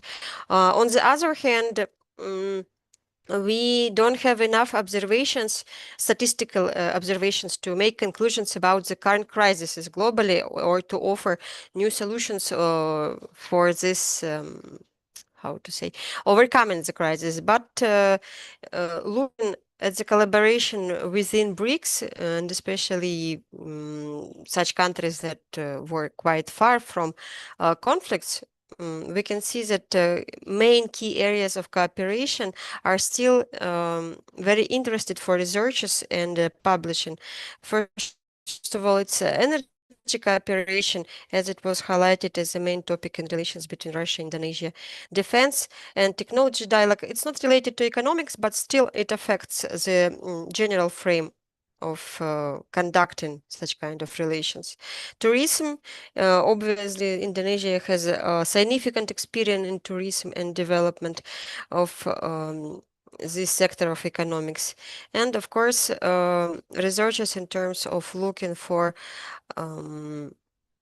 gravitation, new logistic hubs, new logistics centers, ways and alternative payment systems, or participation of countries in new or alternative payment systems. So currently speaking about new perspectives about collaboration of two countries, researchers, and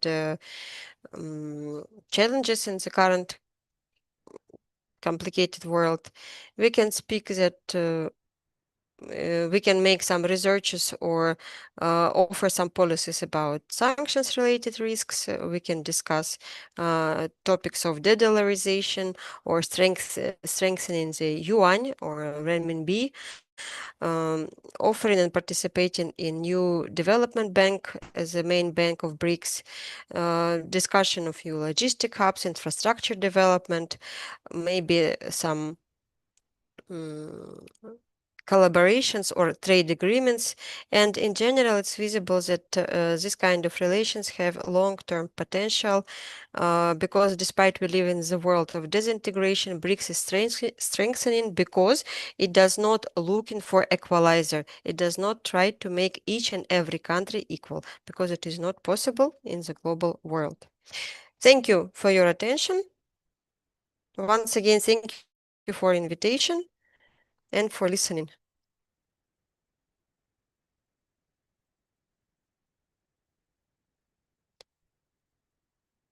Ma'am, please turn on microphone. You are non-audible.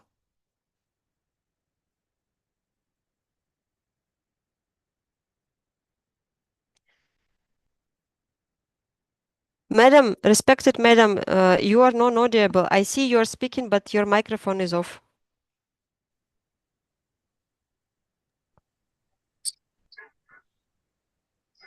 Okay, thank you very much, Ms. Marina. Most welcome. Excuse me for participants. Do you have any question, please? Then you can try to ask Ms. Marina directly, or you can try to write it here in the chat box. And while waiting for participants' question, may I ask for the question, Ms. Marina? Of course, ma'am. All right, thank you. So, my question is, how could Indonesia's potential engagement with BRICS strengthen its economic and strategic cooperation with Russia, particularly in areas such as trading, energy, and geopolitical alignment? Thank you. First of all, Indonesia has huge experience related to development of tourism and hotel business, support of small and medium businesses. And currently, Russia faces a lot of problems with development of this sector. Mostly federal budget depends on price of petroleum, and it creates certain risks. So development of peaceful peaceful sectors of economics and creating positive image like Indonesia did it would definitely improve the current situation. Anyway, global, local crisis and military operations will be over and the need to start new life.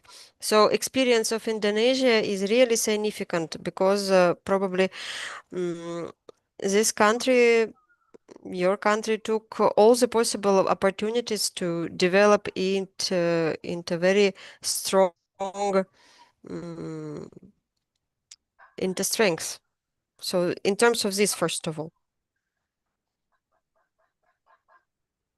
So actually, how long have been for BRIC itself? How long has it been exist?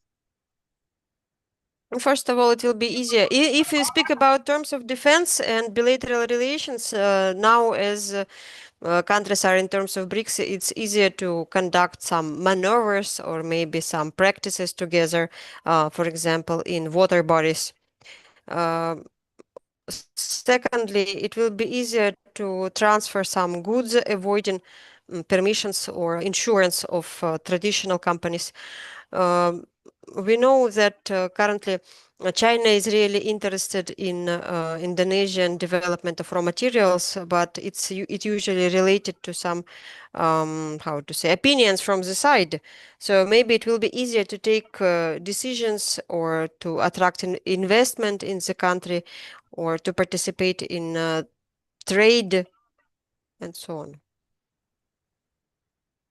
Okay, thank you very much, Ms. Nadina, for your answer, for your response. Dear participant, do you have any questions, please? You may ask Ms. Nadina directly.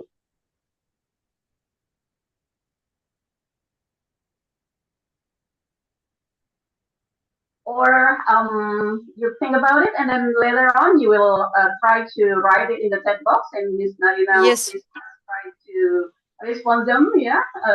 Even the session has been over. Okay. So thank you very much for your nice and great presentation today. Thank you. Thank you very much.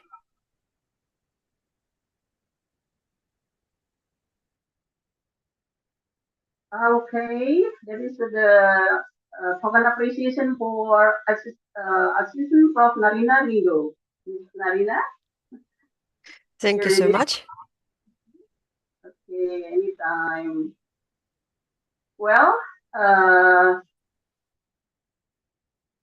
let's go to the next presenter. I would like to answer for the participant here. Has Prof. Dr. Supaprawat been here already? Or is there any confirmation, committee? Apakah ada konfirmasi?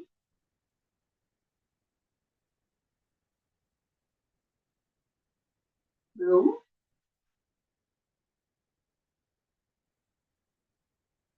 So what about going to the sixth one, Dr. Ashraf Esmal Al-Madud. Excuse me, Dr. Ashraf.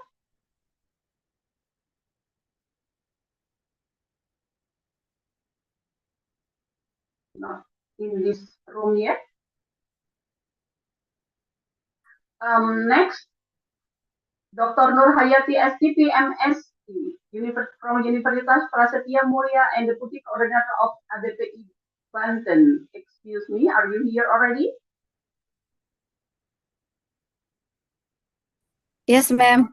Okay, thank you very much. Yeah. Miss. Yeah. Is it my turn? Yes. That's okay, right? Because I've called. Oh, you just mentioned. Okay. No response yet. They have no response. So it is time for you to present your presentation. Okay. Okay. Thank you so much, Ibu Supriyani. Thank you for our distinguished college here. And thank you to the committee for providing the convenient time for us. So allow me to share the screen. And then I would like to asking some of the participants, especially maybe Ibu Supriyani, to confirm that I can share the screen. Hang on. Okay. You would like to share it yourself? Yes, yes. Okay. Did the screen appear on the share screen already?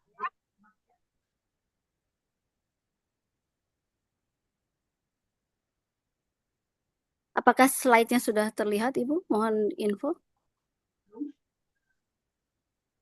Belum, Ibu belum terlihat. No, yet, no, miss. Not yet. Not yet. Okay. So sorry.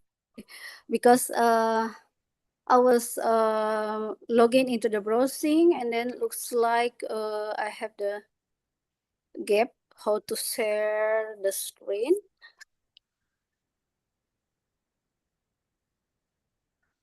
Maybe Ibu, if you allow me to pause my presentation just like a couple minutes and go to the other participant, I would like to out from the Zoom meeting for a while and then go to login again.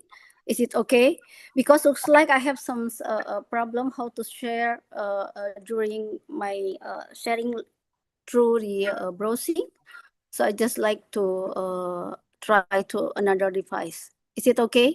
Maybe like 5 or 10 minutes. So I would recommend to go to the other presenter who are available now. Okay, thank you. Thank you so much. And see you around. Thank you. Thank you so much. Okay, yeah, I have already got the information from Dr. Kelvin that he has been here already. So, Dr. Kelvin, please, could you? Okay. Yeah, thank you. Thank you, Miss Yani. All right, please allow me to share my screen. So one moment, yeah. Okay. Okay, so can you see my screen? Not appeared yet.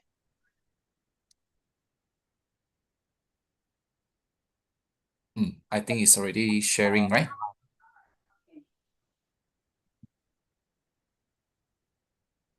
Okay. All right. Yeah, you see my screen, Miss Yani? Yes, Mister. It's okay. Okay, all right. Yeah. Yeah, thank you everyone. So thank you, Miss Yani, and also ADPI committee for the invitation and giving me this opportunity for me to talk a little bit about this topic. I call this topic as the role of climate finance in building green economy. So I would say that this topic is very trendy, I would say. Okay, and I also conducted one national project that related to climate finance as well. Okay, so please allow me to share a little bit on my observation and finding throughout my research project. Yeah, so yeah, this is my profile. I'm Dr. Kelvin from Taylor's University, from School of Accounting and Finance. Right. So whenever we talk about climate finance, all right, I always keep this thing in mind that we also have to keep this thing in mind that the health of our forests is actually the wealth of our future.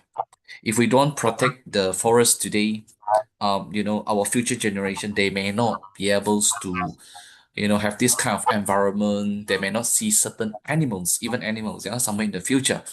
So whenever we want to protect forests, okay, so we always need to know that the forest is actually a very important component when it comes to climate change as well.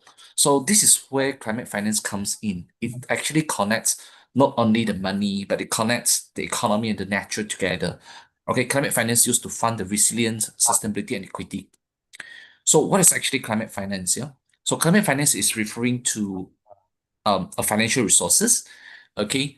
The money can actually come from either the local governments or even the federal governments. Okay, or it can be any public sector or even private sectors. Okay, so this amount of money is actually used to support two simple things. Okay, it's either for climate change mitigation or climate change adaptation. Okay, so this is the only two efforts that's under this climate financing. Okay, because regardless of one of these effort is actually helping us to address the issue brought up by this climate change. Yeah. So when it comes to climate finance, right, climate change, everyone know that we need to take some action. But whenever we take actions, no matter what, in economy is very simple. No matter what action you want to take today, you need money. Okay, so let's say if I want to take action to either mitigate or to adapt the climate change, we need money. So that money is called climate finance. So what kind of solution that climate finance can give it to us? First thing will be renewable energy investment, reforestation, okay, mangrove restoration, the green bond, and also the carbon market. So why is climate finance matter? Okay, so of course, climate finance is actually helping us, okay, in terms of like mitigate whatever issues or try to overcome the issues that brought up by this climate change. Okay, so indirectly it's actually helping us to support this SDG goal 13. But if we think in another way around, that if we are able to protect our climate, I mean, if we are able to slow down the climate change, somehow we are also protecting the life on the land. Okay, so it's also another SDG goal, which is SDG goal 15. So because of the existence of this climate finance is also helping the country to shift from brown growth to actually a green growth. So it's actually encouraging the private sector to be more innovative in terms of like creating the product, in terms of production, this and that, so that we can reduce the carbon emissions, this and that, somehow can achieving the sustainable development goal. Yeah. So when it comes to climate finance, it's always linked to one thing we call green economy. So what is actually green economies? So this economy basically is like promoting the economies that protecting our environment, improve the well-being, and reduce poverty. Okay, so this green economy basically emphasize the things about sustainable development, and we try to balance up the resources that we have, especially in terms of like protecting the environment. Yeah. So the key sector here is not only renewable energy, but it's also something to do with agriculture, waste management, and then green transportation, and is in also this ecotourism. Okay, so now when we talk about climate finance, okay, so how we use it? Okay, right. Just now we mentioned that we can actually use it for different purpose, right? For renewable energy, this and that. But then this is how it works actually. We use it to fund low carbon project. Okay, for example, if like one of the project that I'm conducting, for example, the SME, they plan to mitigate the climate change. So how? They need to buy a new machine. They need to buy a new machine that reduce carbon emission. Okay, so they can actually use this climate finance for this purpose. And at the same time, all these SME, okay, they under my project, they also use the climate finance to actually bought these solar panels things, okay, to generate the energy so that they don't have to relies on the normal energies that we have here. So also it helps to encourage the nature-based solution, for example, like reforestation. For example, like we plant some tree, this and that, yeah, and also stimulate green innovation. Okay, right. So of course, when we talk about this role of climate finance in green economy, yeah, in Malaysia, we do have this Green Technology Financing Scheme 2.0. Okay, so basically this is a scheme that under Ministry of Finance. Okay, so basically they work out with the community here, MESTECC, with the purpose of enhancing and improve the environments, and also they offer some kind of financial support. Okay, also rebate this 2%, okay, rebate in terms of the interest. Okay, the ultimate goal here is to accelerate the expansion of the green investment by providing something like we call easier access to funding, lower interest funding, to actually helping these SME or even entrepreneur to participate in these meaningful projects actually.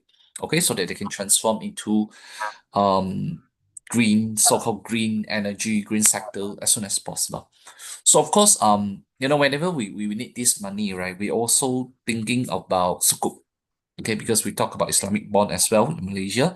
So we do have this thing we call a green sukuk. Okay, because previously what we know about sukuk is Islamic bond. Of course it have to be Sharia compliant, this and that. But when it comes to green sukuk, it means what? It's not only Islamic bond, but this money, it will actually use it for a meaningful purpose. We use it to fund green project. Okay, so how big is the size of the green sukuk here? Okay, it's actually up to 6.1 billion US dollar, yeah, which is a huge amount of money. Okay, it's actually has been raised through 12 green sukuk, okay, through Indonesia, Malaysia, and also United Arab Emirates. Okay, so yeah, that we can see there's a very meaningful things that have been done in Indonesia and also Malaysia. And of course, we also believe that this amount of money will be growing, okay, from time to time, okay, due to the importance of protecting our forests and also cultivate the green economies environment in both, not only Indonesia and Malaysia, but actually the whole world. Yeah. Okay, so this picture basically can help us to summarize, okay, what are we doing? What is the issue? For example, climate change drivel. What actually caused climate change? there's a lot of activities here, for example, like energy sector, industrial production, this and that. But what's the effect of it? You can have a look on the top right. The effect is a rise in global temperature. Everyone knows that, yeah? We also see the sea level rising. So what can we do to mitigate the climate change? You can see the bottom left, clean energy, sustainable agriculture, waste management, and what kind of things that we can, if we can't mitigate the climate change, what can we do to adapt it? Okay. Of course, we can actually go for water harvesting. Okay. So instead of depending on the dam to actually store the water, we can actually build our own system to actually store the water as well. Okay. And other than that, we can also like restoring degrade ecosystem as well. Yeah. Okay. So of course, we also encourage like the private sector engagement. Yeah. For example, during the national project that I've conducted, I actually talked to several banks that whether they are fine to support this climate finance to the SME in Malaysia or not. Of course, the feedback that I gather is actually quite positive. And of course, whatever I discuss is purely discussion, okay, with the idea. When it comes to implementation and execution, it will be another thing. But then the initial discussion is good. Okay, the idea is there. People like it. So yeah, who knows? Somewhere in the future, the bank may actually have this climate finance as well.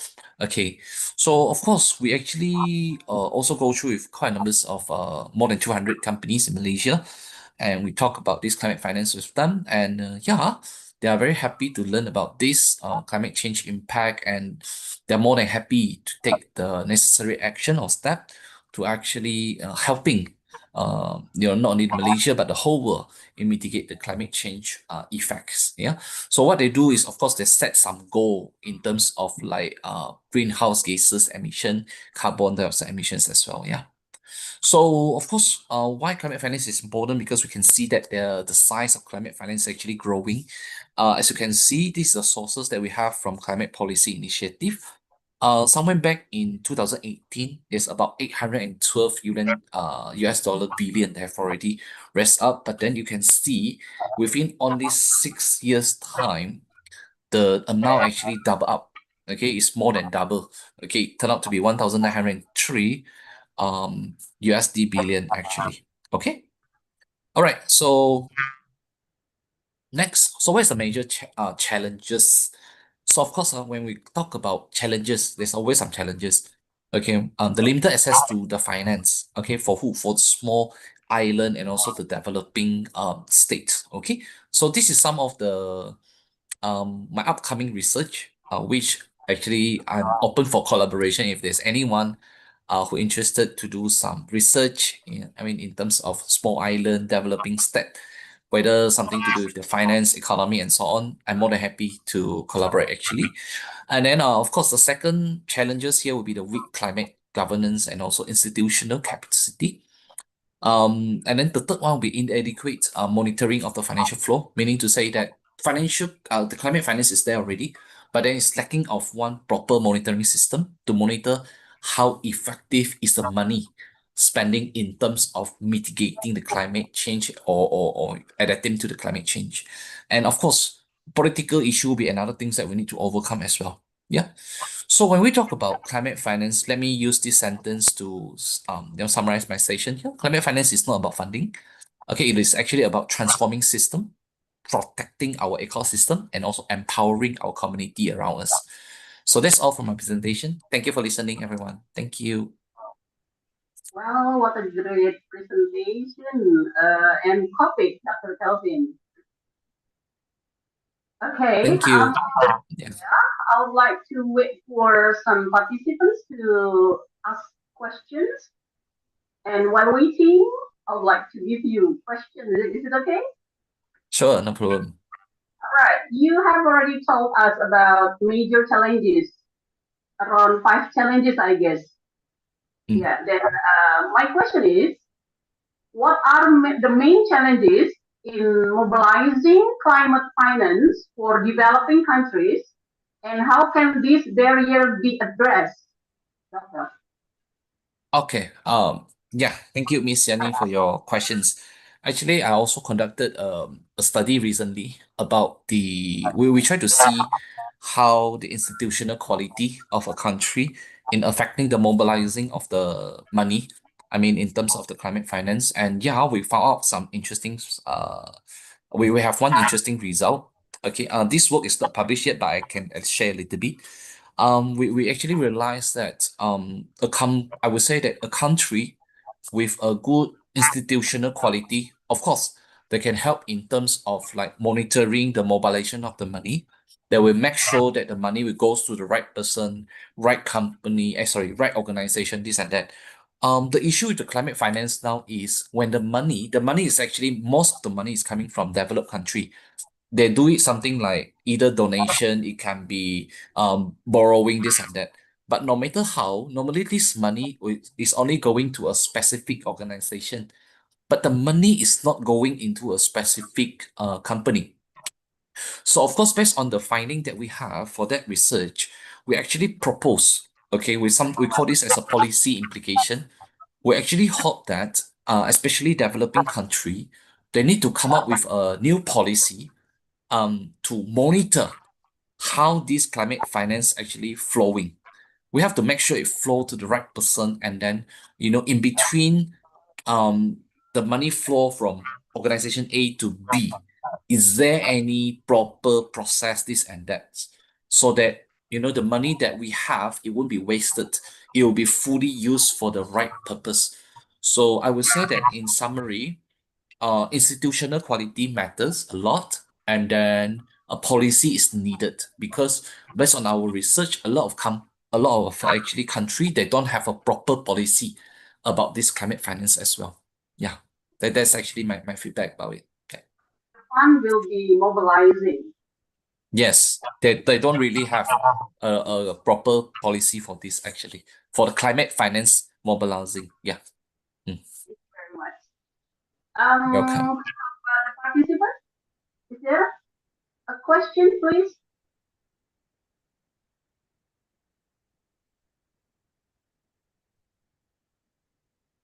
Seems that no question, but could you please give me one more opportunity to give you one more question? Sure, no problem. Okay. Yeah.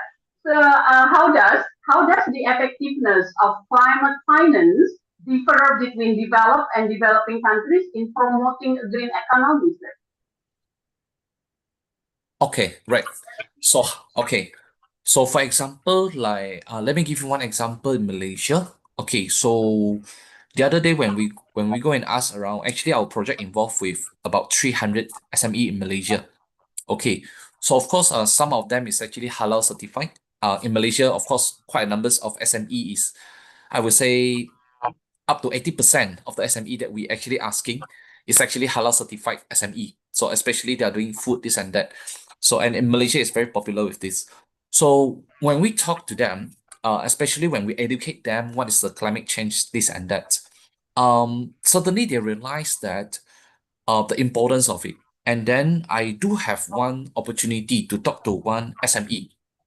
After the survey that we have, actually we took quite a long time to conduct the study, but I do have one example to share here. So this SME, which is a halal certified F&B manufacturer. So after we educate them about this climate change, climate finance, so he decided to actually go for one thing we call the scheme that I introduced just now. He actually asked for a so-called a loan, okay, a loan from the government. So what he do is he actually use this amount of money. So we can actually call this amount of money as climate finance as well, because he understand that he can reduce the carbon emission by doing something on the machine. So what he do, he borrow the money, he change all the machine that he have in his factory, and then you know what? Before and after, the carbon emission reduced actually more than 80% after he changed to the new machine. So of course, indirectly, this SME contribute a lot in terms of protecting the environment. That's the first thing. Second thing, because of he invests in this so-called green technology, I call this green technology because he bought a new machine. Okay, so whenever he buy a new machine, indirectly he is contributing to green economy as well because he is using something more green. So I would say that climate finance is always linked to green economy and it's very effective in terms of growing, in terms of expanding the green economy size as well. So in short, I would say that in many countries they call this as green finance, but then hopefully one day they may actually name it as climate finance, make it more meaningful so that people know what's the purpose of the money. It's not about green, but then it's all about our climates as well. Yeah, I mean, yeah, that's my sharing actually. Yeah. Okay, thank you. Well, I think it's enough, Dr. Calvin. Thank you very much Yeah. for your Thank you. explanation. And for me, it also adds some insight about Sure. climate. Surely. Okay. Sure. Thank you. So the committee, could you please give the token appreciation for Dr. Calvin?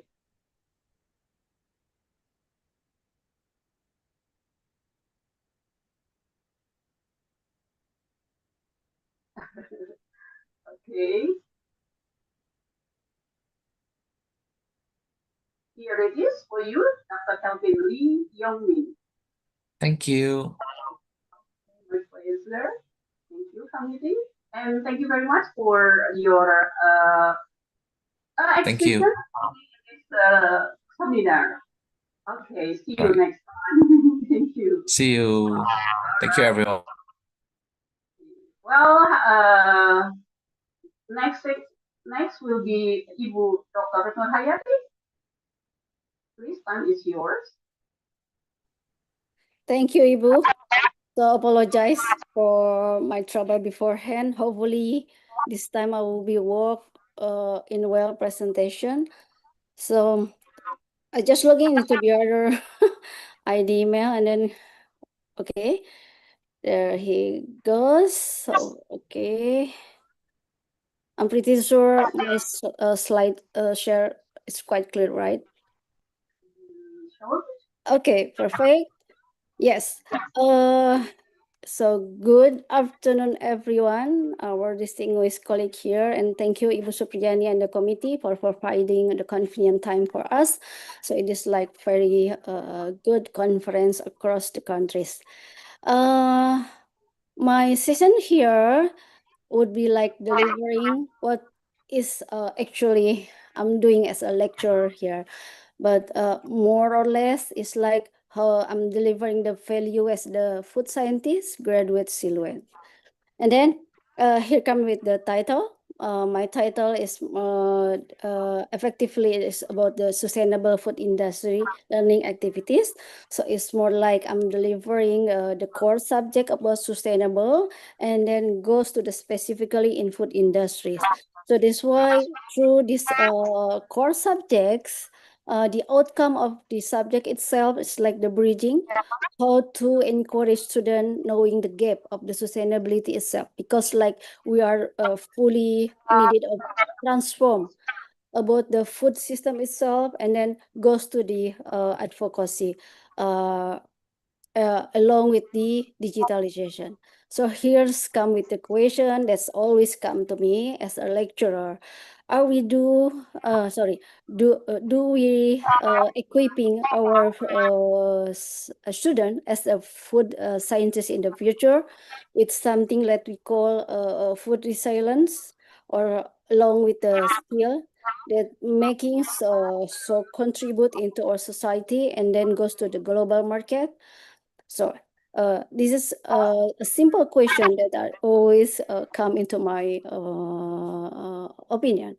So that's why for the last 15 years, I'm much more taking part as a food scientist in some 3 intersection project, along with the halal assurance and food safety, and then goes to the food system.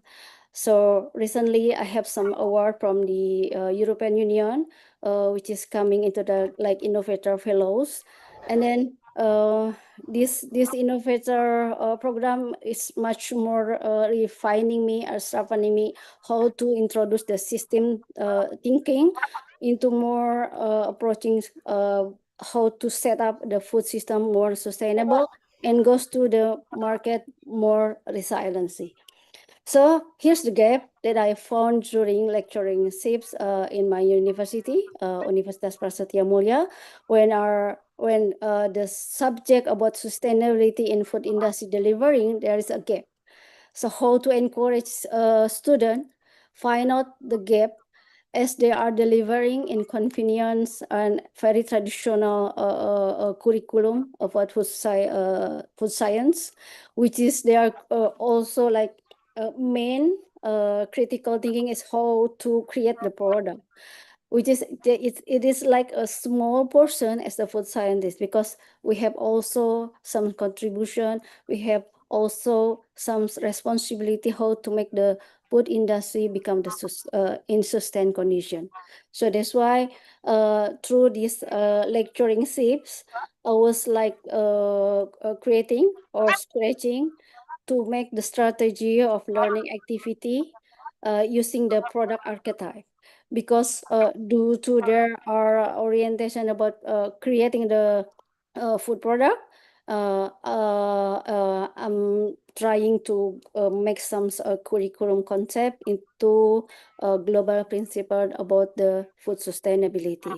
So that's why the outcome here, how to make a sequencing in system thinking.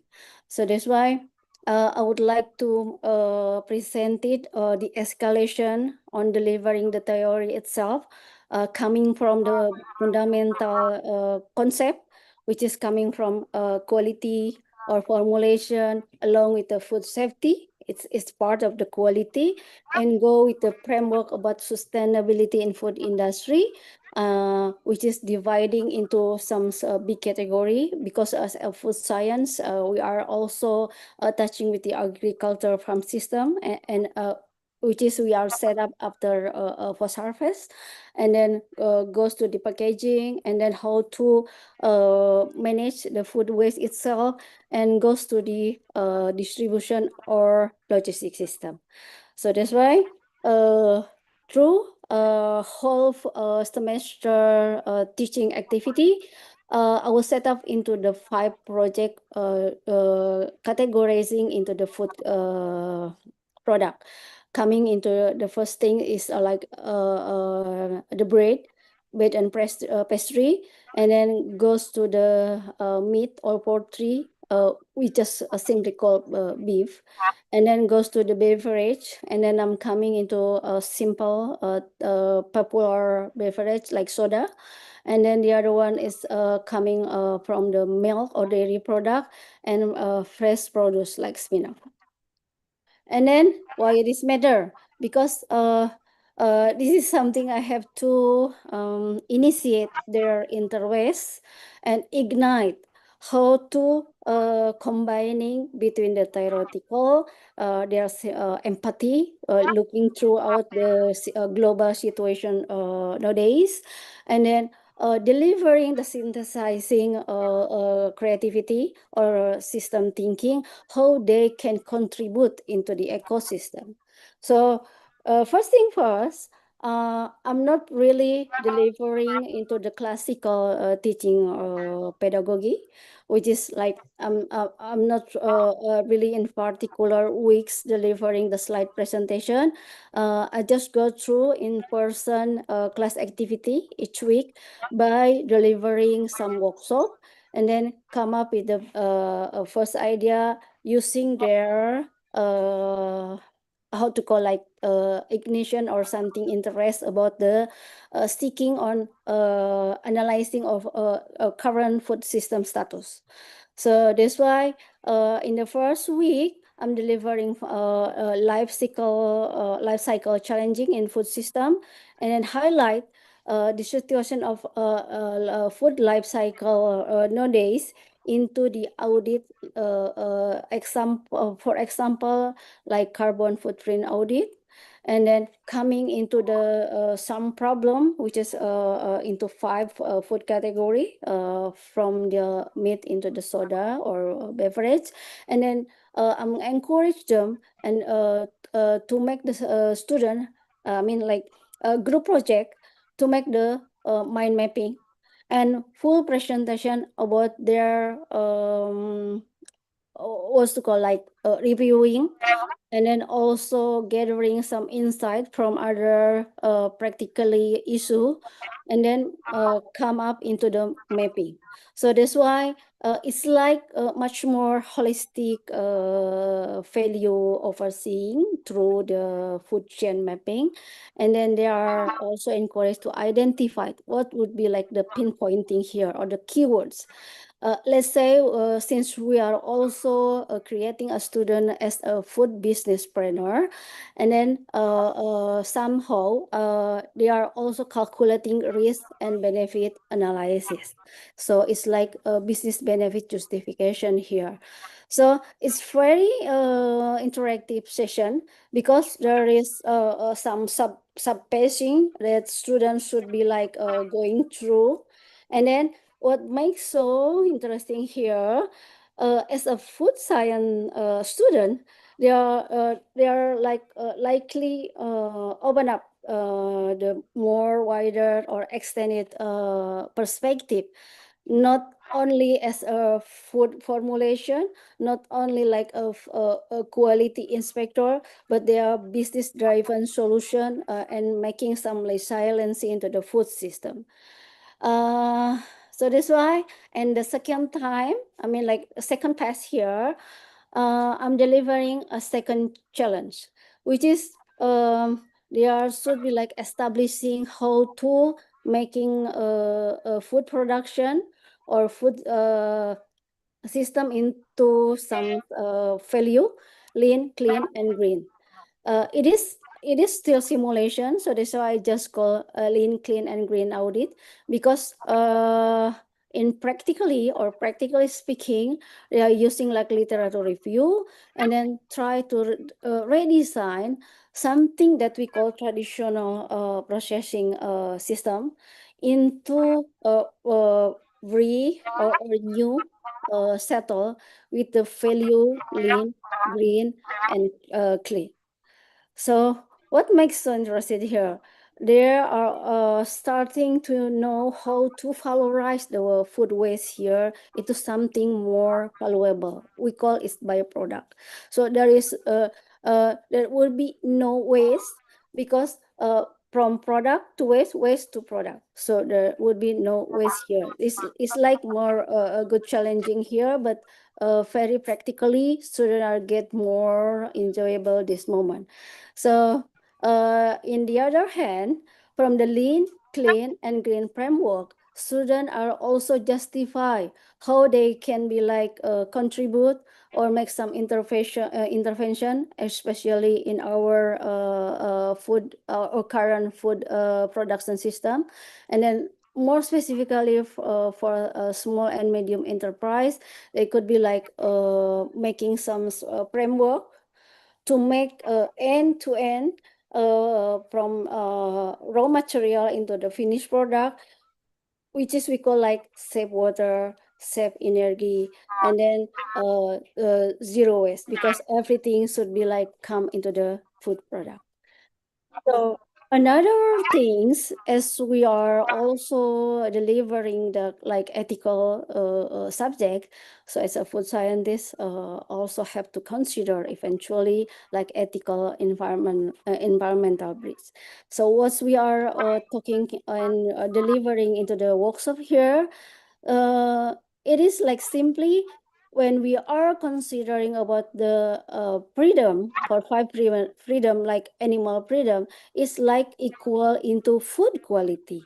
So that's why if we are talking about the carbon footprint, how to minimize the energy, how to simplify the water usage, or something that we can like more something about the environment synergy, it is more capturing about how they are reshaping about the ethical or food practitioner manner. So that's why if you are looking into this poster, I'll try to summarize what we have been doing so far. So there are 5 freedom here because it is like coming from our raw material in food industry.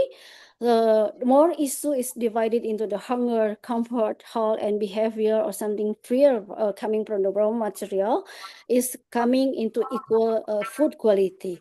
The issue that most interesting coming here is like how to manage, let's say, kettles into low stress, and then to make this conditioning into the better quality of food production. Because in terms that we are looking into the stressing in animal is quality is like linear into how we get like the good product specification. So when the animal is getting stressed, and then the meat would be like out of the quality or certain quality, even in the following like we call self life, because it's due to the spoilage happen in between during the stress phase. And then the other things that I deliver is also about the circularity and waste valorization, as I'm mentioning beforehand. So there is no waste actually in system thinking here. Everything that come up into waste, we are trying into the food product. So due to this issue, students are encouraged to make some networking, of course, because if we are conditioning into the food production using raw material into the finished product, and while the other hand we are creating also the food waste or something, we have to minimize the food loss, we need to the gathering with the other stakeholder or something we call food networking here. So that's why we call like circularity and waste valorization because we have some mission here from food into waste into the other foods. So this is like a simply model, which is we diminish or the term or the food waste into the wealth model by creating a food networking here. Another things like we are proudly to be issued here, since this is like teaching activity, this is like how gathering student perspective into multidisciplinary things, and then somehow we need some validation. So that's why during my teaching activity here, I'm making some validation model to encourage all students here to post it into social networking, which is choosing LinkedIn posting or LinkedIn portfolio. Why? Because through LinkedIn portfolio, it is actually we are coming into the other or broaden external network, and then the good things come. It's like a student getting more some another perspective, because there are some LinkedIn user who put some comment despite of, this is the good project, but also there are issues about how to make this project more sustained, and then the other idea coming how to making this project into the cross collaboration global or across the country. So proudly I presented what were my students here posted, and then what were my students here working so far through the certain projects along with the sustainability in food industry, coming from the lean, green, and clean factory audit, and then the following something like about the circularity, sustainability in logistics system. And then the other things, how we redesign the packaging to minimize the waste or minimize the carbon footprint, or something that we can also extend the shelf life itself. And then the other things that to be brought, it is like a simple publication to gathering also scientific gain research, and then reviewing from the other scientists. Broadly, this is like our student publication, simple like life cycle assessment about the some food commodities or something fertilizing, even like how we use like the waste into something more valuable. And then we also encourage the local wisdom, something that we can more competitive into the global food commodities activity, but still concerned about the sustainability. So this is the way that we are broadly delivering, and then make some good interaction, not only a teacher, I mean the faculty member here who are deliver the theoretically, but also how to making some good environment during the student learning activity here. So moreover, I have some mention actually, because sustainability is not like only moral additive to food science, but also how to combine some value here, like from scientific concern, and then contribute into industry resiliency. So that's why this circular model is also contribute into the sustainability of the business. So this is what it is. Could be like free to call, because I'm very interested in food sustainability. Thank you so much. Okay, thank you, Ibu Nur Hayati. Well, I would like to give you one question. Is it okay? Please. I would like to know about the impact evaluation of your program. So, how can you measure the effectiveness of learning activities in shaping sustainable behavior in the food industry? Okay, thank you so much, Ibu Supriyani. So, practically, it is like the conventional rubric, right? As a teacher, we have some rubric, and then also the contract teaching activity in the first at the first week of the moment that we are delivering the this material. But also, I'm trying to engage with the industrial engagement. So student can also make some discussion, or even industrial give some mentoring and then sponsorship to know they are really interested. So this way, like, I don't know what to call, like a best project curriculum, because it's really not conventional teaching activity. It's like a project. And then something that more practically student have some encourage, student have some empathy, and then more receiving in value as a food scientist. Thank you very much, Ibu Dr. And it's a very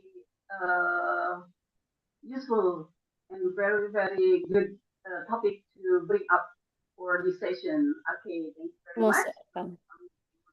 To have a token appreciation. Token appreciation. Please.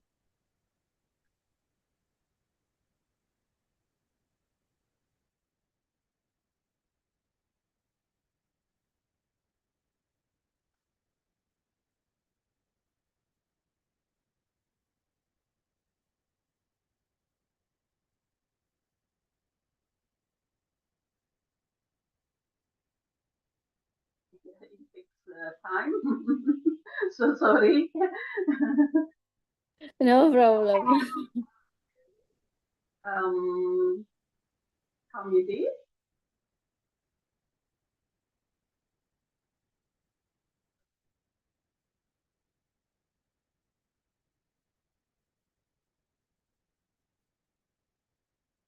Okay, here you are. Here it is, the token appreciation for Dr. Nur Hayati, SPPM. Thank you very much. Thank you so much, Ibu. And have a great day. Have a good day as well. Thank you so much. Well, okay, I would like to welcome Dr. Ashraf as our Madun, and also Dr. Luis Miguel Cardoso. So I would like to give the chance to Dr. Ashraf for presenting the material, please.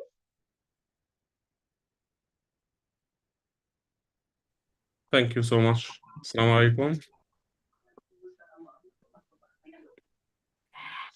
Am I hearable? Can you hear me?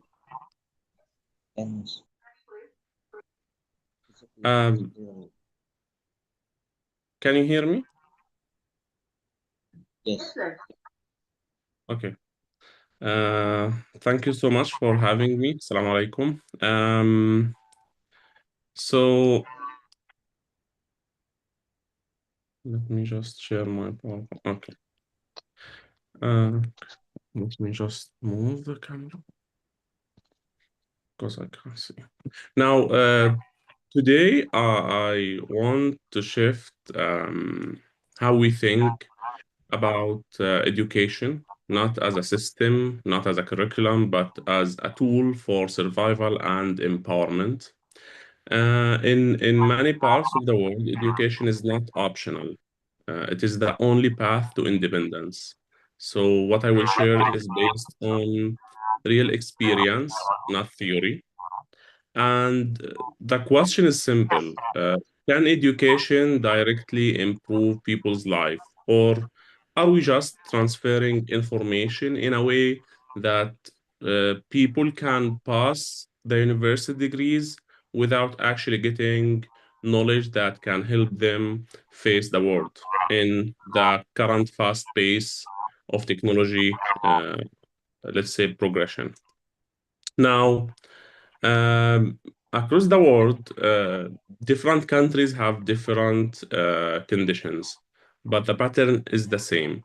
Communities face limited resources, rising unemployment, and growing gap between what people know and what the world needs. So education is still operating in a passive mode for the most part. But the world is not waiting, and if education does not create impact, it becomes irrelevant. And this is where change becomes necessary, not optional. So the problem is not the student. Most people would say the student is the main problem, while the student is not the main problem because we have a faulty system. It is how the system is designed. We produce graduates who understand theory but cannot apply it. So we don't really focus on applying unless the student is studying in a technical college. They leave university without the ability to solve real problems. This creates a huge gap between education and society. When knowledge stays in the classroom, communities do not benefit. That is why this is not just an academic issue, it is a societal failure that we need to address. So there is a lot of theory, there is no hands-on learning, and no real-world application. So the student leave the classroom with only theoretical information that is not even linked with real-world scenarios or examples. What we need to define is community service. Okay. Can you hear me? Yes. Okay. Now, what we need to do is to define community service. It is not charity and not short-term help. Real community service means building skills, transferring knowledge, and creating independence. So if people depend on your program after it ends, then the model is wrong. The goal is to enable people, enablement, to stand on their own and contribute back to their community's sustainability. So this is the main goal, and it includes capacity building, skill development, and long-term empowerment, because education shouldn't be focusing on the short-term wins.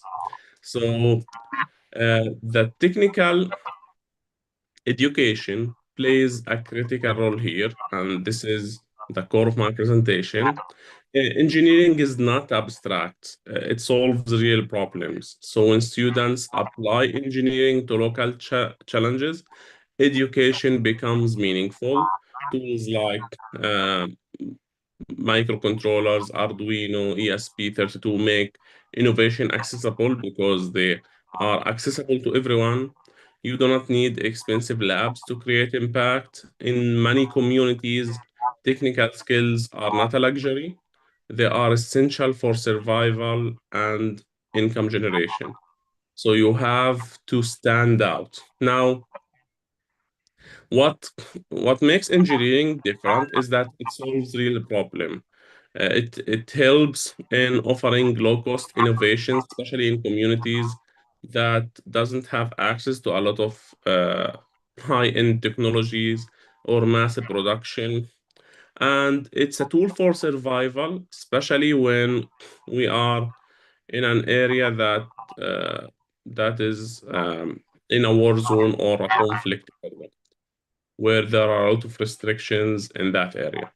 So let me give you a real example from Gaza. The environment is constrained, it's under siege, resources are limited, and opportunities are restricted. So there is a lot of, let's say, negative points for education and innovation in Gaza, but the demand for skills is extremely high. People don't wait for systems to improve, they build their own opportunities. Education becomes a tool for survival. That's why we have more than 80% of Palestinians with at least a bachelor degree.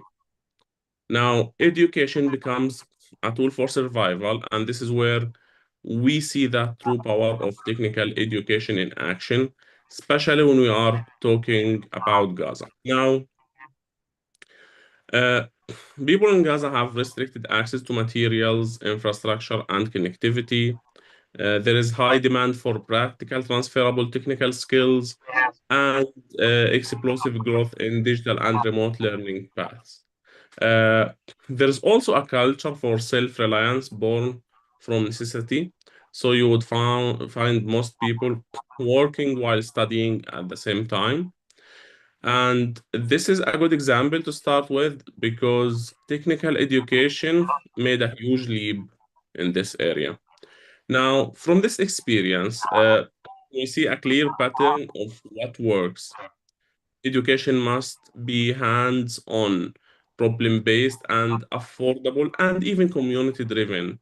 If it is too theoretical or disconnected, it fails. And when students work on real problems, their engagement increases and outcomes become meaningful. This model works even in the most constrained environments. So basically, what most Gaza universities and colleges, especially the applied colleges, did, they made their learning project-based. So every curriculum has a project that the student must finish in order to get the certificate. Every university and college have online education platform so that they can shift to online once there is a conflict ongoing, or they don't have a classroom, or they cannot access the premises. Now, it also have affordable tools plus simulation platforms for engineers, and there is a lot of locally led programs that ensure relevance, trust, and lasting adoption. So we are talking about a community-driven training.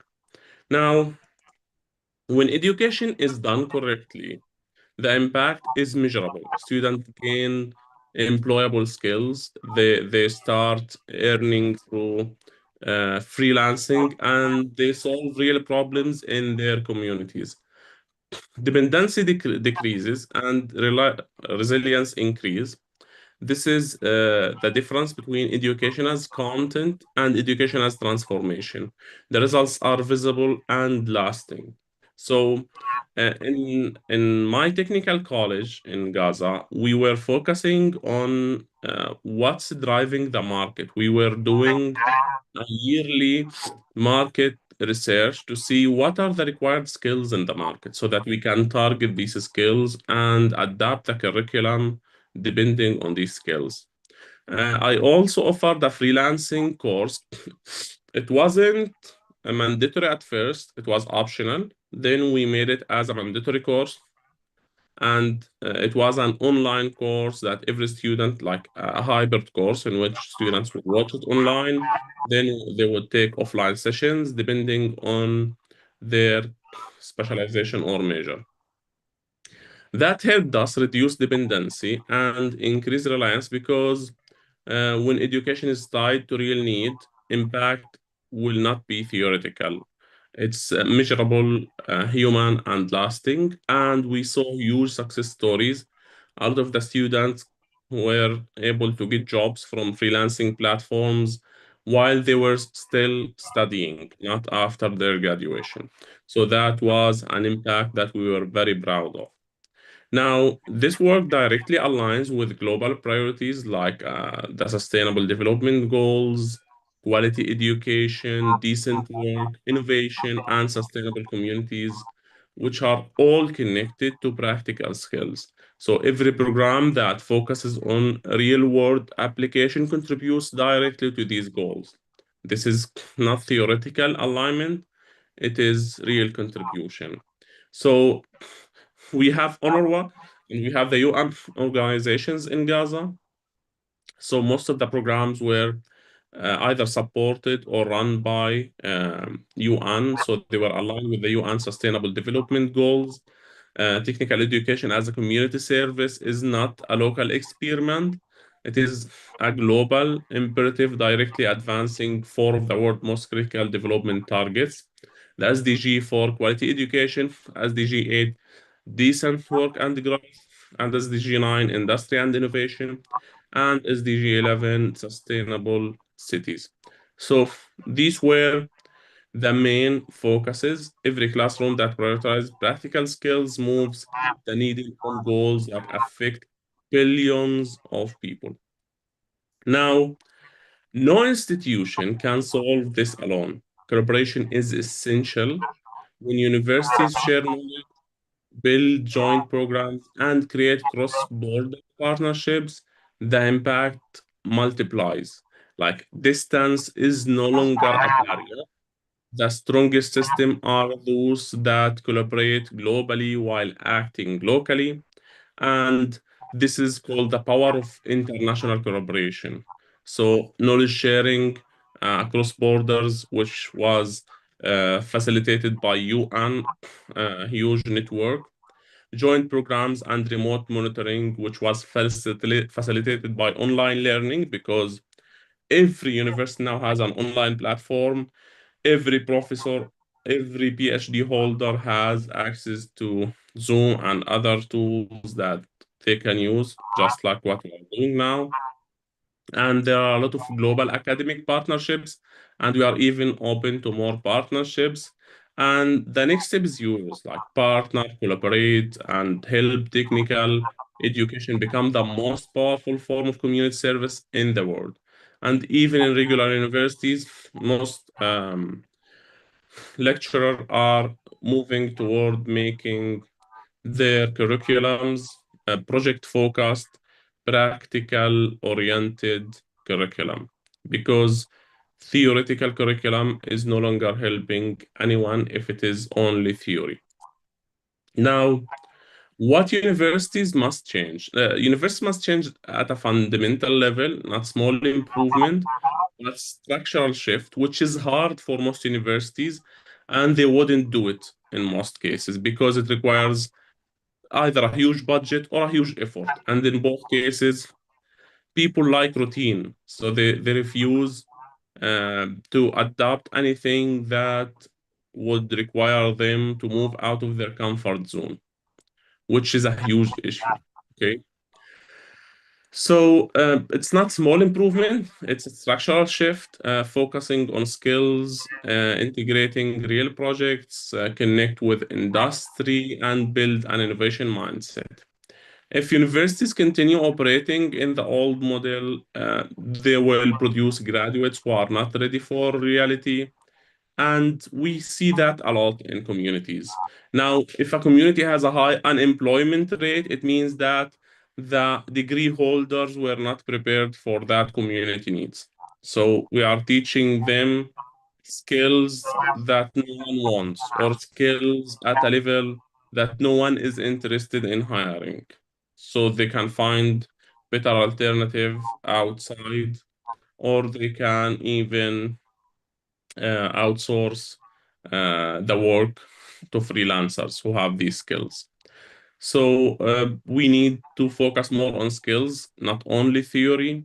We also need to integrate real projects as uh, a mandatory requirement for every curriculum.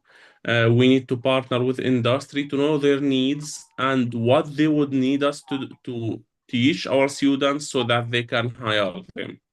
We had this approach in Gaza, in which we do 3 or 4 visits to factories, and we were surveying them on what are the skills needed, what are the technologies you are using right now, so that we can adapt our curriculum, so that once our student is graduated, he's ready to be onboarded in your factory or in your company. We also need to encourage an innovation mindset in which we tell students to think outside the box. Like if they have a graduation project, we shouldn't give them examples. We should let them search for ideas. If we have a curriculum or like a specific course project, we shouldn't give them like most like lecturer would give them 20 ideas and they have to pick one of them. No, you are limiting students. Students can show you a lot of, let's say, innovation when you leave them to think on their own. Now, um, a practical model for modern education that works is simple. Uh, Teach core concepts, apply through practice, and share for feedback, then build student projects. The cycle must be continuous. Short learning cycles allow faster feedback and improvement.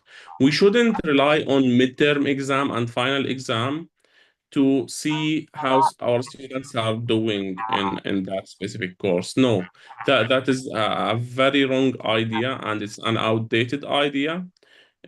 You should keep testing your students' knowledge, their interaction with the material more frequently, not just in the midterm and in the final exam. So this cycle must be continuous. Short learning cycles allow faster feedback and improvement, and students learn better when they apply immediately. And this model turns education into a dynamic system that evolves with real world needs. So this is the practical model I'm suggesting. I'm using with my students, and it's very efficient. So transforming university education requires more than good intention. It demands a concrete, repeatable framework that faculty, departments, and institution can implement. This model is deliberately iterative because we are focusing on short learning cycles.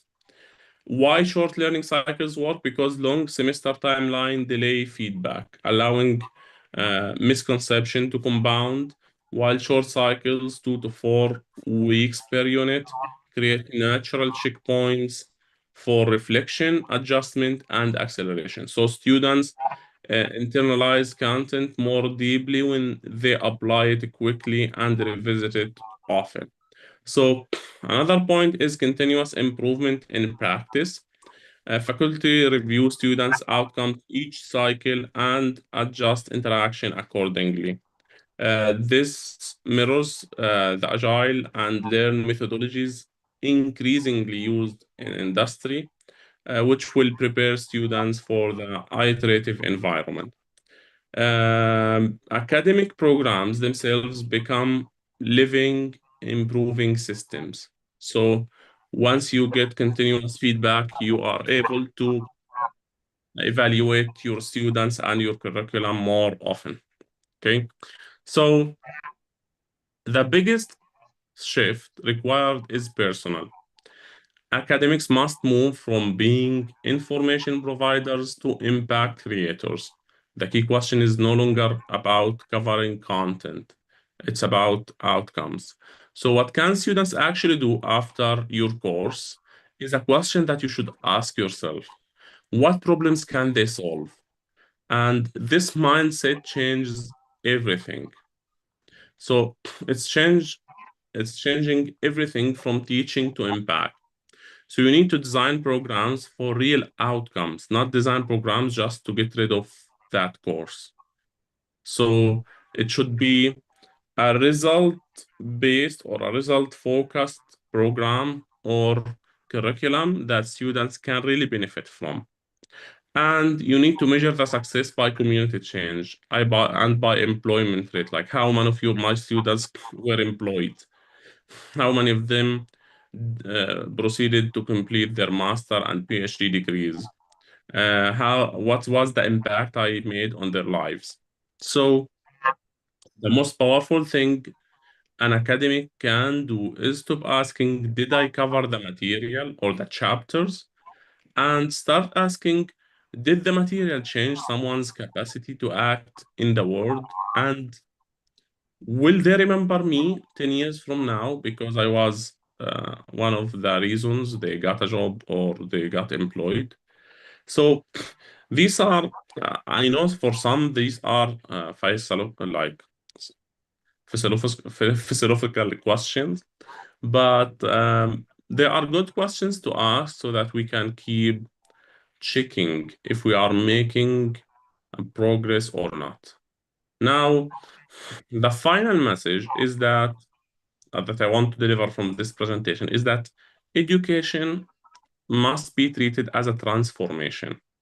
Now, let us be clear about what education is and what it is not. Education is not the transfer of information from one vessel to another. Information is abundant, freely available. People can go to Google or to ChatGPT and get this information.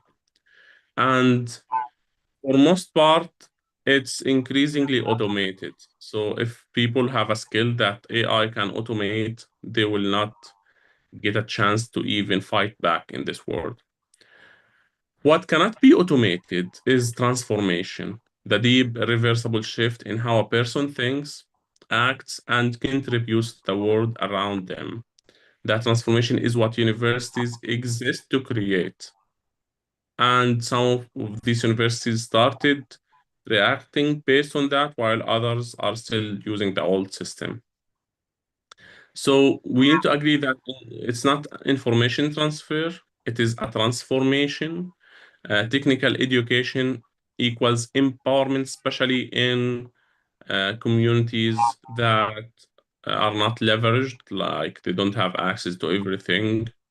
And community service is also a long-term impact that everyone should contribute in. So, as I mentioned, the real value of education is transformation. And education is the most powerful weapon which you can use to change the world, but only when it is wielded with intention, empathy, and a commitment to real world impact.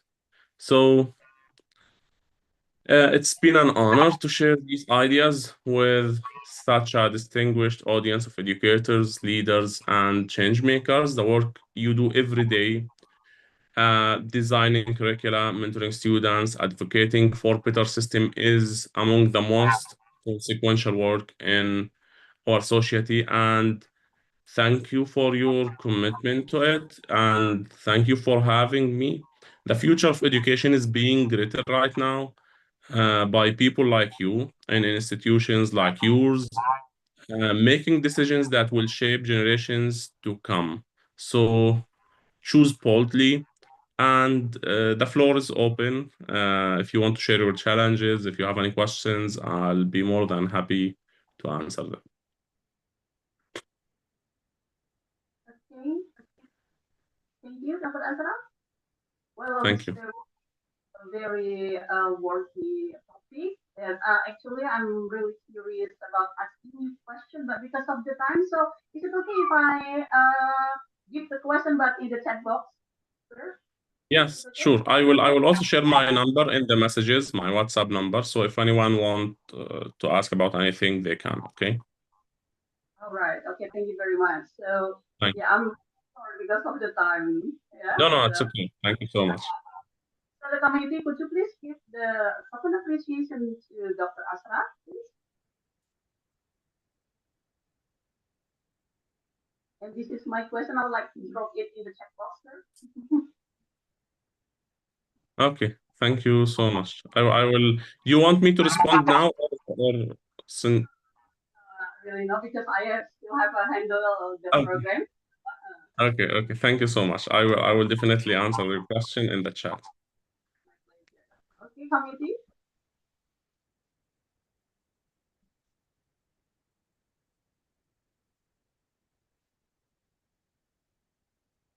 Okay, here is the coconut biscuit for you, Dr. Asra. And thank you very much. Thank you so much. Have a nice day. You too. Bye-bye. Well, okay, thank you. So, I would like to welcome Prof. Dr. Luis Miguel Cardozo. Hello.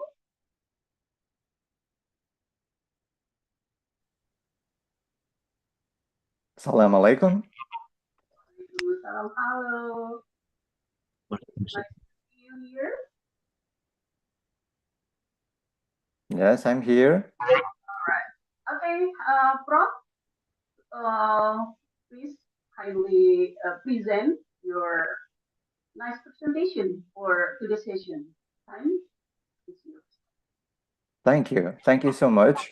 Warm greetings from Portugal to all my esteemed colleagues and friends from different nations that are attending this very important event with a highly and a very important topic that was chosen to understand what are the most important elements that we have to bear in mind nowadays to have a better and a smart society, namely when we think about our efforts to create a better future for the next generation and to ensure that the SDGs are accomplished.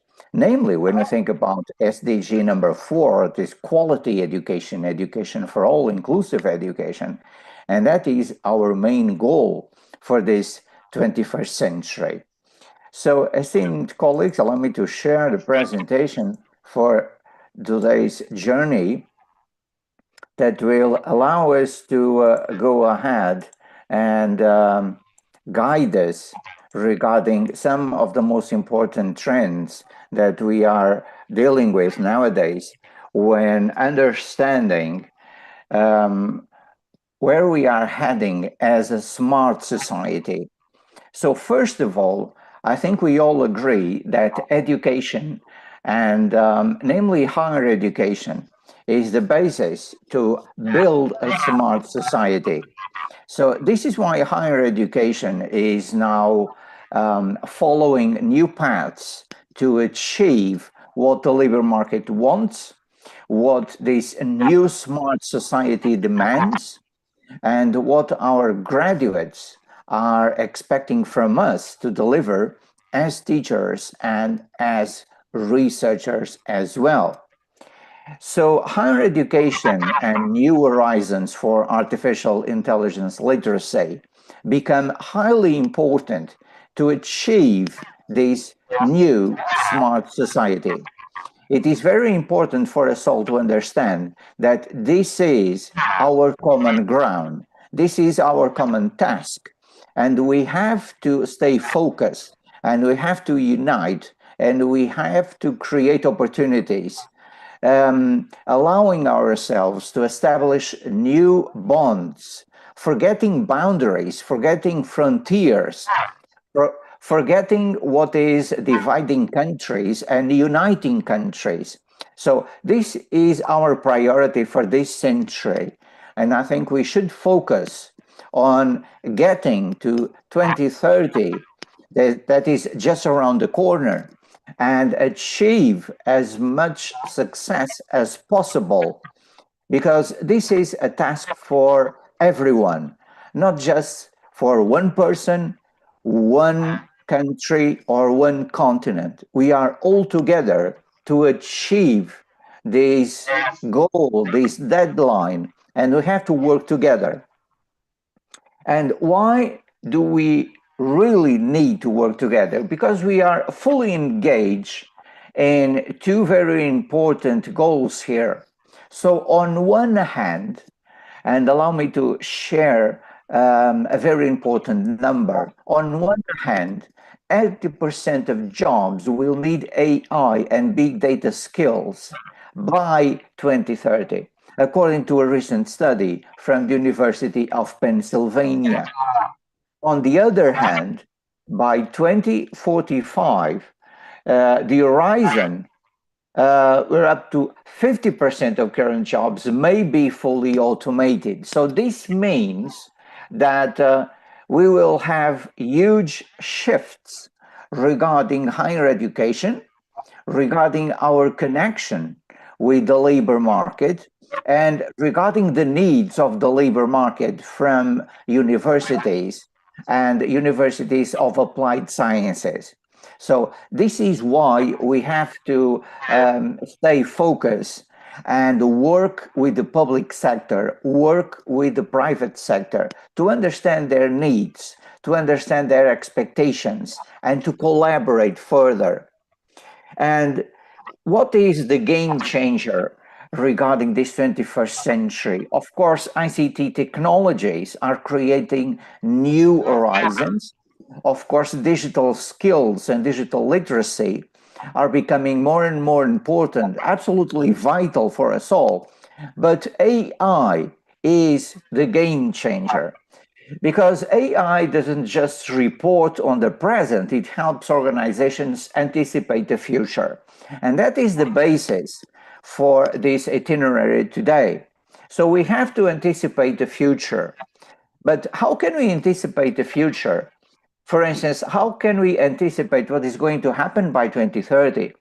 Because by 2030, we will have new skills, we will have new jobs, we will have a different labor market. So how can we anticipate all this? Well, we have to uncover patterns. We have to analyze what are the most important trends, what are the most important reports that we have from the UN, from UNESCO, from the World Economic Forum, from the OECD, and of course, here in Europe, from the European Commission. So if we work together and share vital information, share best practices, then we can truly anticipate the future and prepare higher education for this common goal. So AI is creating here a huge impact, not just when we think about our degrees, our courses, and of course, our graduates as future professionals, but when we think about how to connect our universities with the labor market. Of course, we are already working with the labor market.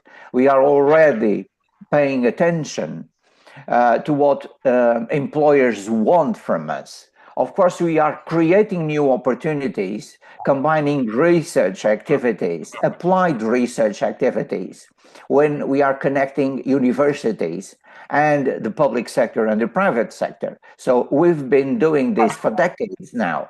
But it is becoming more and more important nowadays because AI is creating a huge impact. And AI's impact is expected to be most disruptive in the next 10 to 30 years. So this is about having a possible 50% of jobs automated by 2045. This is a great impact, and this is changing our connection with the labor market. So when you think about these changes, of course, we have to anticipate what will be the most important professions by 2030 till the deadline 2045. And of course, all professions connected with AI will get a boost. And cybersecurity is one of the topics that will create new opportunities for professionals. So we need more cybersecurity professionals. They are in growing demand because we have more digital threats. We have a huge growth regarding the need for cybersecurity professionals. And we need more students to engage with cybersecurity degrees and courses. And we also need more AI trainers. We need more persons to be fully dedicated to the framework of ethics regarding the application of AI in our smart society. And of course, we need explainability experts. So these are three emerging roles created by AI adoption that will be critical for the next 3 decades. And as we said before, of course, skills are changing. And by 2030, at least 59% of workers will require new skills. This means upskilling and reskilling. And this is why our education systems are so important. This is why higher education is so important.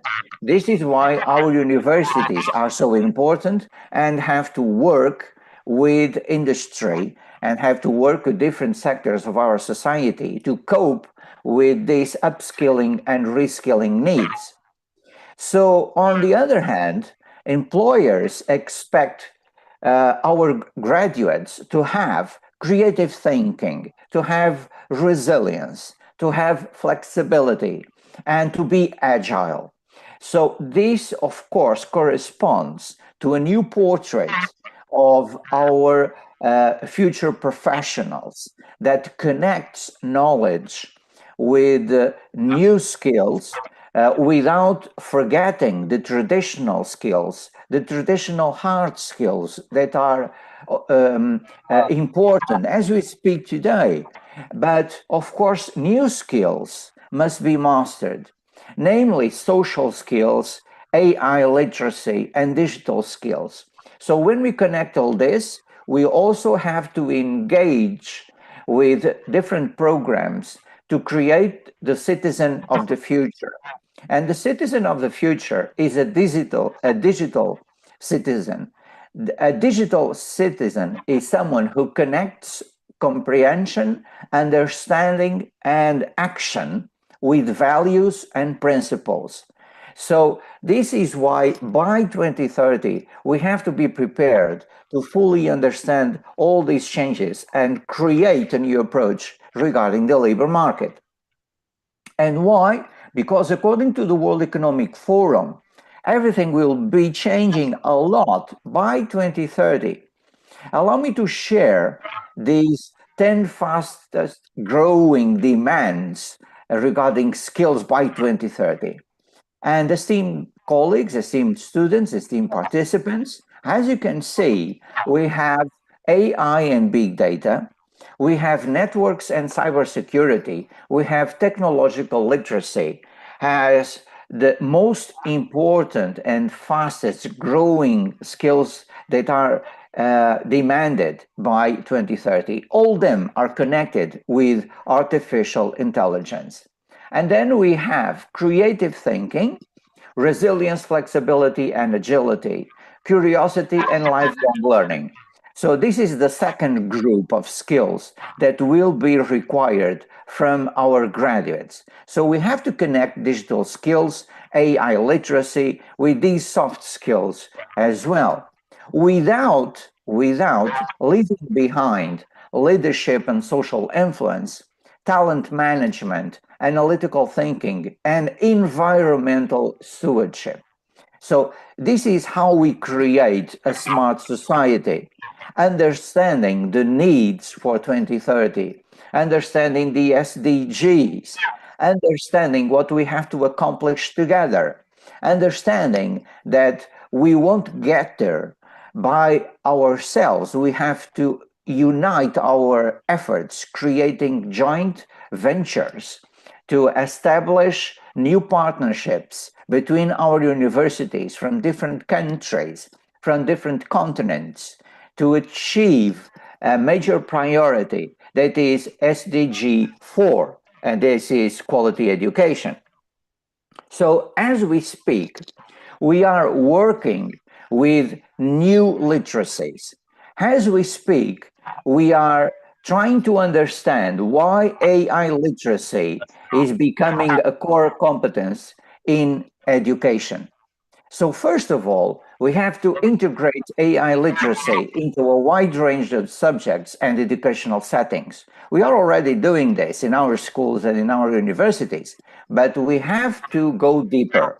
And we have to connect interdisciplinary attitude with foundational attitude. This means to define a core set of competencies needed to demonstrate proficiency in AI literacy. So our students must be highly proficient in AI literacy. Why? Because we have to include use cases and examples that bring AI literacy to life, not just on a theoretical approach. So we need to connect interdisciplinary, foundational, and illustrative all together. And this is, of course, a global approach. We have to incorporate insights from educators, from researchers, and AI experts worldwide.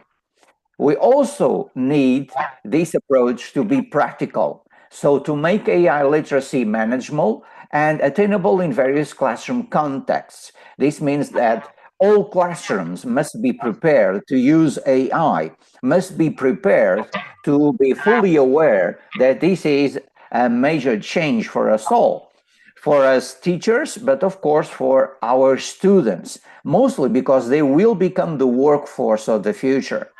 And this, of course, is connected with identifying knowledge and skills that will remain relevant as AI evolves. So this is a lifelong process, esteemed colleagues. This is a lifelong process. This is not just about 2030. This is not just about the SDGs. It goes beyond 2030 because AI is our future. Of course, this is bringing us a lot of challenges. This is bringing us a lot of new horizons and many circumstances to be dealt with. But we have to understand that AI is indeed the future.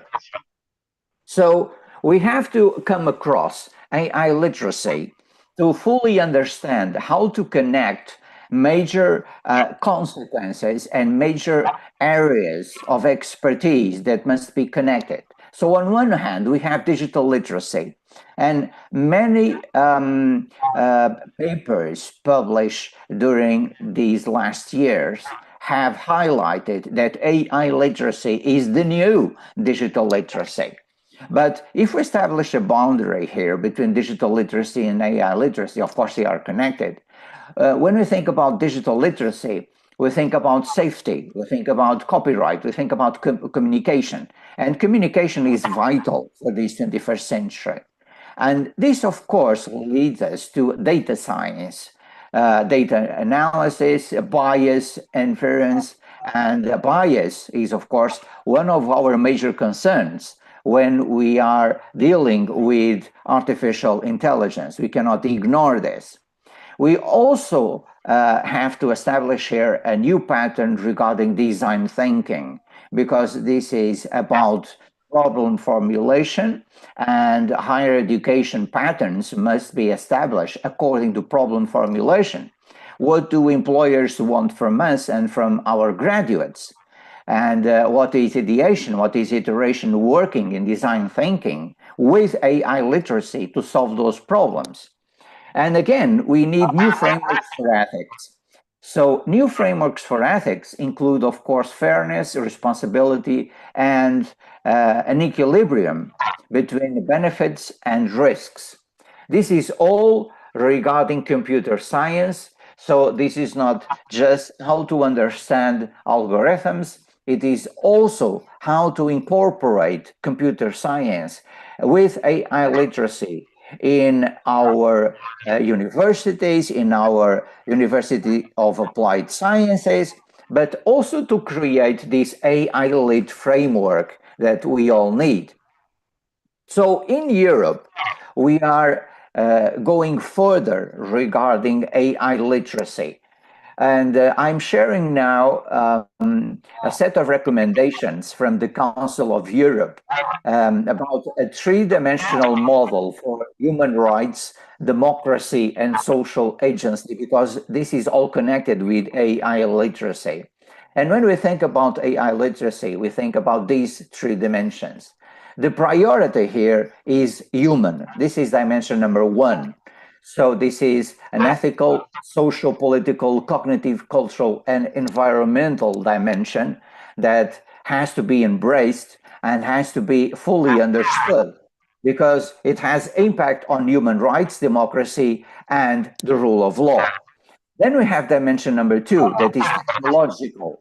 This is about design, data, mechanisms, capacities, and limits, because probabilistic nature and functioning of AI systems is, of course, highly important. And then we have dimension number three, that is practical. So this is about critical, responsible, creative, effective use of artificial intelligence. And this is about informed decisions in real-world contexts. So this framework from the Council of Europe highlights that AI literacy connects human, technological, and practical approaches, creating here a set of priorities to define our path regarding AI literacy.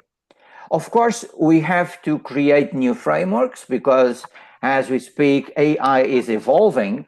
As we speak, we are facing human, technological, and practical issues, dilemmas, challenges, and new horizons. But of course, we have to try to define what are our most important outcomes. According to the Queen's University Library, and this is from Ontario, Canada, we have to identify tool scope and origin. We have to deploy advanced prompt engineering. We have to uncover algorithm bias. We have to evaluate real-world accuracy and limitations. And we have to interpret the human factors behind AI outputs. So according to this framework, this is a set of elements that we have to include when we are addressing artificial intelligence literacy. Many studies have been published about the connection between higher education and higher education landscapes with AI literacy.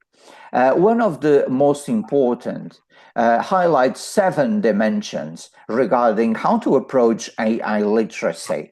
And these 7 dimensions are absolutely vital for our common future. The first one is about technical knowledge and skills. So we have to understand that we need to evaluate AI principles, including algorithms, data processing, and computational mechanisms. And of course, technical knowledge and skills encompasses knowledge of how AI systems process input data, learn from data sets, and generate outputs. And then we have application proficiency. So how to use AI technologies effectively across diverse contexts to solve practical problems. This is very important, to solve practical problems and improve workflows as well as understanding various AI tools. And number 3 is critical thinking ability. So the capacity to analyze, to evaluate, and critically assess AI systems. Because if we have this ability to analyze and to critical thinking ability to evaluate AI, then we are on track with the approach of AI literacy in higher education. Then the integration of skills, that is, how to effectively incorporate and adapt AI technologies into diverse digital environments and workflows. And that, of course, is critical for navigating professional contexts. We have legal and regulatory knowledge that has to be improved because we cannot ignore ethics, rules, legislation, laws about the use of AI. And of course, the regulation of AI is a highly dynamic and globally fragmented field because some countries are ahead regarding these frameworks. Other countries still have to work a lot to create new frameworks. So the legal landscape is being shaped by two distinct but interacting forces. So we have the creation of new AI-specific legislation, and on the other hand, we have a set of legal frameworks that have to be enhanced and have to be adapted. We also need to address ethical awareness and reasoning. So this dimension is highly complex, and it is necessary to comprise many different and complex aspects under one term.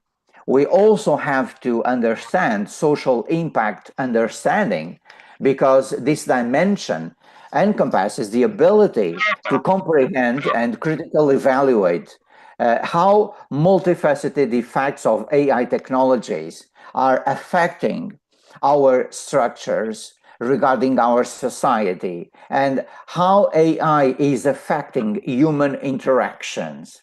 So we have to analyze the impact on economics, on workplaces, and on broader social contexts.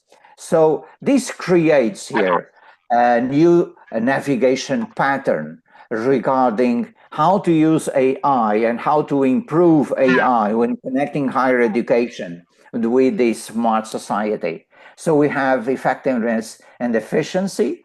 We have teacher training that is most important. Esteemed colleagues, we need more teacher training programs for all teachers to be prepared, not just to create new infrastructures, but also to use AI tools in their classrooms to provide students with better capacities to face the labor market changes. Of course, we have to understand that cost and accessibility can create here some difficulties, but we have to engage with this new literacy to create a new university. We cannot ignore ethical concerns. This is why we need new legal and ethical frameworks. And of course, we are more and more dependent on technology. As we speak, we are becoming more and more dependent on technology. And still, a lot of colleagues are resisting this wave of changes. But we cannot ignore that the future is all about AI. So, esteemed colleagues, many times there is that question, will humans be replaced by AI? Or another key question, will teachers be replaced by AI? No, teachers will not be replaced by AI, but teachers who do not master AI will be replaced by teachers who master artificial intelligence. This is why teacher training programs about AI literacy are so important. This is why teacher training programs are vital for our future. This is why AI literacy is vital for our schools and is vital for our universities, because we have to understand that the labor market is changing. We have to understand that AI literacy is required. We have to understand that our graduates need AI literacy. So we have to provide our students and our graduates with the most important tools for them to face these changes. So we have to be creative. We have to be connected with innovation. We have to be connected with this new smart society landscape that is being defined by digital skills and by artificial intelligence. So, esteemed colleagues, esteemed friends, we have to communicate, we have to share best practices, and we have to create new bonds between our universities, between our countries, and go ahead and create more opportunities to achieve our SDG goals, namely the SDG number 4. We have to achieve quality education for all. This is our common goal. And this is why conferences like this one are so important. So thank you, esteemed colleagues, and thank you, esteemed friends, for having me. It was a huge pleasure being here, and I hope we can meet again soon. Thank you so much. Okay, thank you very much, Prof. Actually, there are two questions in the chat box, but could you please answer it later because of the time? Is it okay? Yes, absolutely, absolutely, absolutely. Thank you so much for having me. Well, thank you very much for presenting very nice, very well topic that is very sophisticated, yeah, for education today about AI. Thank you. Okay, then we would like, hopefully we would like to have you later, yeah, in the next event. Okay, Hamidi, could you please give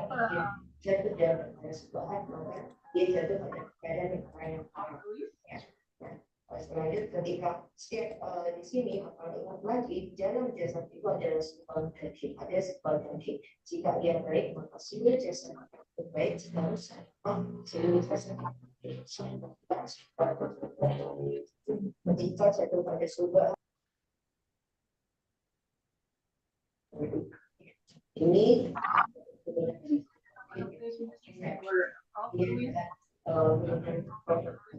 yaitu bisa dimanapun ya, bisa di makanan, bisa bahkan di kantor dan jahit, sulit itu ya dengan produk kalian pun bagaimana di sini adalah produk turunannya ya jarak ini sebagai implementasi untuk vaksin obat sehingga tentunya dengan produk awal. Di sini juga ada khusus yang kemudian Bu, suaranya masih termute. Okay, thank you very much. Thank you so much, and I hope we can meet soon. It was an honor and a great pleasure to be here with you today. Thank you so much. For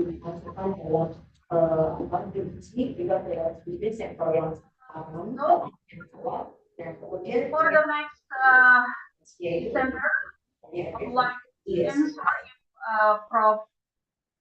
Dr. Supa Prawat Siri di Hatanakul already been here. Sorry for the mispronunciation. How about Mr. Artin Joshua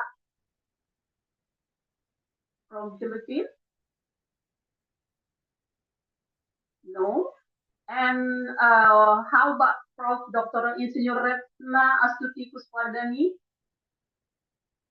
Excuse me. Okay, so means that we do not have any more presenter for the session 2 here.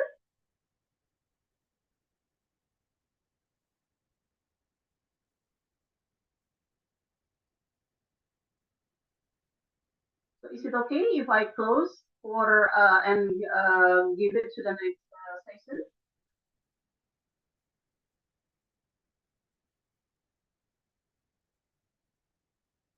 Yes. So it seems that no more information about the rest of the presenters. So I would like to close this session. Well, ladies and gentlemen, we have now come to the end of this session, and I'd like to express my sincere appreciation to all presenters for their valuable contribution and to all participants for your active engagement. I hope today's session has provided meaningful insight and inspire us to continue contributing to sustainable and smart community development. Allow me to read pantun. Mentari pagi bersinar terang, menyinari bumi penuh harapan. Terima kasih atas waktu dan perhatian yang diberikan. Semoga ilmu membawa manfaat berkelanjutan. Oke, terima kasih. Assalamualaikum warahmatullahi wabarakatuh. And the next session, please. Waalaikumsalam warahmatullahi wabarakatuh. Thank you so much, Ibu. Okay, so thank you very much.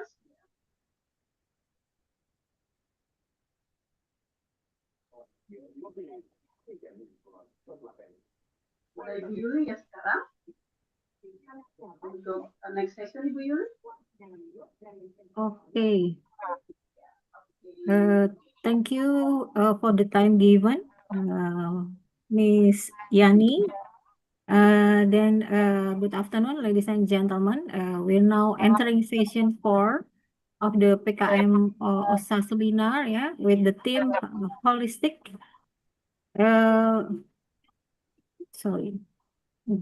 With the theme holistic community service frameworks to ensure ecological and human survival in a sustainable and smart society. So for this session, we are honored to have several keynote speakers from various fields of expertise who will be presenting. But first, I apologize in advance.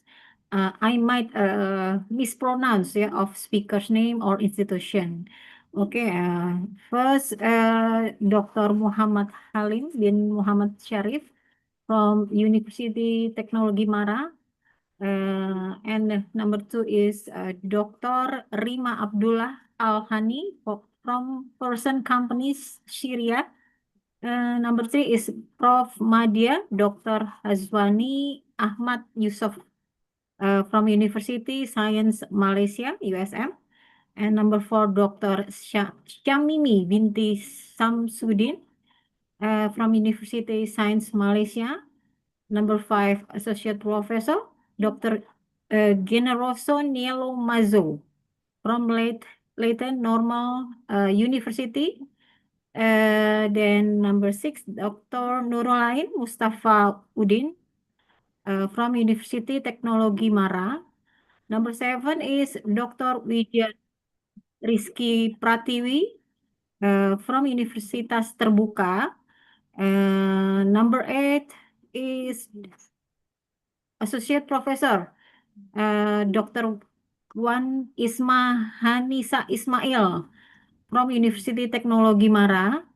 And the last one is William Meta, Universitas Prima Indonesia. So hopefully there will be no changes to the speakers lineup. I hope the speakers are in order. So before I begin, I would like to kindly inform you that I will be delivering this session in English, but to ensure clarity and better engagement. But I will also accept discussion or Q&A in Bahasa. So maybe I will emphasize the guidelines. Yeah, its presentation is limited to maximum 15 minutes. Yeah, followed by Q&A session. Okay, and number 2 is discussion. Session will be open. So for the audience who will like to ask questions to the speaker, so please do directly by Zoom, using the raise hand feature, or submit in writing through the Zoom chat or YouTube chat. The committee will assist you. And if the allocated 15-minute presentation has ended, so speakers may continue responding to questions through the Zoom chat, or speakers may share their own presentation slides PPT. If there are any technical difficulties, so the operator will assist you. And then the committee will present a certificate after its speaker's presentation ending the presentation. Okay, without further ado, please join me in welcoming Dr. Muhammad Halim bin Muhammad Sharif. Please proceed your presentation. The floor is yours.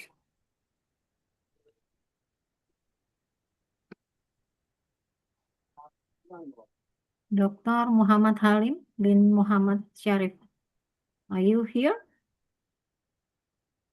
to give the presentation? Oh, okay.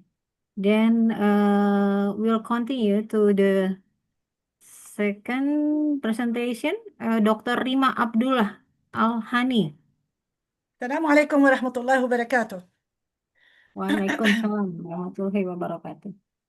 Thank you for invite our global conference, Yuli. Assalamualaikum, Yuli. The presentation. Yes.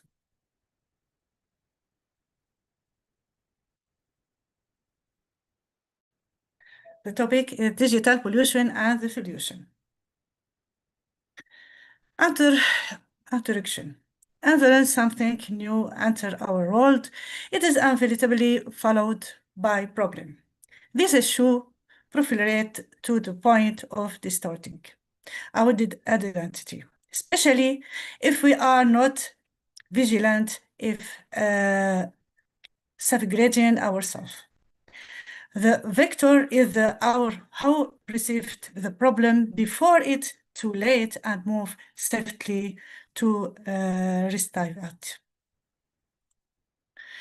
Our DMLI is profound paradox. While electronic devices are designed to save time and electrical productivity to actual cause use waste time.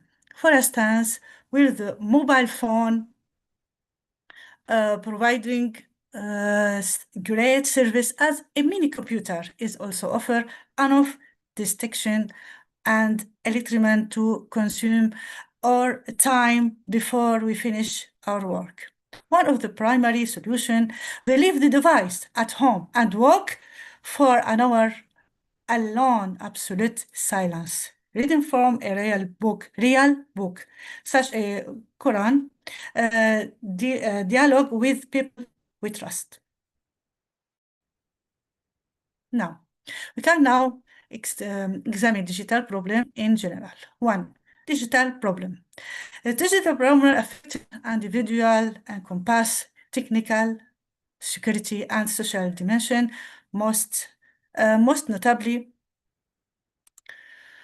1. Resistance to change, specifically to the resistance that arises when we new elements enter our life. 2. Lack of digital skills that are essential to saving time and minimize effort. 3. Complexity to infrastructure. Despite the promise of saving time, some technical processes remain far from simple. 4. Cybersecurity threat, a critical issue, particularly regarding data breach and hacking. 5. High cost of transformation. The use and continuous upgrading of device is extremely expensive. Now, 6. Weakened privacy. Internet service provide and distribute can monitor your computer activity, regardless of other external factors. 7. Data protection. We no longer rely on pen and paper Instead, we store our information and research online. Websites are vulnerable to hacking or serverless interruption. 8. The digital divide, inequality and the opportunity to access the internet. 9. Social isolation resulting from the excessive use of the technology. 10. Ethical valuation and scandal. Our behavior on the internet is global, meaning anyone can access it. Therefore, do not cross red line. First, for our own sake, and second, to seek the pleasure of the creator. The digital divide and quality in accessing technology methods from addressing digital problem. Investing in training to bridge the skills gap. Strengthening cybersecurity system to ensure data protection. Strategy planning prior to implementing digital transformation. Raising award regarding the risk of excessive internet use. Regularly updating in infrastructure. Despite the simplicity of this measure, they must not be annotated too late. Our generation entered the internet age and maturity. Nevertheless, we experienced two technology shock. Now, definition of technology shock: an emergent and sudden phenomenon that occurred without prior preparing our warning, leading to the manifestation to strange behavior. As for the current generation, they entered this world in their youth, acquiring skills that far surpass our own. Consequently, following our generation shock with the digital world. The shock facing the new generation has become even more formidable and better. This because they have ventured so deep into the web that we can no longer monitor them at all. Regardless of the barriers and security measure, we implement upbringing at home, fostering friendship with this generation, and instilling self-confidence remain the primary step to avoid losing them materially. This covers the social space. Regarding this literary space, which is the particular importance to me give my literary specializing on a confusion of terminology has arisen. There is now terminological choice where every right coin their own term without waiting for linguistic authority to standardize them aside for other problem. The challenges of the literary dimension. The problematic nature of this literary aspect lies in several focal points. Preserving intellectual property. Protecting right in an open digital space. Acquiring text marketing skills. Learning how to effectively promote literary work. Sustainable literary evaluation, assuring a steady apparent trajectory of literary quality, discovering the literary secrets of suspense, identify the element needed to create a unique and distinguished literary footprint. the key advantage of the digital world. Despite the challenge, this world offered significant merit. One, rapid dissemination, the speed at which content spread globally. Two, low cost of electronic publishing, significantly reducing the financial barrier to entry for writers. Three, access the global experience. The internet has facilitated the expression of literary works that are geographic distance, allowing for a rich exchange of diverse creative perspectives. Now, abstract. We have summarized the issue into concise point, bypass and redundant explanation, while the pitfall of the digital world are widely recognized. They are rarely categorized, which is what we have achieved here consequently. So the solution must be both digital and literary. One, educational solution, ensuring a bond of friendship between parents and children while instilling mutual trust. Two, technical solution, the accessibility, the necessity of for adults to acquire technical skills to facilitate effective dialogue with the younger generation. Three, disciplinary rehabilitative solution require between the individual and the family from the technical prison. This causes a distancing for normal life, for security and intellectual property. Solution, learning how to safeguard our identity and avoiding the loss of self, time, and future.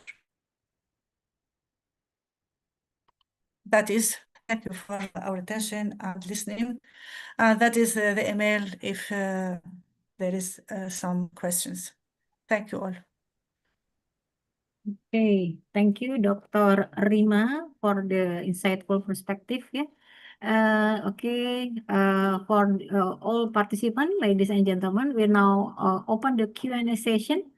You may ask your question by using raise hand feature or by submitting through the Zoom chat. Yeah. Okay, let's see. Okay. Dr. Rima, while we waiting the questions from the participants, so how about among the digital problems you mentioned, which do you think possess the greatest challenge to building a smart society?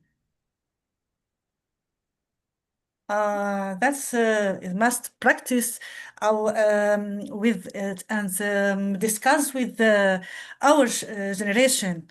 We not we not do that. I see. It must discuss every day and make our friend. The parent is not good this way. It must read every day, and reading is again not good this day. Something like that I explain that matter. Yes. Okay, thank you. Is there any question from participant? That is my number if anyone want to ask me. Thank you. Okay. Thank you for Dr. Rima, for the number. So anyone who wants to ask the questions, maybe Yes, you can directly to the number Dr. Rima. Yeah, so Dr. Rima will respond your questions. Yeah, maybe will clear, yeah, and comprehensive. Yeah. Yes. Okay. Thank you. So Thank you. thank you so much. And then after this, the committee will give you the certificate. Yeah. Please help the committee to perform the certificate through the Zoom for Dr. Rima. Can I have it? Okay. Wait, I will ask to the committee. Mbak Feby or any other committees, can you help to perform the certificate for Dr. Rima as a keynote speaker?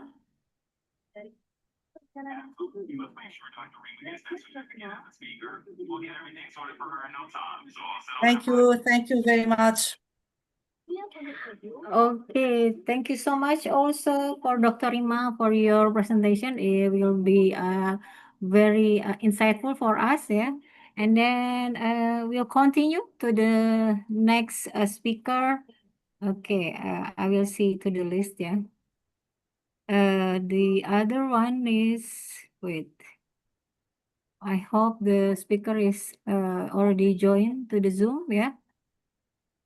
Profesor Madya Dr. Hazwani Ahmad Yusuf. Assalamualaikum. Are you here? Yeah, yes, I'm here. Can you hear me? Okay. Okay. So please proceed the presentation. Okay, thank you. Okay. Wait, I have to share the screen.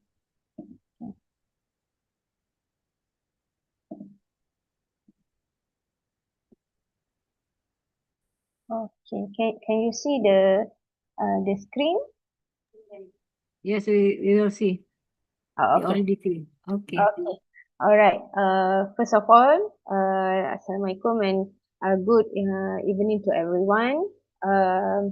I'm truly honored to be to this conference, and thank you to the committee for inviting me. I'm Associate Prof. Dr. Hazwani Ahmad Yusuf from Pusat Cancer or Kanker, Tun Abdul Wahab Badawi, Ministry of Science Malaysia. So today's my topic would be related to the personalized exercise prescription in the era of precision medicine. Why I choose this topic because of this is my summary of introduction of myself. I've been involved in sports genetic or exercise genetic study for almost 11 years. So throughout these few years, I found a lot of the potential association between a few factors that lead to the precision exercise or precision medicine. So I've been involved with the study related to the predicting elite badminton performance. I also been involved in a study among the hypertensive population, and then to see the adherence of different type of exercise, especially when we utilize the technology. For example, we call it as exercise and games. And also I have been involved with the clinical population, such as stroke patient, obese, gout patient, and also those with cognitive impairment. So throughout these career years, I have been awarded with few international grant, and also been able to share the findings throughout the impact publication. So I welcome a lot of I welcome collaboration from a lot from different countries, so then we can explore whether the precision exercise or precision medicine can be become normalized throughout the world. So let's start with the main concerns or the main content of my today's presentation.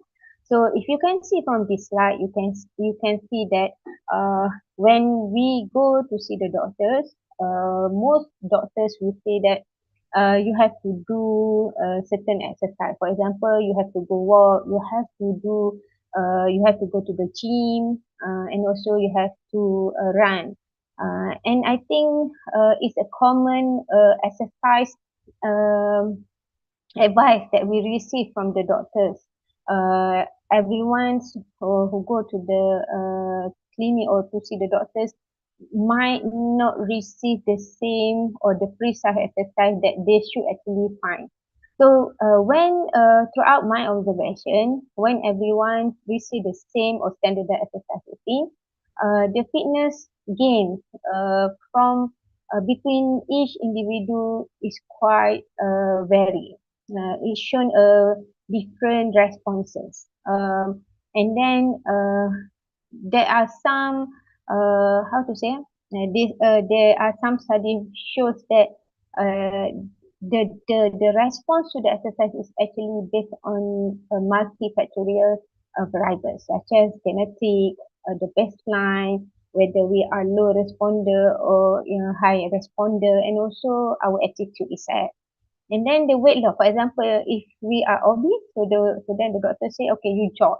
But when we jog, we did not find the loss that we want. But my friend who also have the same weight, able to lose the weight easier than us. And also some people might face the risk to get injured during the exercise itself. So it shows that the same exercise actually might not give the same outcome because the clinical evidence throughout my study itself and also throughout the other study indicate that there are significant inter-individual variability in how people respond to the exercise. And it's shown that we must emphasize to the personalized or individual exercise routine. So what we have now, we call it as traditional approach.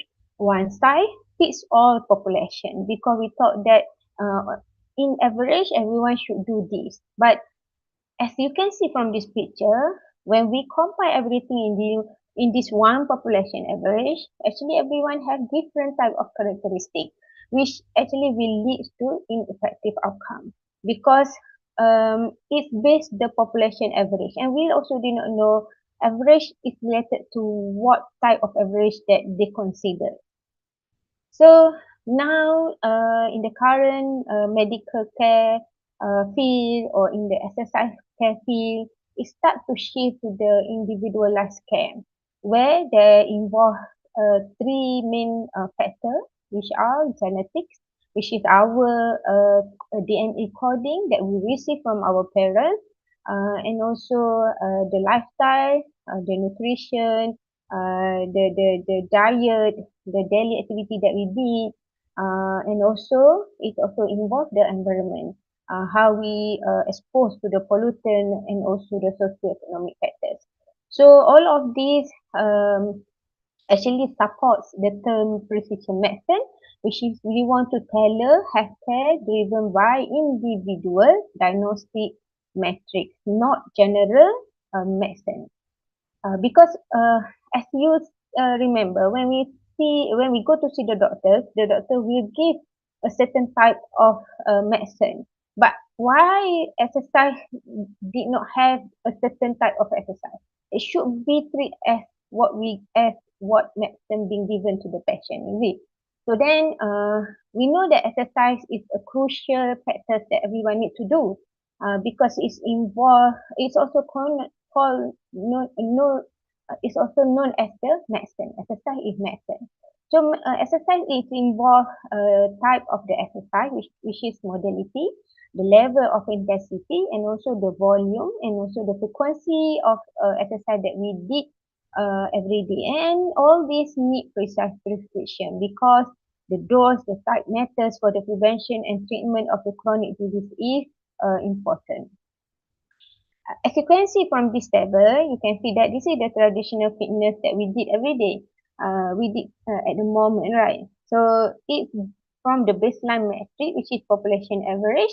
The intervention style is the standard size, one size fits all, and then the adaptation tracking is based on the static routine, and the expected outcome is variable and predictable. Even worse, it did not come with the positive result. But now when we shift to the precision exercise, when we tailor to the individual genetics and lifestyle, and then the intervention would be tailored dosage, a correct dosage, a correct frequency, and being monitored and adjusted based on the responses, the outcome will be optimized and reliable. So and it's shown that the precision exercise can give a lot of benefits to everyone. So when we want to focus with the personalized prescription of the exercise, it must involve the three components, which is the biology factors, the clinical factors, and also the behavior factors. The biology is a definition for the sport genetics and what is the characteristic that we inherited from the parents. Meanwhile, the clinical characteristic is how our body responds to the exercise. For example, the hemodynamic, the blood pressure, the cardiac, the heart rate, the blood pressure, the blood glucose being response to the exercise. And then how we change our attitude, the behavior. Either when we use the technology or when we use the same type of exercise, sitting on the chair can actually improve the adherence to the exercise. So all of this will give a good, better outcome, especially when we focus on certain type of the genotype. For example, in my previous study, I have examined the possibility of FEE gene, which is one of the gene that important for regulating the blood pressure. And then there are some people actually give a good response to the exercise that I give to them, and there are some of them are low responders. Then when I do the analysis, I found that there are some type of genotype from the FEE gene that actually differentiate these three type of group.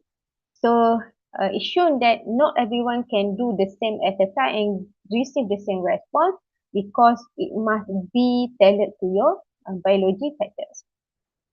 And then variable number 2, which is the clinical baseline. For example, the healthy people won't give the same exercise response like the clinical population, like the hypertensive patient, cancer patient, they won't give the same response because their baseline characteristic of their body is not the same. So what we need to do next, we have to tailor the intensity and volume.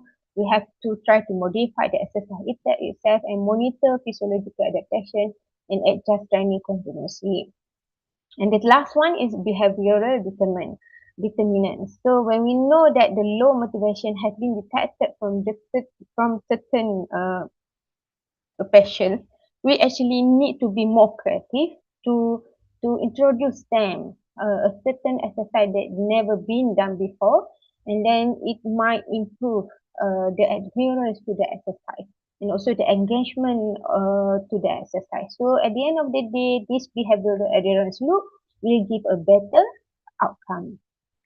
So if you can see, for example, like this, the clinical anomaly, when there are two patients here, receive standard baseline workout, but the outcome will be different. Okay, for example, patient B, when she received the standard baseline workout, she actually have have a reduction on the maximum oxygen consumption of fitness, and actually have risked his body to the injury. So then, but when we do some analysis before we give the correct exercise to both patients, we found that the outcome will be better for both patients. Although the intervention that been given to them are different. Okay, for example, patient B, we try to give a corrected exercise.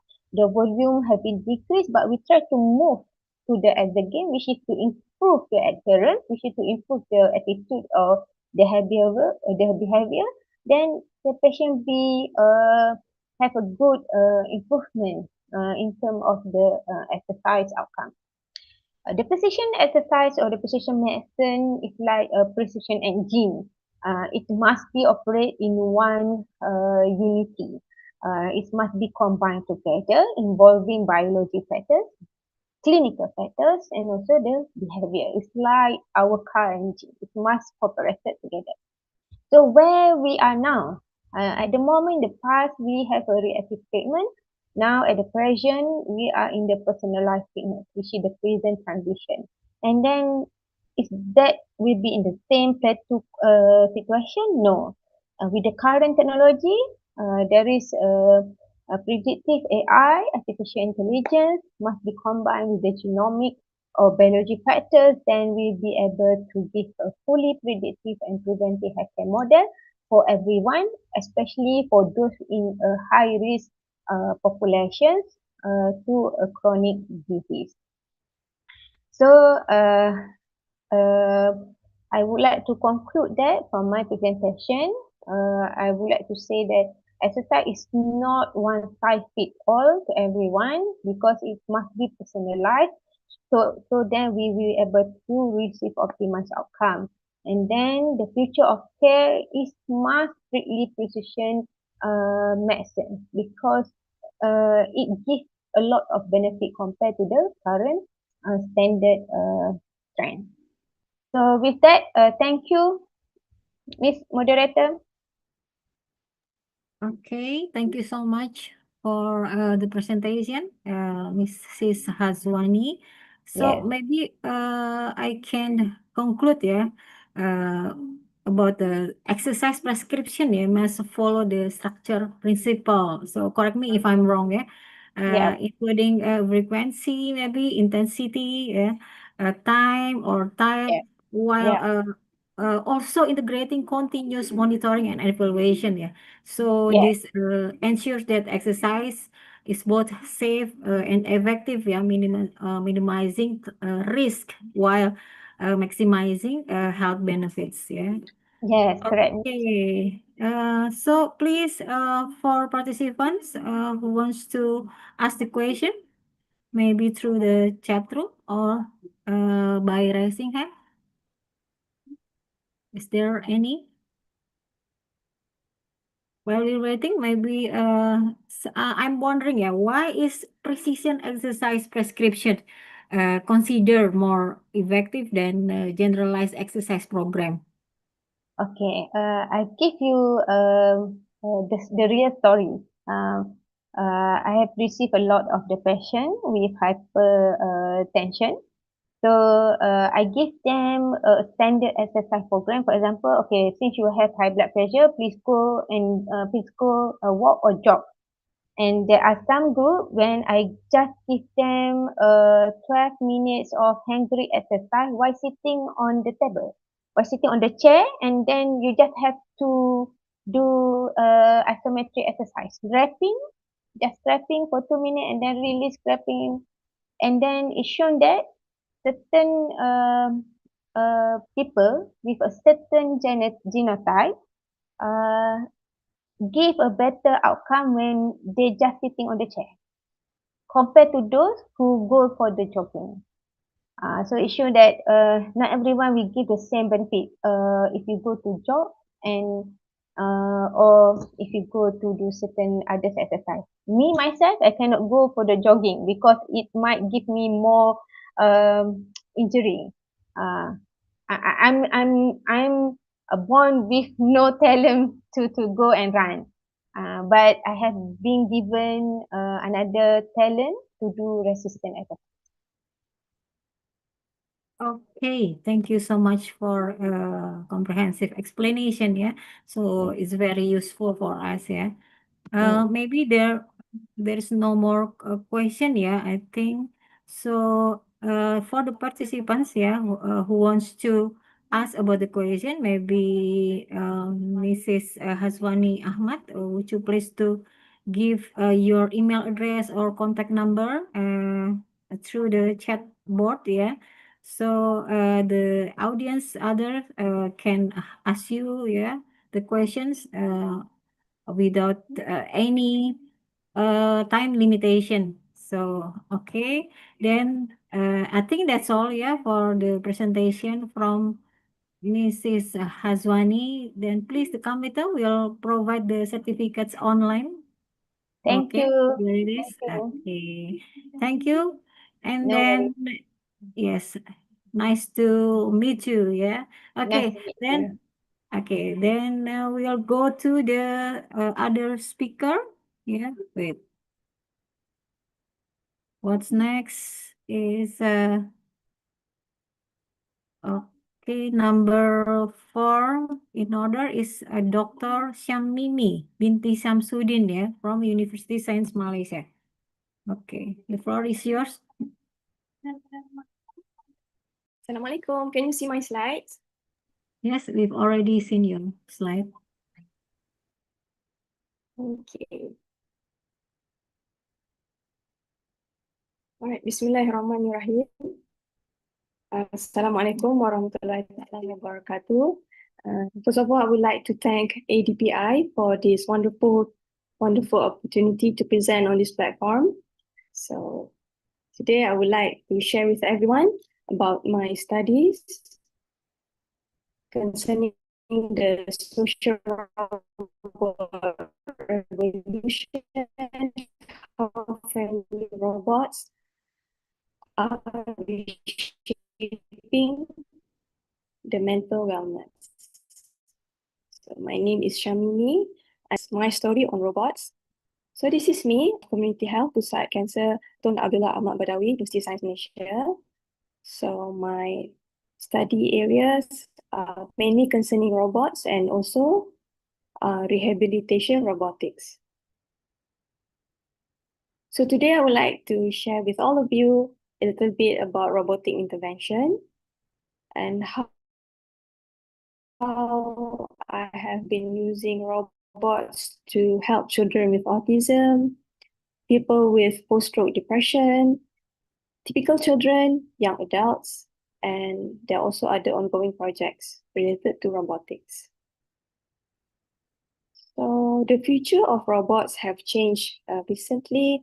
Previously, they are industrial machines, so they have transformed themselves to become human-friendly companions to humans and shaping the future of healthcare. So intervention using robots is promising to help make the quality of life for the disabled better so that they may gain more independence. So in this picture, you can see that there are so many types of robots that have been helping children and also people with disability all over the world. Now, for children with autism, like most children, they love to play with devices and gadgets, including robots. Robots can deliver predictable responses over and over again because they can repeat the same action without feeling tired.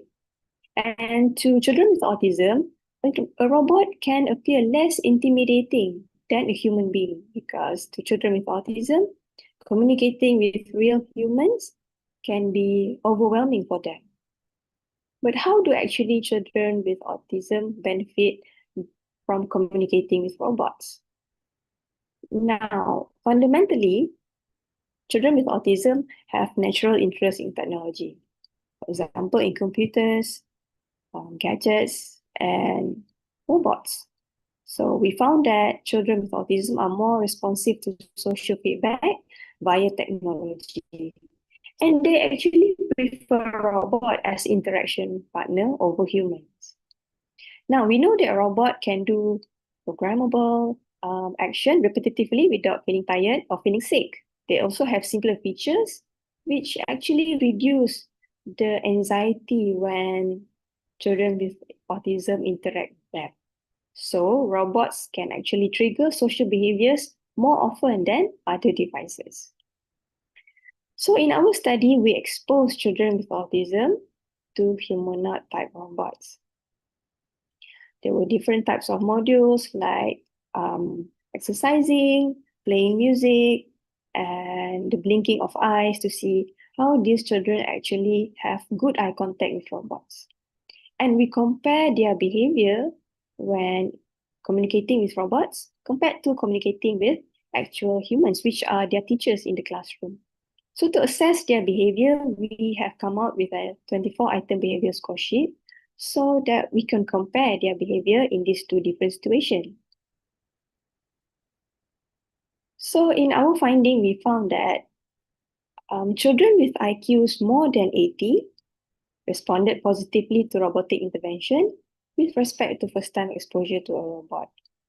So we did the experiment with 12 children with autism, and alhamdulillah, we found that all 12 children gave positive attention to the robot, meaning that they paid attention and they were really engaged in talking with the robot. And none of the children felt scared or intimidated. On average, the interaction with robot had affected the children's autistic behavior, meaning that their autistic behavior were actually reduced when they were communicating with the robot. And we've also found that children with higher IQs responded better in robotic intervention compared to children with autism with lower IQ. So after we created these modules using this humanoid robot called NAO now, we created a tele-rehabilitation platform so that we can bridge the gap between engineering and medicine.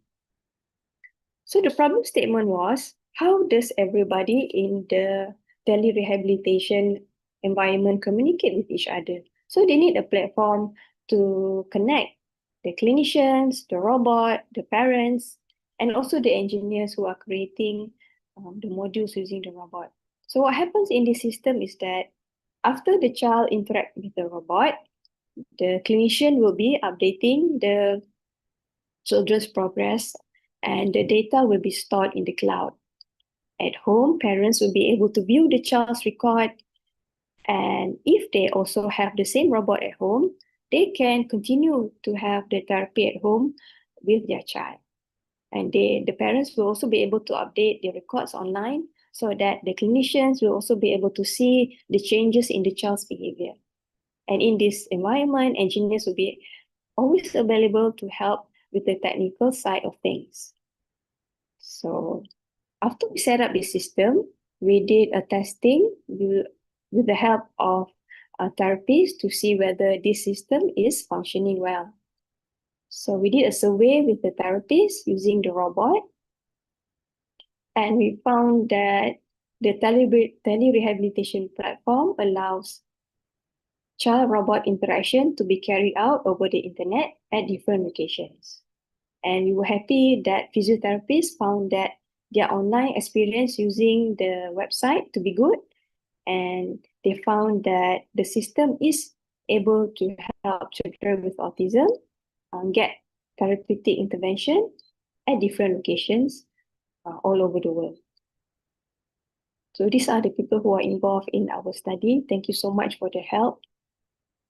To take our study further, we delve further into the tele-rehabilitation platform.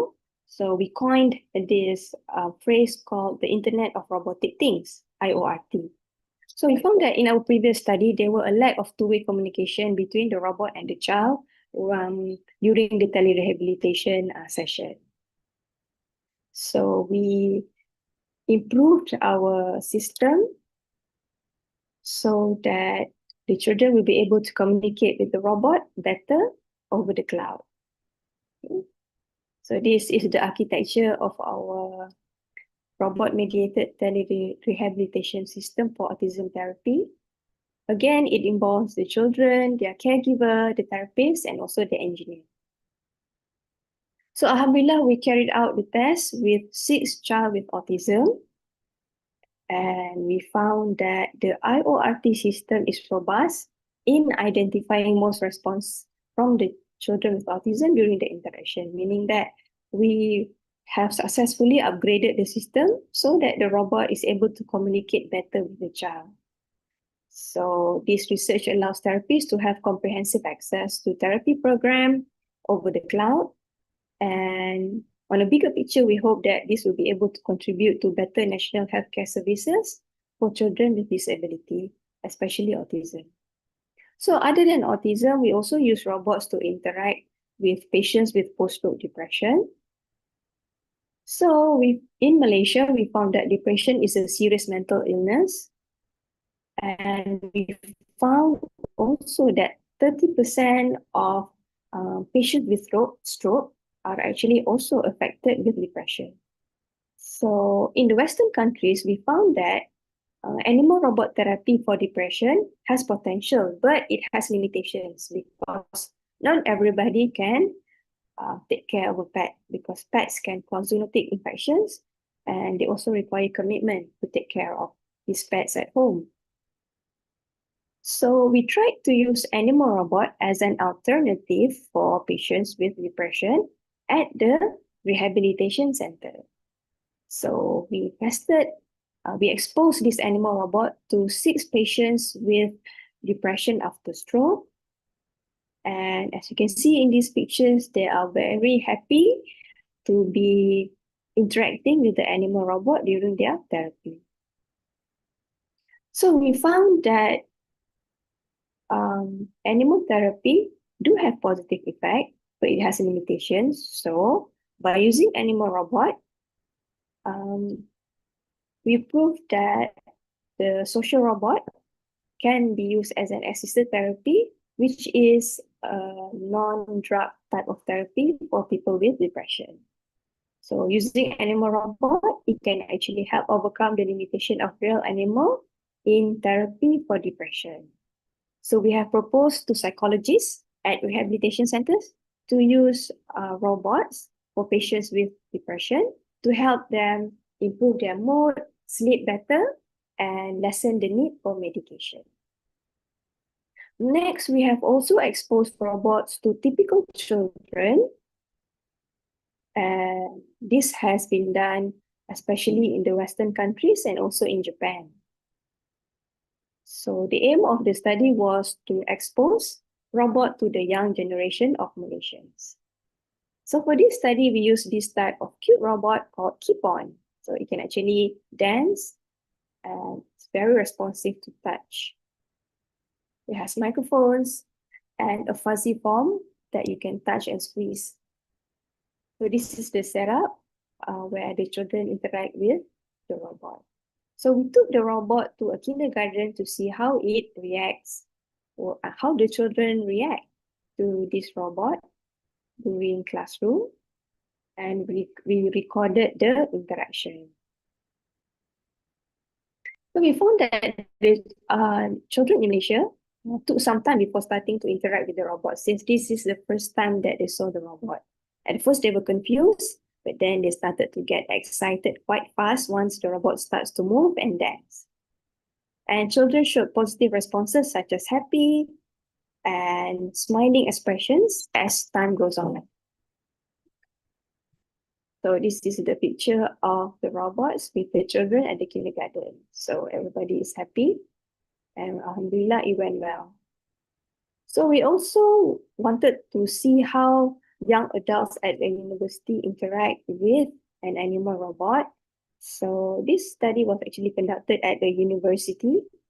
We wanted to see how animal robot can help improve the cognitive level of engineering students. So in this study, we used the animal robot Paro, which is a cute seal type of robot and responsive to touch. And it has tactile sensors and very sensitive to light. If you switch off the light, it will know that it is nighttime and it will go to sleep. It's a very smart robot, which was made in Japan. So what me and my student did was we exposed this robot to a group of engineering students to investigate the perception of young adults to such robot, and to see what are the type of changes in the brain waves when these young adults interact with an animal robot. So we used the emotive epoch EEG device, the animal robot Paro, and we analyzed using Microsoft Excel. Overall, we found that in our perception study, we found that 74% of university students agree that interaction with the animal robot can help improve their cognitive level and make them feel more calm. And we also constructed an experiment where the engineering student interacted one by one with the robot, as you can see in these pictures over here. So we had male and female students exposed to the robot, And this is an example of the interaction.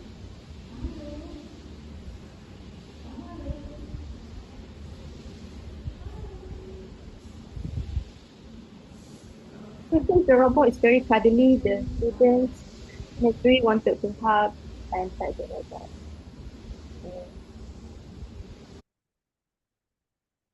Overall, we found that 80% shows an increase in their cognitive level based on their brain waves. And we were very happy that interaction with the robot has led to better cognitive level among these engineering students. And we also found that human-robot interaction has potential to help with the mental capabilities of students at the universities. And we hope that this will also be able to help them manage their stress during their day-to-day life at the university. So this is coming to an end to my presentation. They are also under ongoing research involving robots at University of Science Malaysia. So if you are interested, I would love to collaborate with you. One of the studies is on the perception of recovery and quality of life among stroke patients that are undergoing robot-assisted gait therapy in our clinic.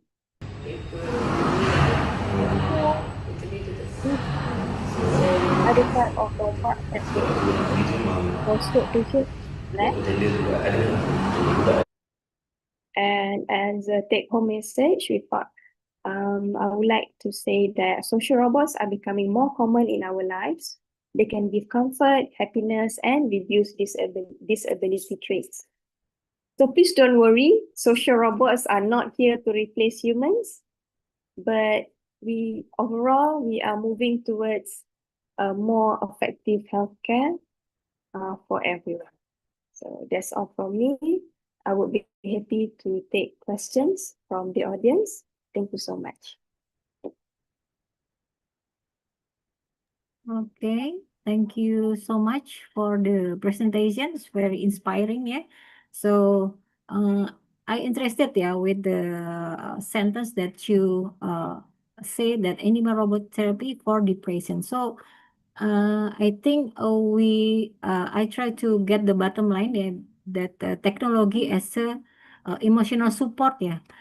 I mean, animal robot therapy shows that technology can provide emotional comfort and companionship, especially for individuals experiencing depression, loneliness, or maybe social withdrawal. Is it true? Yes, thank you so much, Dr. Yuli. That's what we found. The thing is, we took the robot to a rehabilitation center here in Malaysia. So at the rehabilitation center, we have many patients who are coping with stroke. Okay, so like I mentioned just now, 30% of patients who are coping with stroke are actually also having depression.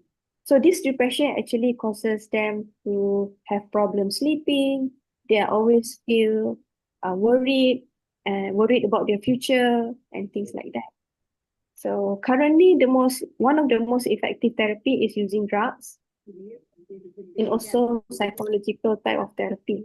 So what we are proposing is by using this type of robots, it can offer comfort to these patients and make them more motivated to recover faster.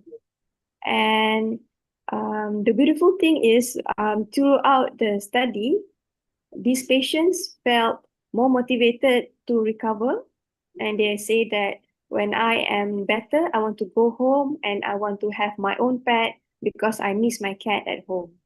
So these are the emotions that the robot brought into these patients when interacting with these patients. Okay, thank you so much for the explanation. Maybe we have questions, from Rizka Yuliani from the chat room. I would like to ask about what ethical consideration arise in the use of social robots for autism intervention, especially regarding dependency, privacy, and the potential replacement of human interaction. Would you please to give the slide consideration? Okay. All right.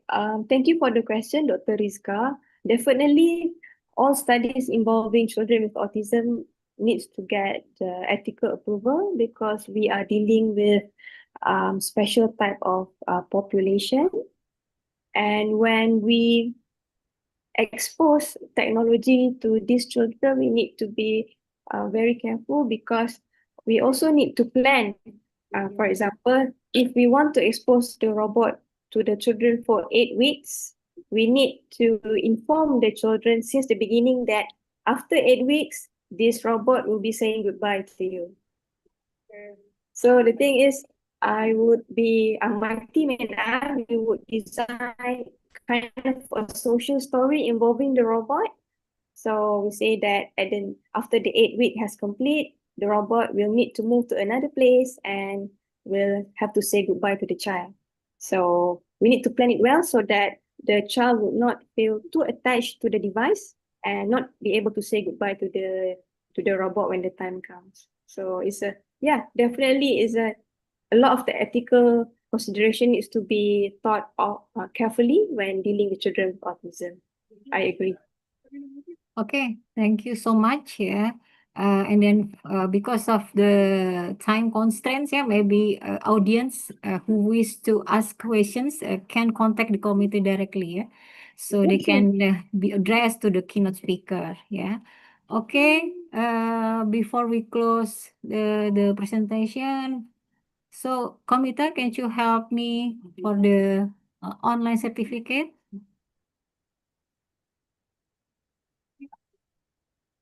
Okay, here is the certificate to Dr. Shamimi. Then we go through the next speaker, yeah. Okay, wait. Professor Louis Moutinho from University of Suffolk, England. Yes, thank you. Okay. Thank you, and hello to Indonesia, hello to the conference. Pleasure to be here again, second time. I was invited. I just came last night, and I thought that, or yesterday, I thought that I was presenting tomorrow, but I'm delighted to present now if you want. In this case, because of the nature of your association, I actually chose a topic relates to the future of universities. So I will try to share the screen now, yeah? What can we share the screen, share screen. Yeah. Can you see it? Can you see the screen? Yes, we already seen it. Okay. I will just enlarge, but yeah. Well, thank you again, once again. So in this case, I just put a question and I ask, what will be the university of the future? I'll be talking about challenges, about the role in society, the philosophy behind it, trends like micro-learning, a la carte learning, technology advances using blockchain, innovation in terms of new teaching models, future skill university, curiosity-driven learning, cognitive virtual agents, learning management systems, artificial intelligence, robotics, digital twins, etc., metaversities, and then of course neuroscience, and some of the ideas about the future job market, and even academic research and the Web3. So I'll try to be as quick as I can. Number of alternatives abound nowadays to face up to traditional universities. You can get certificates in 6 months' time, or slightly more than 6 months' time. You can consider these certificates equal to a 4-year college degree, or even, you have lots of apprenticeship programs and trade schools. So, rethinking the multiversity, we have rising costs, challenging and changing student needs, and of course, incredible advances in technology. And these are forcing universities to rethink their traditional model. The multiversity of the 20th century is much more like streamlined, flexible, pragmatic institution catering to a very different audience. And at the same time, addressing the skills and the mismatch between education and, of course, what society and companies and organizations and employers need. So we have a lot of new trends. One of them is actually the micro-learning, the trend of micro-learning, modular, flexible approaches to education. In this model, students will no longer commit to a 4-year degree program immediately after the high school, but more target learning experiences that can be tailored to their specific needs, goals, and schedules. So more and more, we're going to have credential programs. A number of universities are already launching in parallel to normal traditional degrees, credential degrees. And of course, a la carte as well. So you have what the students want is a basket of qualifications over time, and each of which serves a particular purpose, a distinct purpose. So blockchain as well as a technology that will appear as a decentralized, secure, tamper-proof digital ledger that can store and track your credentials, students' credentials. Very easy for students to share their qualifications with employers who can instantly verify the authenticity of these credentials without having to contact the institution. We need to break down as well the issue about disciplinary boundaries. Traditional disciplinary boundaries will need to disappear to foster more innovation, to address complex global challenges. The idea of conceptual engineering in philosophy, incredible, to ask much better questions across various fields. So this will enrich a lot the educational background. So interdisciplinary collaboration, breaking down the silos between academic disciplines to foster innovation and to foster problem solving as well. You can also have team taught courses, and of course, by doing so, we are encouraging students to work on projects that integrate knowledge from several fields. In terms of technology, yes, we have more and more the trend towards immersive learning experiences. We might use virtual reality, augmented reality, other immersive technologies to improve the learning experience and to create more engaging environments. Artificial intelligence as well in education, AI could use for personalized learning, number one application, recommendations, automated grading, and providing students with individual feedback almost instantaneously. Big data analytics as well. Universities can leverage big data to track student progress, identify areas for improvement, and personalize learning experiences. There'll be more advances in technology. AI-powered learning, intelligent tutoring systems, adaptive assessments, personalized feedback, immersive environments with virtual reality, augmented reality, immersive learning experience with simulations, field trips. We have blockchain, secure and transparent record keeping for credentials, degrees. We spoke about that, and research data as well, to actually make sure that the research data is not violated. And of course, the Internet of Things as well, IoT, integration of physical and digital worlds for hands-on learning and data collection. Of course, we need to address the ethics as well of these aspects. The role addressing society challenges and fostering ethical thinking. It is really what a responsibility that universities have to society. And knowledge as well. The knowledge creating process has become pretty much fragmented. The three core activities are typically carried out by specialized, disconnected, often antagonistic institutions. We're talking about universities, we're talking about consulting companies, we're talking about businesses. Too often, the results are ivory tower research that is rarely applied.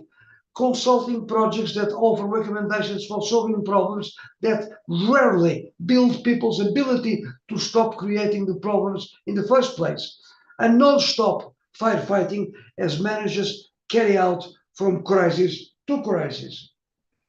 So the meaning here of the University of the Future should be obeyed. Are we going to have lifelong learning hubs? Yes. Universities may evolve into lifelong learning centers, offering flexible, modular education tailored to diverse career paths and personal development needs. By doing so, we are integrating technology, humanity, science, arts We are capitalizing on technology to connect learners and educators worldwide, fostering diverse learning ecosystems. So we can address, change, equity, ethical challenges by preparing leaders who allocate priorities in terms of sustainability, in terms of social responsibility. Highly personalized learning experience where students can chart unique educational paths based on their needs, based on their aspirations. Active participants in solving local and global issues, making education less about degrees and much more about contribution to society. And this is not only intellect, but also character, creativity, and community. Of course, personalized learning, definitely AI can actually help a lot. Adaptive learning systems, data analytics, artificial intelligence, a major role to play here. And we spoke about analytics. Education technology can provide valuable data on student performance and student engagement as well. And by analyzing this data will help teachers, instructors to identify areas where students may be struggling and allows for more personalized interventions. So we're talking about adaptive learning. Some technologies use algorithms to adapt the learning experience based on individual student performance and providing target content and target support. Personalized learning pathways, clearly very important. Individual student needs, pace and learning styles as they want. Experiential learning, practical applications on real-world skills development. And of course, we can see more and more simulation labs creating realistic scenarios for students to practice skills in a very safe environment. So we need to move on beyond the idea that education is something that is provided for us and move towards the idea that an education is something that we create ourselves, according to Towns. What about the future skill university? Yes, this scenario suggests that higher education institutions would leave their current model that focus on knowledge acquisition per se. Instead, new profiles will be developed that emphasize graduates' future skill development. In this scenario, higher education would mainly be organized around one key objective: to enable the development of graduates' future skills, complex problem solving, dealing with uncertainty, or developing a sense of responsibility. This would not replace but go beyond the current emphasis on knowledge acquisition as we know it, and studying based on a defined curricula for a fixed profession. But also, yes, we might see curiosity-driven learning. Universities have to think carefully about how they are providing, or can they provide students with a relevant skill set for the 21st century.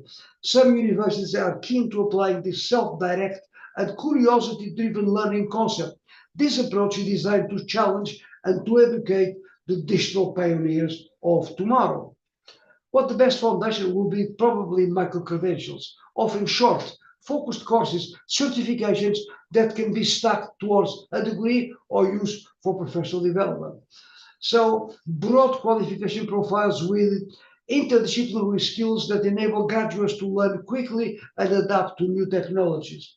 Another condition is to have analytical thinking, very important. And then, of course, this will pave the way to the appearance of nano degrees and micro credentials. Virtual reality, blockchain, augmented reality, we are providing now immersive learning experiences. Blockchain as well can be used to secure record keeping, transcripts, diplomas, etc., as I told you before. So what about virtual agents? Yes, they can generate customized responses to student queries, offering personalized support and personalized guidance. These cognitive virtual agents will stimulate critical thinking by generating prompts and by generating questions. Through simulations, through scenario building, fostering deeper engagement. These agents actually assist in data analysis, literature reviews, and even collaborative research projects. Incredible. And we are trying to make education much more inclusive and accessible. And of course, cognitive virtual agents have an important role to play. And this is part of all the sort of learning management systems. There are many platforms, other platforms that offer assignments, feedback, resources, enhancing the engagement by the student. And robotics as well. Robotics can integrate multiple disciplines, fostering a holistic approach to education. Robotics can automate routine and administrative tasks such as scheduling, record keeping, and even teaching assistance. Of course, freeing up human resources for more complex tasks. Also, smart campus. Implementing robotics in campus management can actually lead to the development of smart campuses. So again, you can have remote learning. Robotics can facilitate remote learning as well. And the metaverse as well. The metaverse is incredible. The metaverse really, it's a virtual system, which usually represented by avatars, interact usually in 3 dimensions and focus on social or economic connection. So the metaverse are allowing us to have better understanding of complex subjects like science, engineering. Students can participate in virtual labs or workshops, gaining hands-on experience without the constraints of physical resources. And also we have virtual replicas like digital twins. Digital twins can analyze student performance and engagement. These adaptive learning systems are based on a lot on artificial intelligence algorithms that can adjust the curriculum in real time based on students' interactions and the progress in the metaverse. So the metaverse helps connections between students and researchers worldwide, and also projects. We can have projects that simulate real-world challenges. We can have virtual campus tours, and the metaverse can also create a sense of community. And the digital twins is incredible because the first digital twins metaverse in Europe is actually coming into stream to bring virtual campus to life. I mean, University of Leeds in the UK is a good example. University of Basque Country in Spain is another example of virtual campuses bringing that to life. Neuroeducation is interesting because obviously we are bringing neuroscience to education. And these are a number of ethical challenges, but on the other hand, knowing our students' brains would allow us to personalize education and adapt it to each student. On the other hand, we might actually create biases. We need to be concerned about that. It is important to give everyone the best possible opportunities to develop their cognition as much as possible. And it's important to do all this in a very ethical way. But yes, we can have, FNIRs, university students being monitored through functional near infrared spectroscopy. This is incredible because these students actually can have this type of device on their heads, analyzing the surface cortex, not simultaneously, but one by one part of the brain. And of course, you can observe the behavior of students. Thanks to these neuroimaging machines, you can see the brain activity while they are doing tasks at the same time. And you can actually follow how their brain is reacting to different stimuli. Neurodidactics could then revolutionize education in the next decades.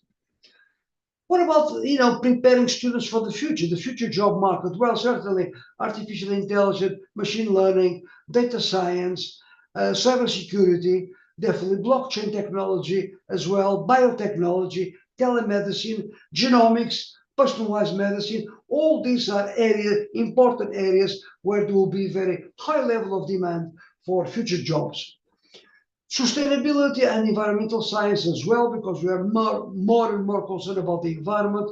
Renewable energy engineering as well, environmental policy making, urban farming based on hydroponics, sustainable agriculture, incredible. And of course, once again, immersive experience like virtual reality, augmented reality can help us design these immersive experiences, different applications. Of course, emotional intelligence is very important. We need to foster interpersonal skills and team collaboration. We need to look at this emotional intelligence area. Robotics, automation, I spoke about that. Robotics engineering is another area in high demand for the future, embodied intelligence. And of course, the future academic research is already there. A lot of artificial intelligence platforms are helping researchers to develop new hypotheses, to design experiments. And of course, we might use big data to identify patterns and trends that will be difficult or almost impossible to see otherwise. We can collaborate with industry as well in terms of discovering much more quickly, and we can publish their findings, new innovative ways, such as interactive online platforms and even virtual reality environments. Data analysis as well. We can have lots and lots of different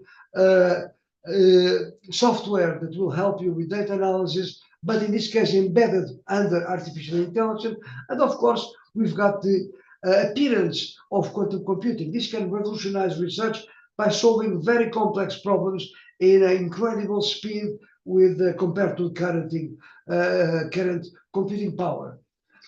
Big data analytics, definitely blockchain. I spoke a lot about this, which will ensure the integrity and the transparency of research data, but also, Web3 education. There's a growing demand for Web3. So link with blockchain, fundamental smart contract development, decentralized application architecture. So these decentralized learning platforms, Web3, can allow us to decentralize education platforms. Also blockchain for credentials. I already mentioned that we can verify academic credentials. This would improve the security, the authenticity of degrees and certificates, making it very, very easy for employers to verify the qualifications.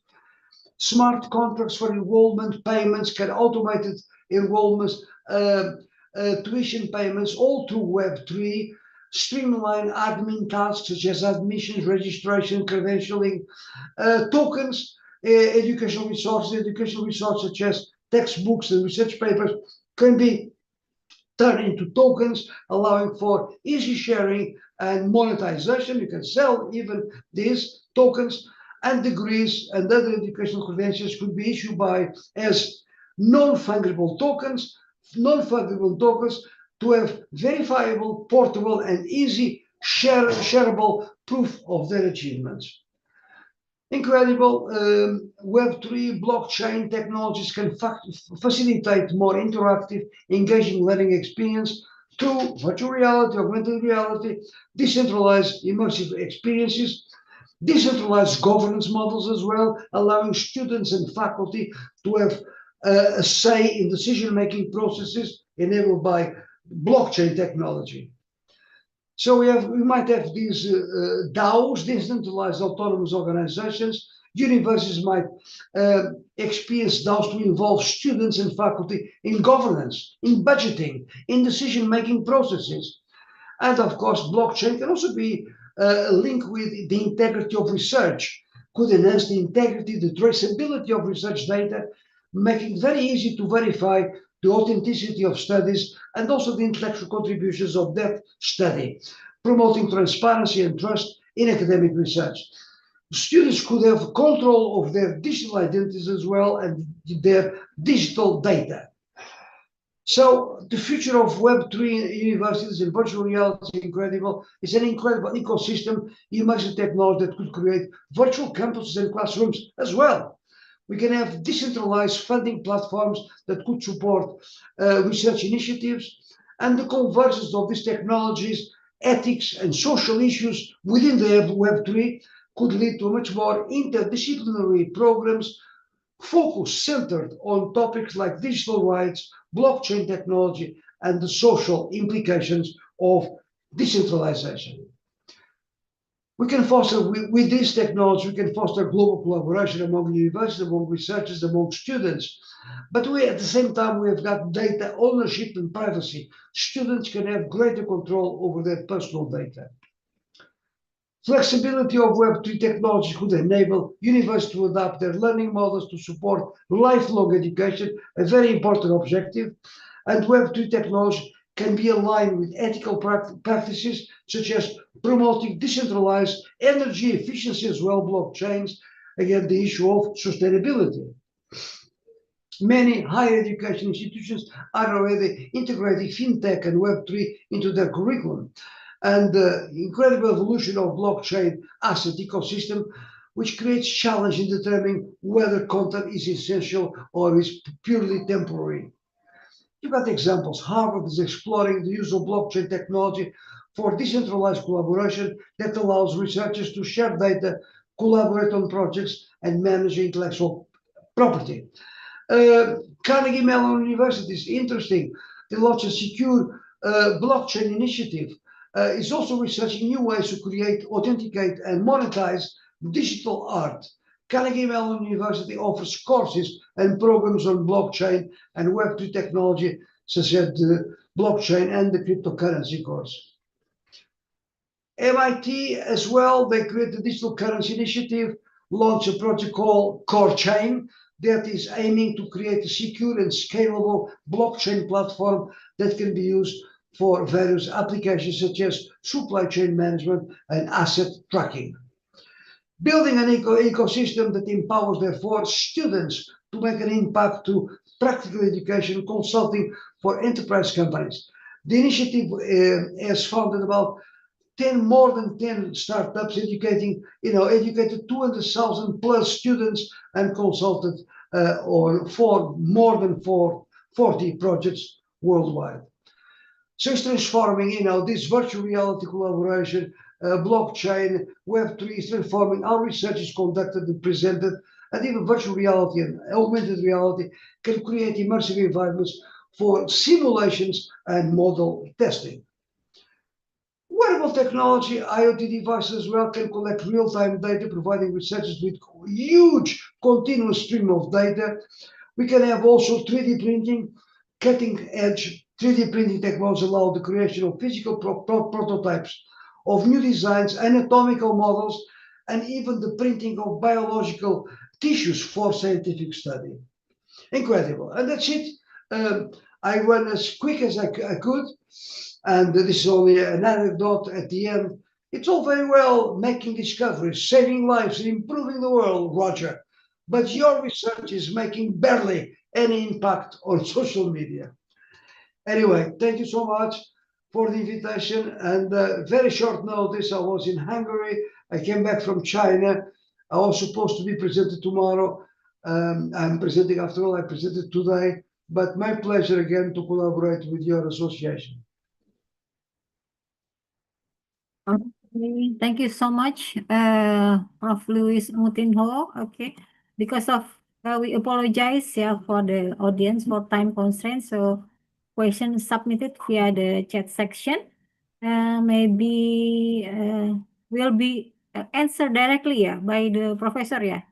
So we request your permission to respond the question via Zoom chat section. Is it okay? Okay, thank you so much. So, and then we will continue by giving the certificate online. Please help the committee to show the certificate online.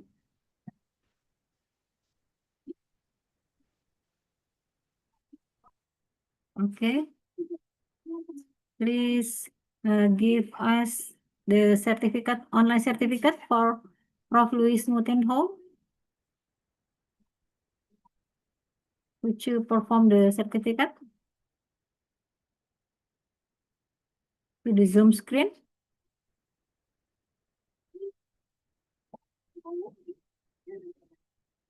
Okay, thank you for the committee. This is your certificate, Prof. Luis. Okay, and then I will continue to the other presentation. Okay, wait. Then to Associate Professor Dr. Wan Ismail from University Technology Mara. Okay, the floor is yours. Please. Please proceed for the participation for the presentation slide. Wait. Okay.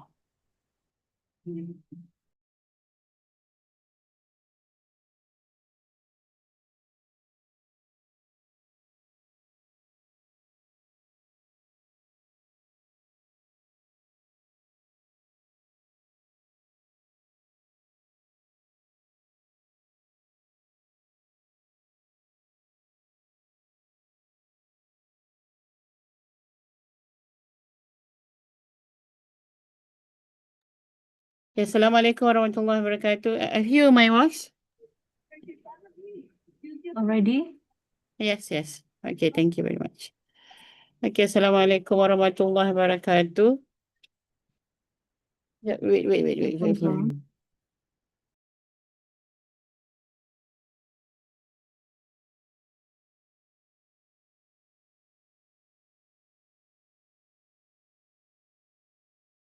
Okay, this is my summary of my CV. So today I would like to present. Okay, you see my slides? Yes, we can. Okay, thank you very much. Okay, today I would like to share. Thank you very much for our committees and all the moderator. Okay, my name Ismail binti Ismail from University Tanjung Jumara, Malaysia. This is my expert area for the complementary and alternative medicines among pediatric and thalassemia patients in Malaysia. Okay, I would like to share about the complementary and alternative in thalassemia patient actually. Okay, what is about the thalassemia? Okay, is this thalassemia is the C in the blood. Okay, it's genetic disorder. The well known. Okay, today is about a little bit about the thalassemia. Okay, but the main thing is caused about the transfusion therapy is the main of the cause of the therapy. Okay, to thalassemia major that established for the both of the clinical and laboratory observations. Okay, is inherited disorder and shows that 68,000 children are born with the various thalassemic syndromes in every year. And estimate 100,000 newborn will be diagnosed with thalassemia disorder. That's currently is quite a big numbers. Okay. Okay, as the advisor of the Thalassemia Society in Malaysia, okay, including in Kedah and also in Sabah, the large numbers in thalassemia in Sabah is located in Sabah is around 2,000 plus. Actually, is increasing year by year. Okay, prevalent thalassemia in Indonesia. Okay, this is what I'm giving to when I'm going to Yogyakarta as a part of the advisor of the thalassemia in Yogyakarta. Okay, this shows that the presence there are more than 10,531 thalassemia patients in Indonesia and estimates, okay, 2,500 newborn have thalassemia each year in Indonesia. Okay, when we call that prevalence in thalassemia in Indonesia, actually they have some kind of types of the beta thalassemia carrier. It's around 3 to 10% of the population of the Indonesia carry of the beta thalassemia trait, and alpha thalassemia 2.6 to 11%, and the alpha thalassemia trait. So this is the conditions of the thalassemia in Indonesia. Okay, it's about the presence of 2.78 trillion. Okay, that ministry or spent about the treatment in 2020. So it reached to 2.25 billion was spent in 2014 and increasing to 4.452 billion in 2015, increasing further to 496 billion in 2016. It shows that increasing year by year until we cannot estimate how much that I will need to spend for the treatment of the thalassemia patients. Okay, this is what I want to share. Okay, when there are patients, okay, thalassemia patients are depending on towards the conventional medicine is from the hospitals, okay, provided is around 200,000 ringgit per year per patient, okay. Per patient is spent about 200,000 ringgit. Is around 82.26%, okay, the patient who are used the complementary and alternative medicines together with the conventional medicines. Okay, this is about the 65.8% are non-disclosure. Okay, and the doctor are really rarely inquire of patients are use the complementary and alternative medicines. Okay, What is CAM is all about? Okay, CAM is the healthcare practice is global wellness is not integrated in the healthcare system. Okay, the treatment prevention outside of the conventional medicine together with the complementary in place with the alternative. Okay, CAM is increasing use by parents for their children, particularly in managing chronic conditions, okay, which is the thalassemics is under of the chronic conditions, for example, like the genetic disease, okay, who are from the cradle until the grave are depending to the conventional medicines, okay. This is how they are using the other alternative to treat their symptoms, okay. A study in various countries has shown that 30% of the children might have the use of the form of the CAM. Okay, this is not only in Malaysia, Indonesia, but the worldwide of use of the complementary alternative medicines as to replace the conventional medicines. Okay, what we are stating, the consulting of the traditional practitioners is one of the therapy that used among the thalassemia patient is around 86.8%.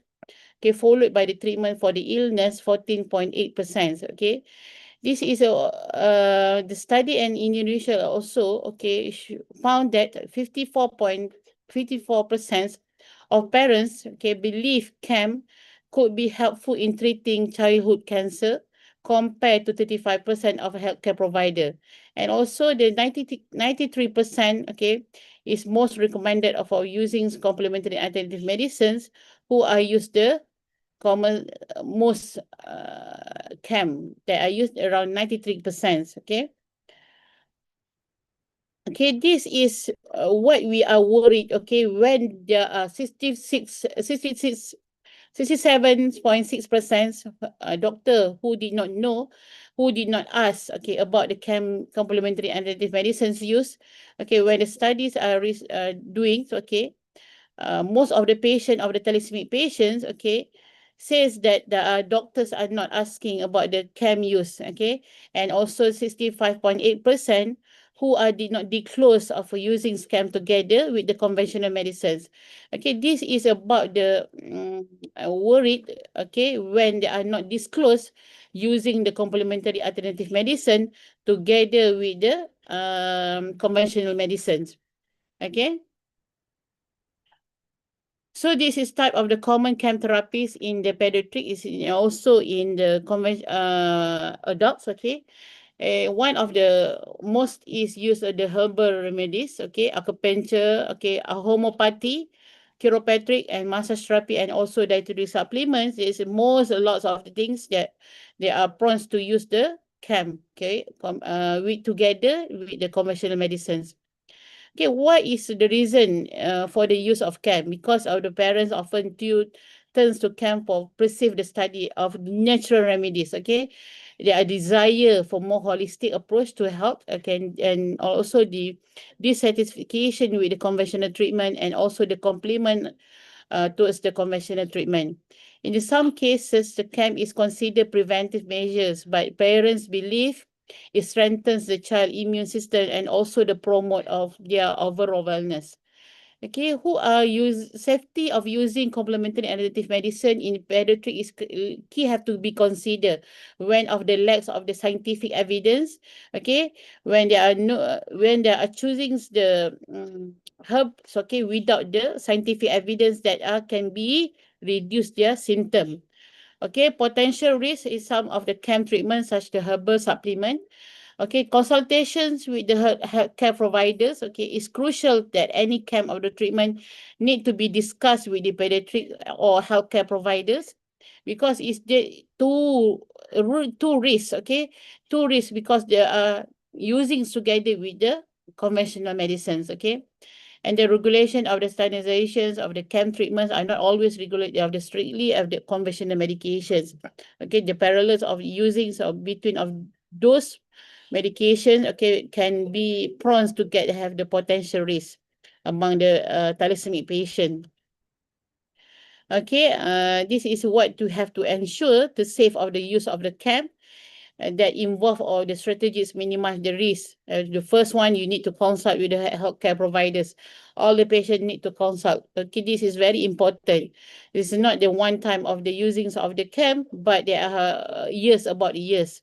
And educate parents and the caregiver must be transparent. Okay, the patient must be transparent. Okay, when educate the parents, and also to inform the consent and also encourage the questions, okay, when they're involved with the healthcare provider. The doctors must be asked to patients, okay, is there anything that you get along together with the conventional medicine, because we are seeing that your ferritin are not reduced, okay, they are still increasing, okay, there can be maybe risk to your body. Okay, they will have to questions, okay, encourage the patient, because in my experience, okay, mostly of the patient thalassemia, they are very keep silence what they are using, okay, especially in towards the complements medicines, okay, they are afraid, okay, the doctor will be reduce their medication, okay, will be angry, likes them angry with them, okay, that is what they are experience, okay.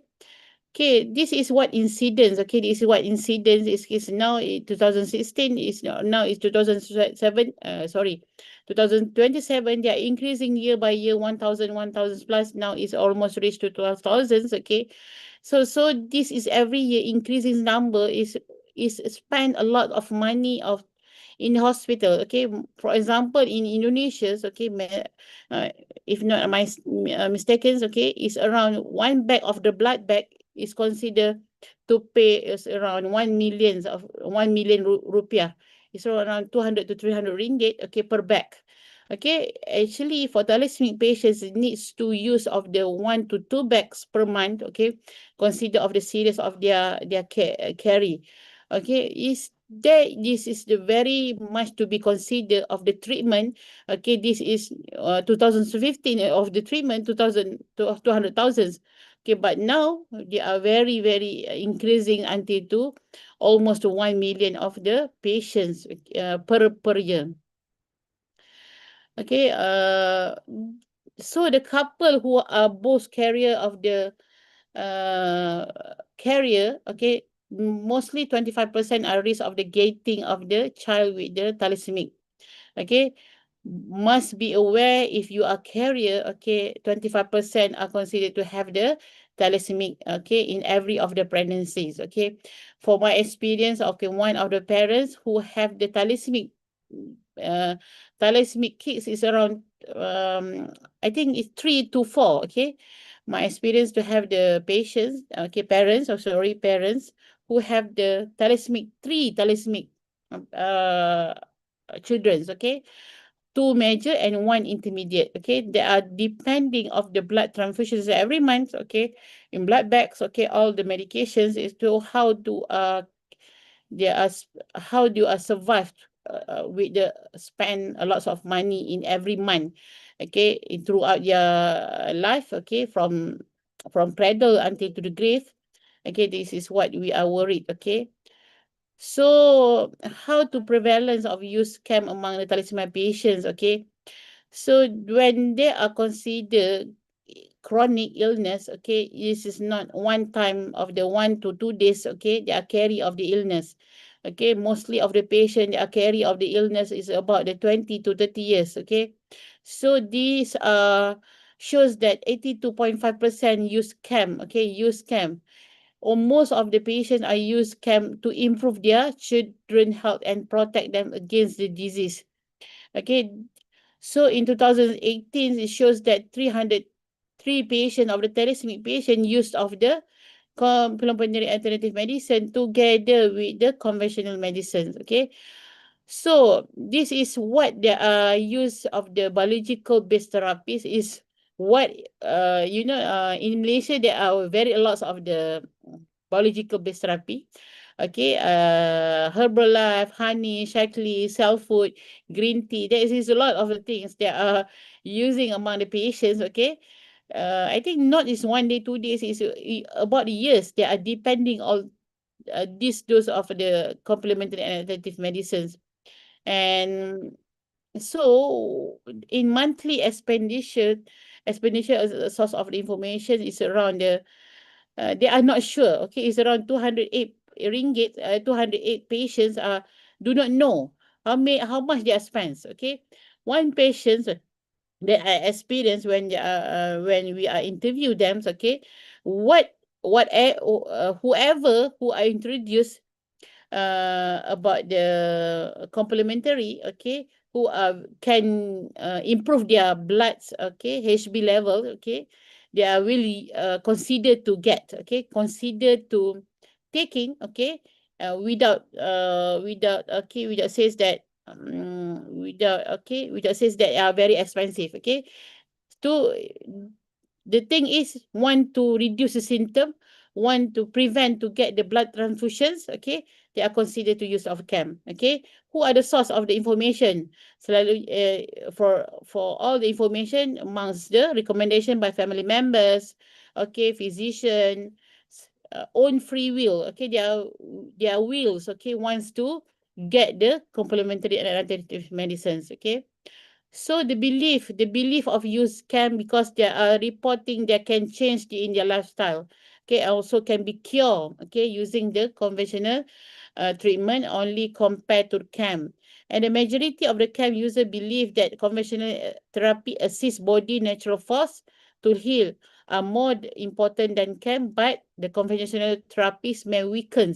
Okay, because they are using the CAM, because want to reduce the symptom of the side effects after they are using of the conventional treatments, okay, the medicines from the hospital, okay. Their belief and they are agree, okay.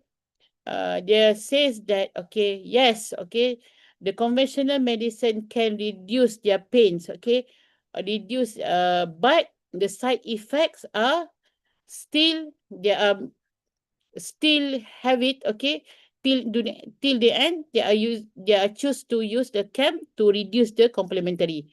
But this is what we are afraid of, disclosure of the CAM use among the physicians, okay, because they are not exposed, okay, they are using of the CAM, okay, towards the end, okay, what is the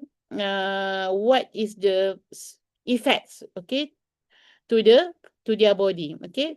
In the study shows that, okay, 243 thalassemia patients, okay, are not share about the CAM use with the physicians, okay. And why they are not disclosed? Because they are not sure where they are says that, okay, the physician are not asking about the other than that, other than hospital medicines, okay. So they says that not very important to sharing with the doctor, okay. How the doctor responds, okay. So 21 occupations, okay, the doctor respond disagree with the CAM use, and then 63 doctors agree with the CAM use with the conventional medicines, okay. So what the patient says that not important the doctor to know about the complementary and alternative medicines. This is not important, okay. This is my choice, okay. So this is my body, this is my choice, okay. I think this is not give me any side effects, okay. So I want to take it. This is what the kind of the patient sharing, okay, when we are doing the research.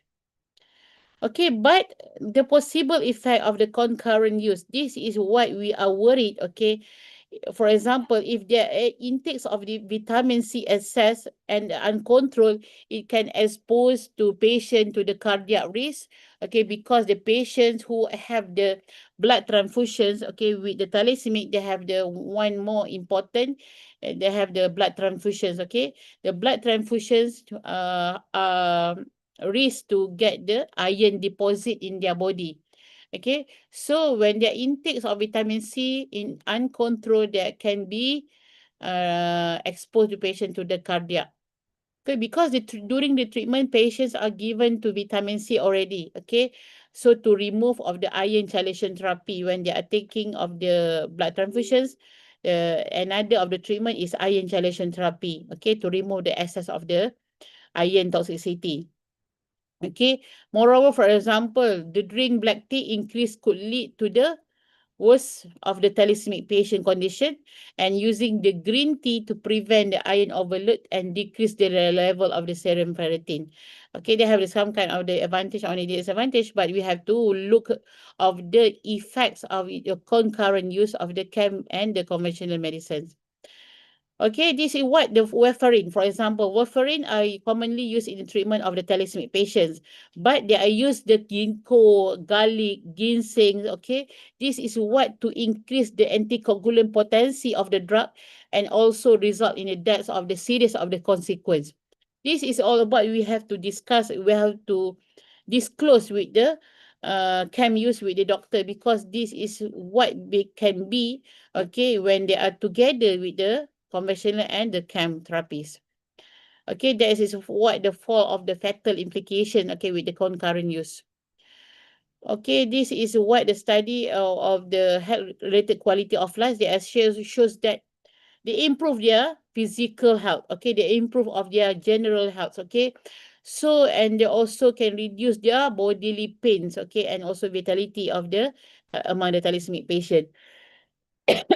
In conclusion, okay, the chem use is common amongst the thalassemia patient in Malaysia, okay, because but okay, we have to look of the require of the further investigation to afraid of the concurrent use, okay, can be is not improve their body, but to risk their body to death. So this is what we have to disclose with the doctor. Okay, have to the clear communication to ensure what the treatment they are taking. Okay, what the chem they are used. Okay, this is needs to disclose with the doctor. The clear communications must be clear. Okay, to prevent of the serious illness. Okay, because they are taking the conventional medicines, but they are not improve their body, okay, because they are using the another kind of the medications called the alternative, okay. So that makes their body become burdens of their with the symptom, any kind of the illness. Okay, so the disease progressions, we are worried because the consumption and the fatal of the cardiac toxicity. Okay, so the fatal drug of the introductions, this is what we are need to be consider and be understanding, okay, among the thalassemia patient and also the genetic disorder, okay, who are prone to use the complementary and alternative medicines. Okay, thank you very much for listening. This is thank you very much. Okay, thank you so much. I think this study is very beneficial for all of us. So, for those of you who would like to ask questions directly to the professor, either through the contact number or email, maybe the committee will assist I will you in share the about the contact my facilitating. number. Okay, thank you so much. So, then we will continue to the next keynote speaker, the last but not least. Okay, please welcome Miss William Meta from Universitas Prima Indonesia. Oh, sorry, this is for certificate. I'm sorry. Okay, This is thank for you, your thank you. certificate as output. Oh yeah. Thank you very much. Okay, thank you. Okay, then please continue to the next speaker. Hello, Miss. Can you hear my voice, Miss? Yes, we can. Yeah, okay. Wait a minute.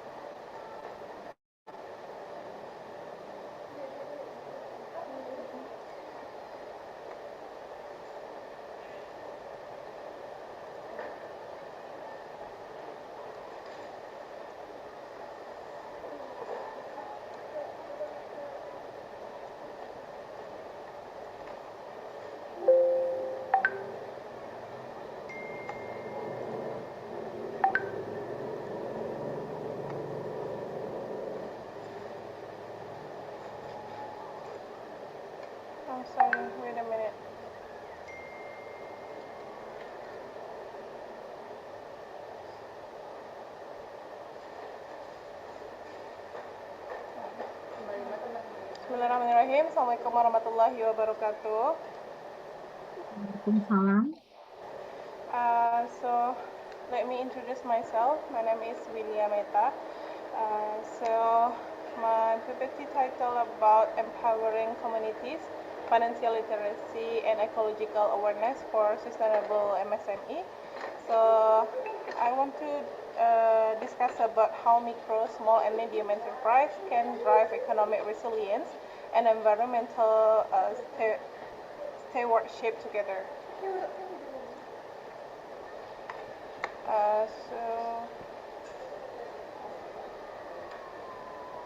So the challenge from MSME that we know first is economic lifeline.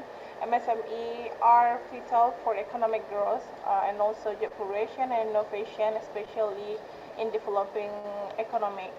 So the significant hurdles is financial instability, limited access to capital, and mounting environmental and pressure threaten their survival. So a lot of MSME, especially in Indonesia, is really hard to get the capital, even from the bank or also from other resources. And also the critical shift, like traditional businesses models are no longer sufficient. Our shift toward the sustainability is now essential. So the power of the financial literacy, first is the performance and sustainability. So financial literacy leaders drive for better financial performance, which directly mediates sustainability efforts, and also the course of the competencies like budgeting, risk management, and informed investment decisions form the foundation of the resilience of MSME. So based on my experience in the field, like I become one of the mentors from the MSME in Pekanbaru. A lot of them do not have like financial understanding. So that's the reason why it's really hard for the MSME to, can I say that, to reach even the success for their own company. And also the third is a research insight, like 2025 Indonesian study found that CEO financial literacy drives the environmental sustainability entire through process innovation. So this is the bridging gap, the process innovation as the catalyst. So first is financial literacy leaders don't just manage the money, they transform the operation. They embracing process innovation, and also they unlock the sustainable practices that reduce cost and environmental impact simultaneously.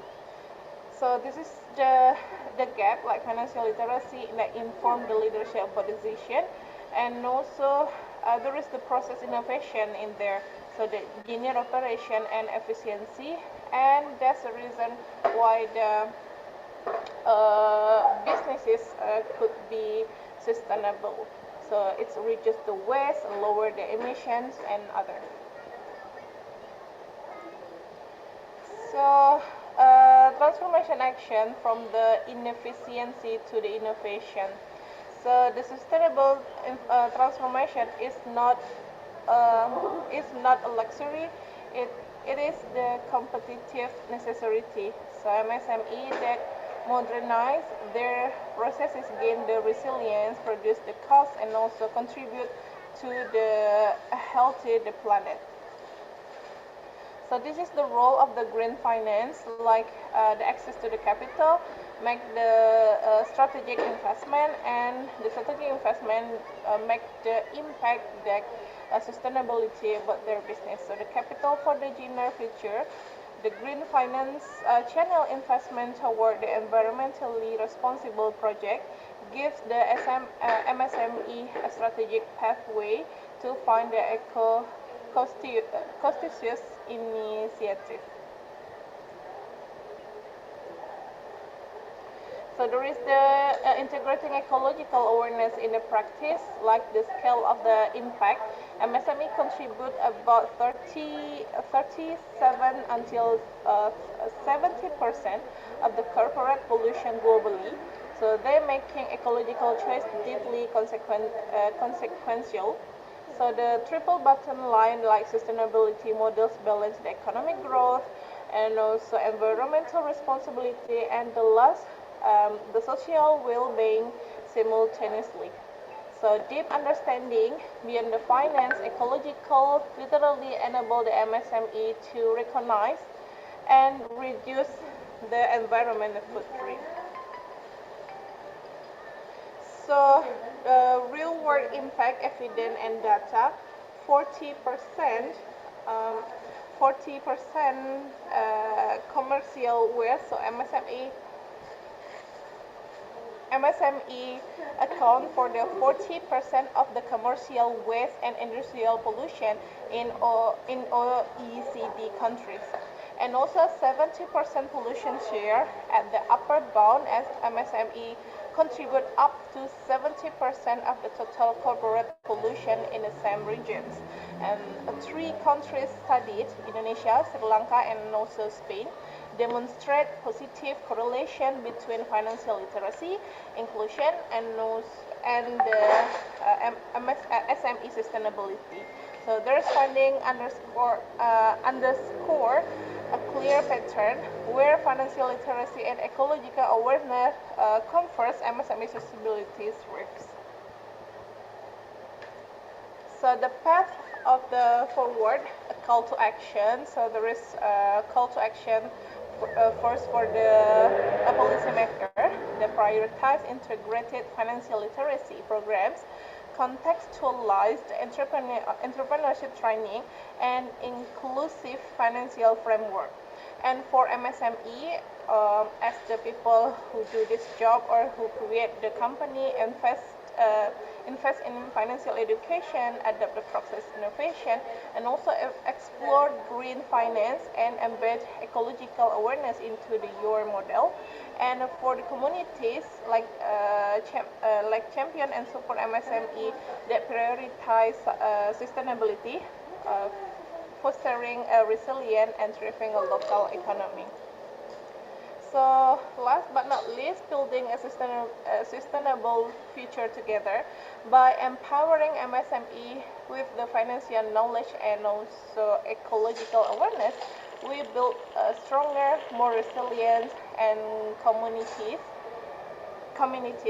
for our planet and future generation. So financial knowledge empowering decision making, ecological awareness or responsible about their operational in their company, and that will make the resilient community as sustainable properties. So that's all about my presentation. Thank you very much. Assalamualaikum warahmatullahi wabarakatuh. Okay, thank you very much, Ms. William Mehta, for the insightful presentation. So maybe we can conclude that SMEs play a critical role in economic growth, and then job creation, innovation, but they are currently facing major challenges such as financial instability, maybe limited access to capital, or increasing environmental pressures. Okay, thank you. I think the time is up because our speakers are already presenting all the material. So, okay, please help for committee to give the online certificate. Okay, thank you. Okay, thank you to all our speakers for sharing such as valuable insights, and to all participants for your attention and participation. So it has been a truly enriching session, and we hope the ideas discussed today will inspire further collaboration and impact in our respective fields. So with that, I would like to officially close this session. Stay safe, stay inspired, and see you tomorrow for the next session. Thank you for all. Okay, Komita, thank you so much. Okay. Have you already give the certificate online? If it's already performed, so we will continue to the Sunday, yeah? Sunday season tomorrow. Okay, thank you. Excuse me, Miss. About the certificate, is that just we do the screenshot or we get the file also? Later we give you send by email, yeah, for the certificate. Okay, thank you so much. Okay, thank you. Okay, Komita, we will end, yeah, the session.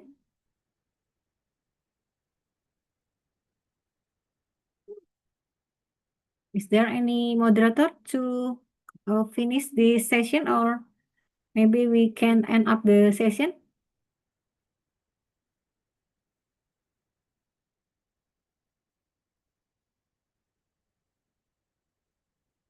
Okay. Wait.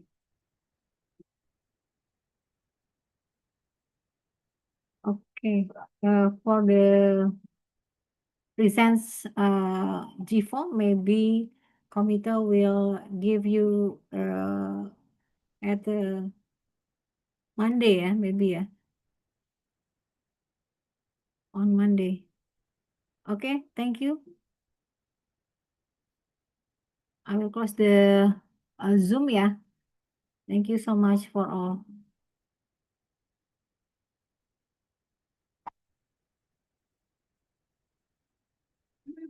Update. Ya, ini tapi cuma setiap kita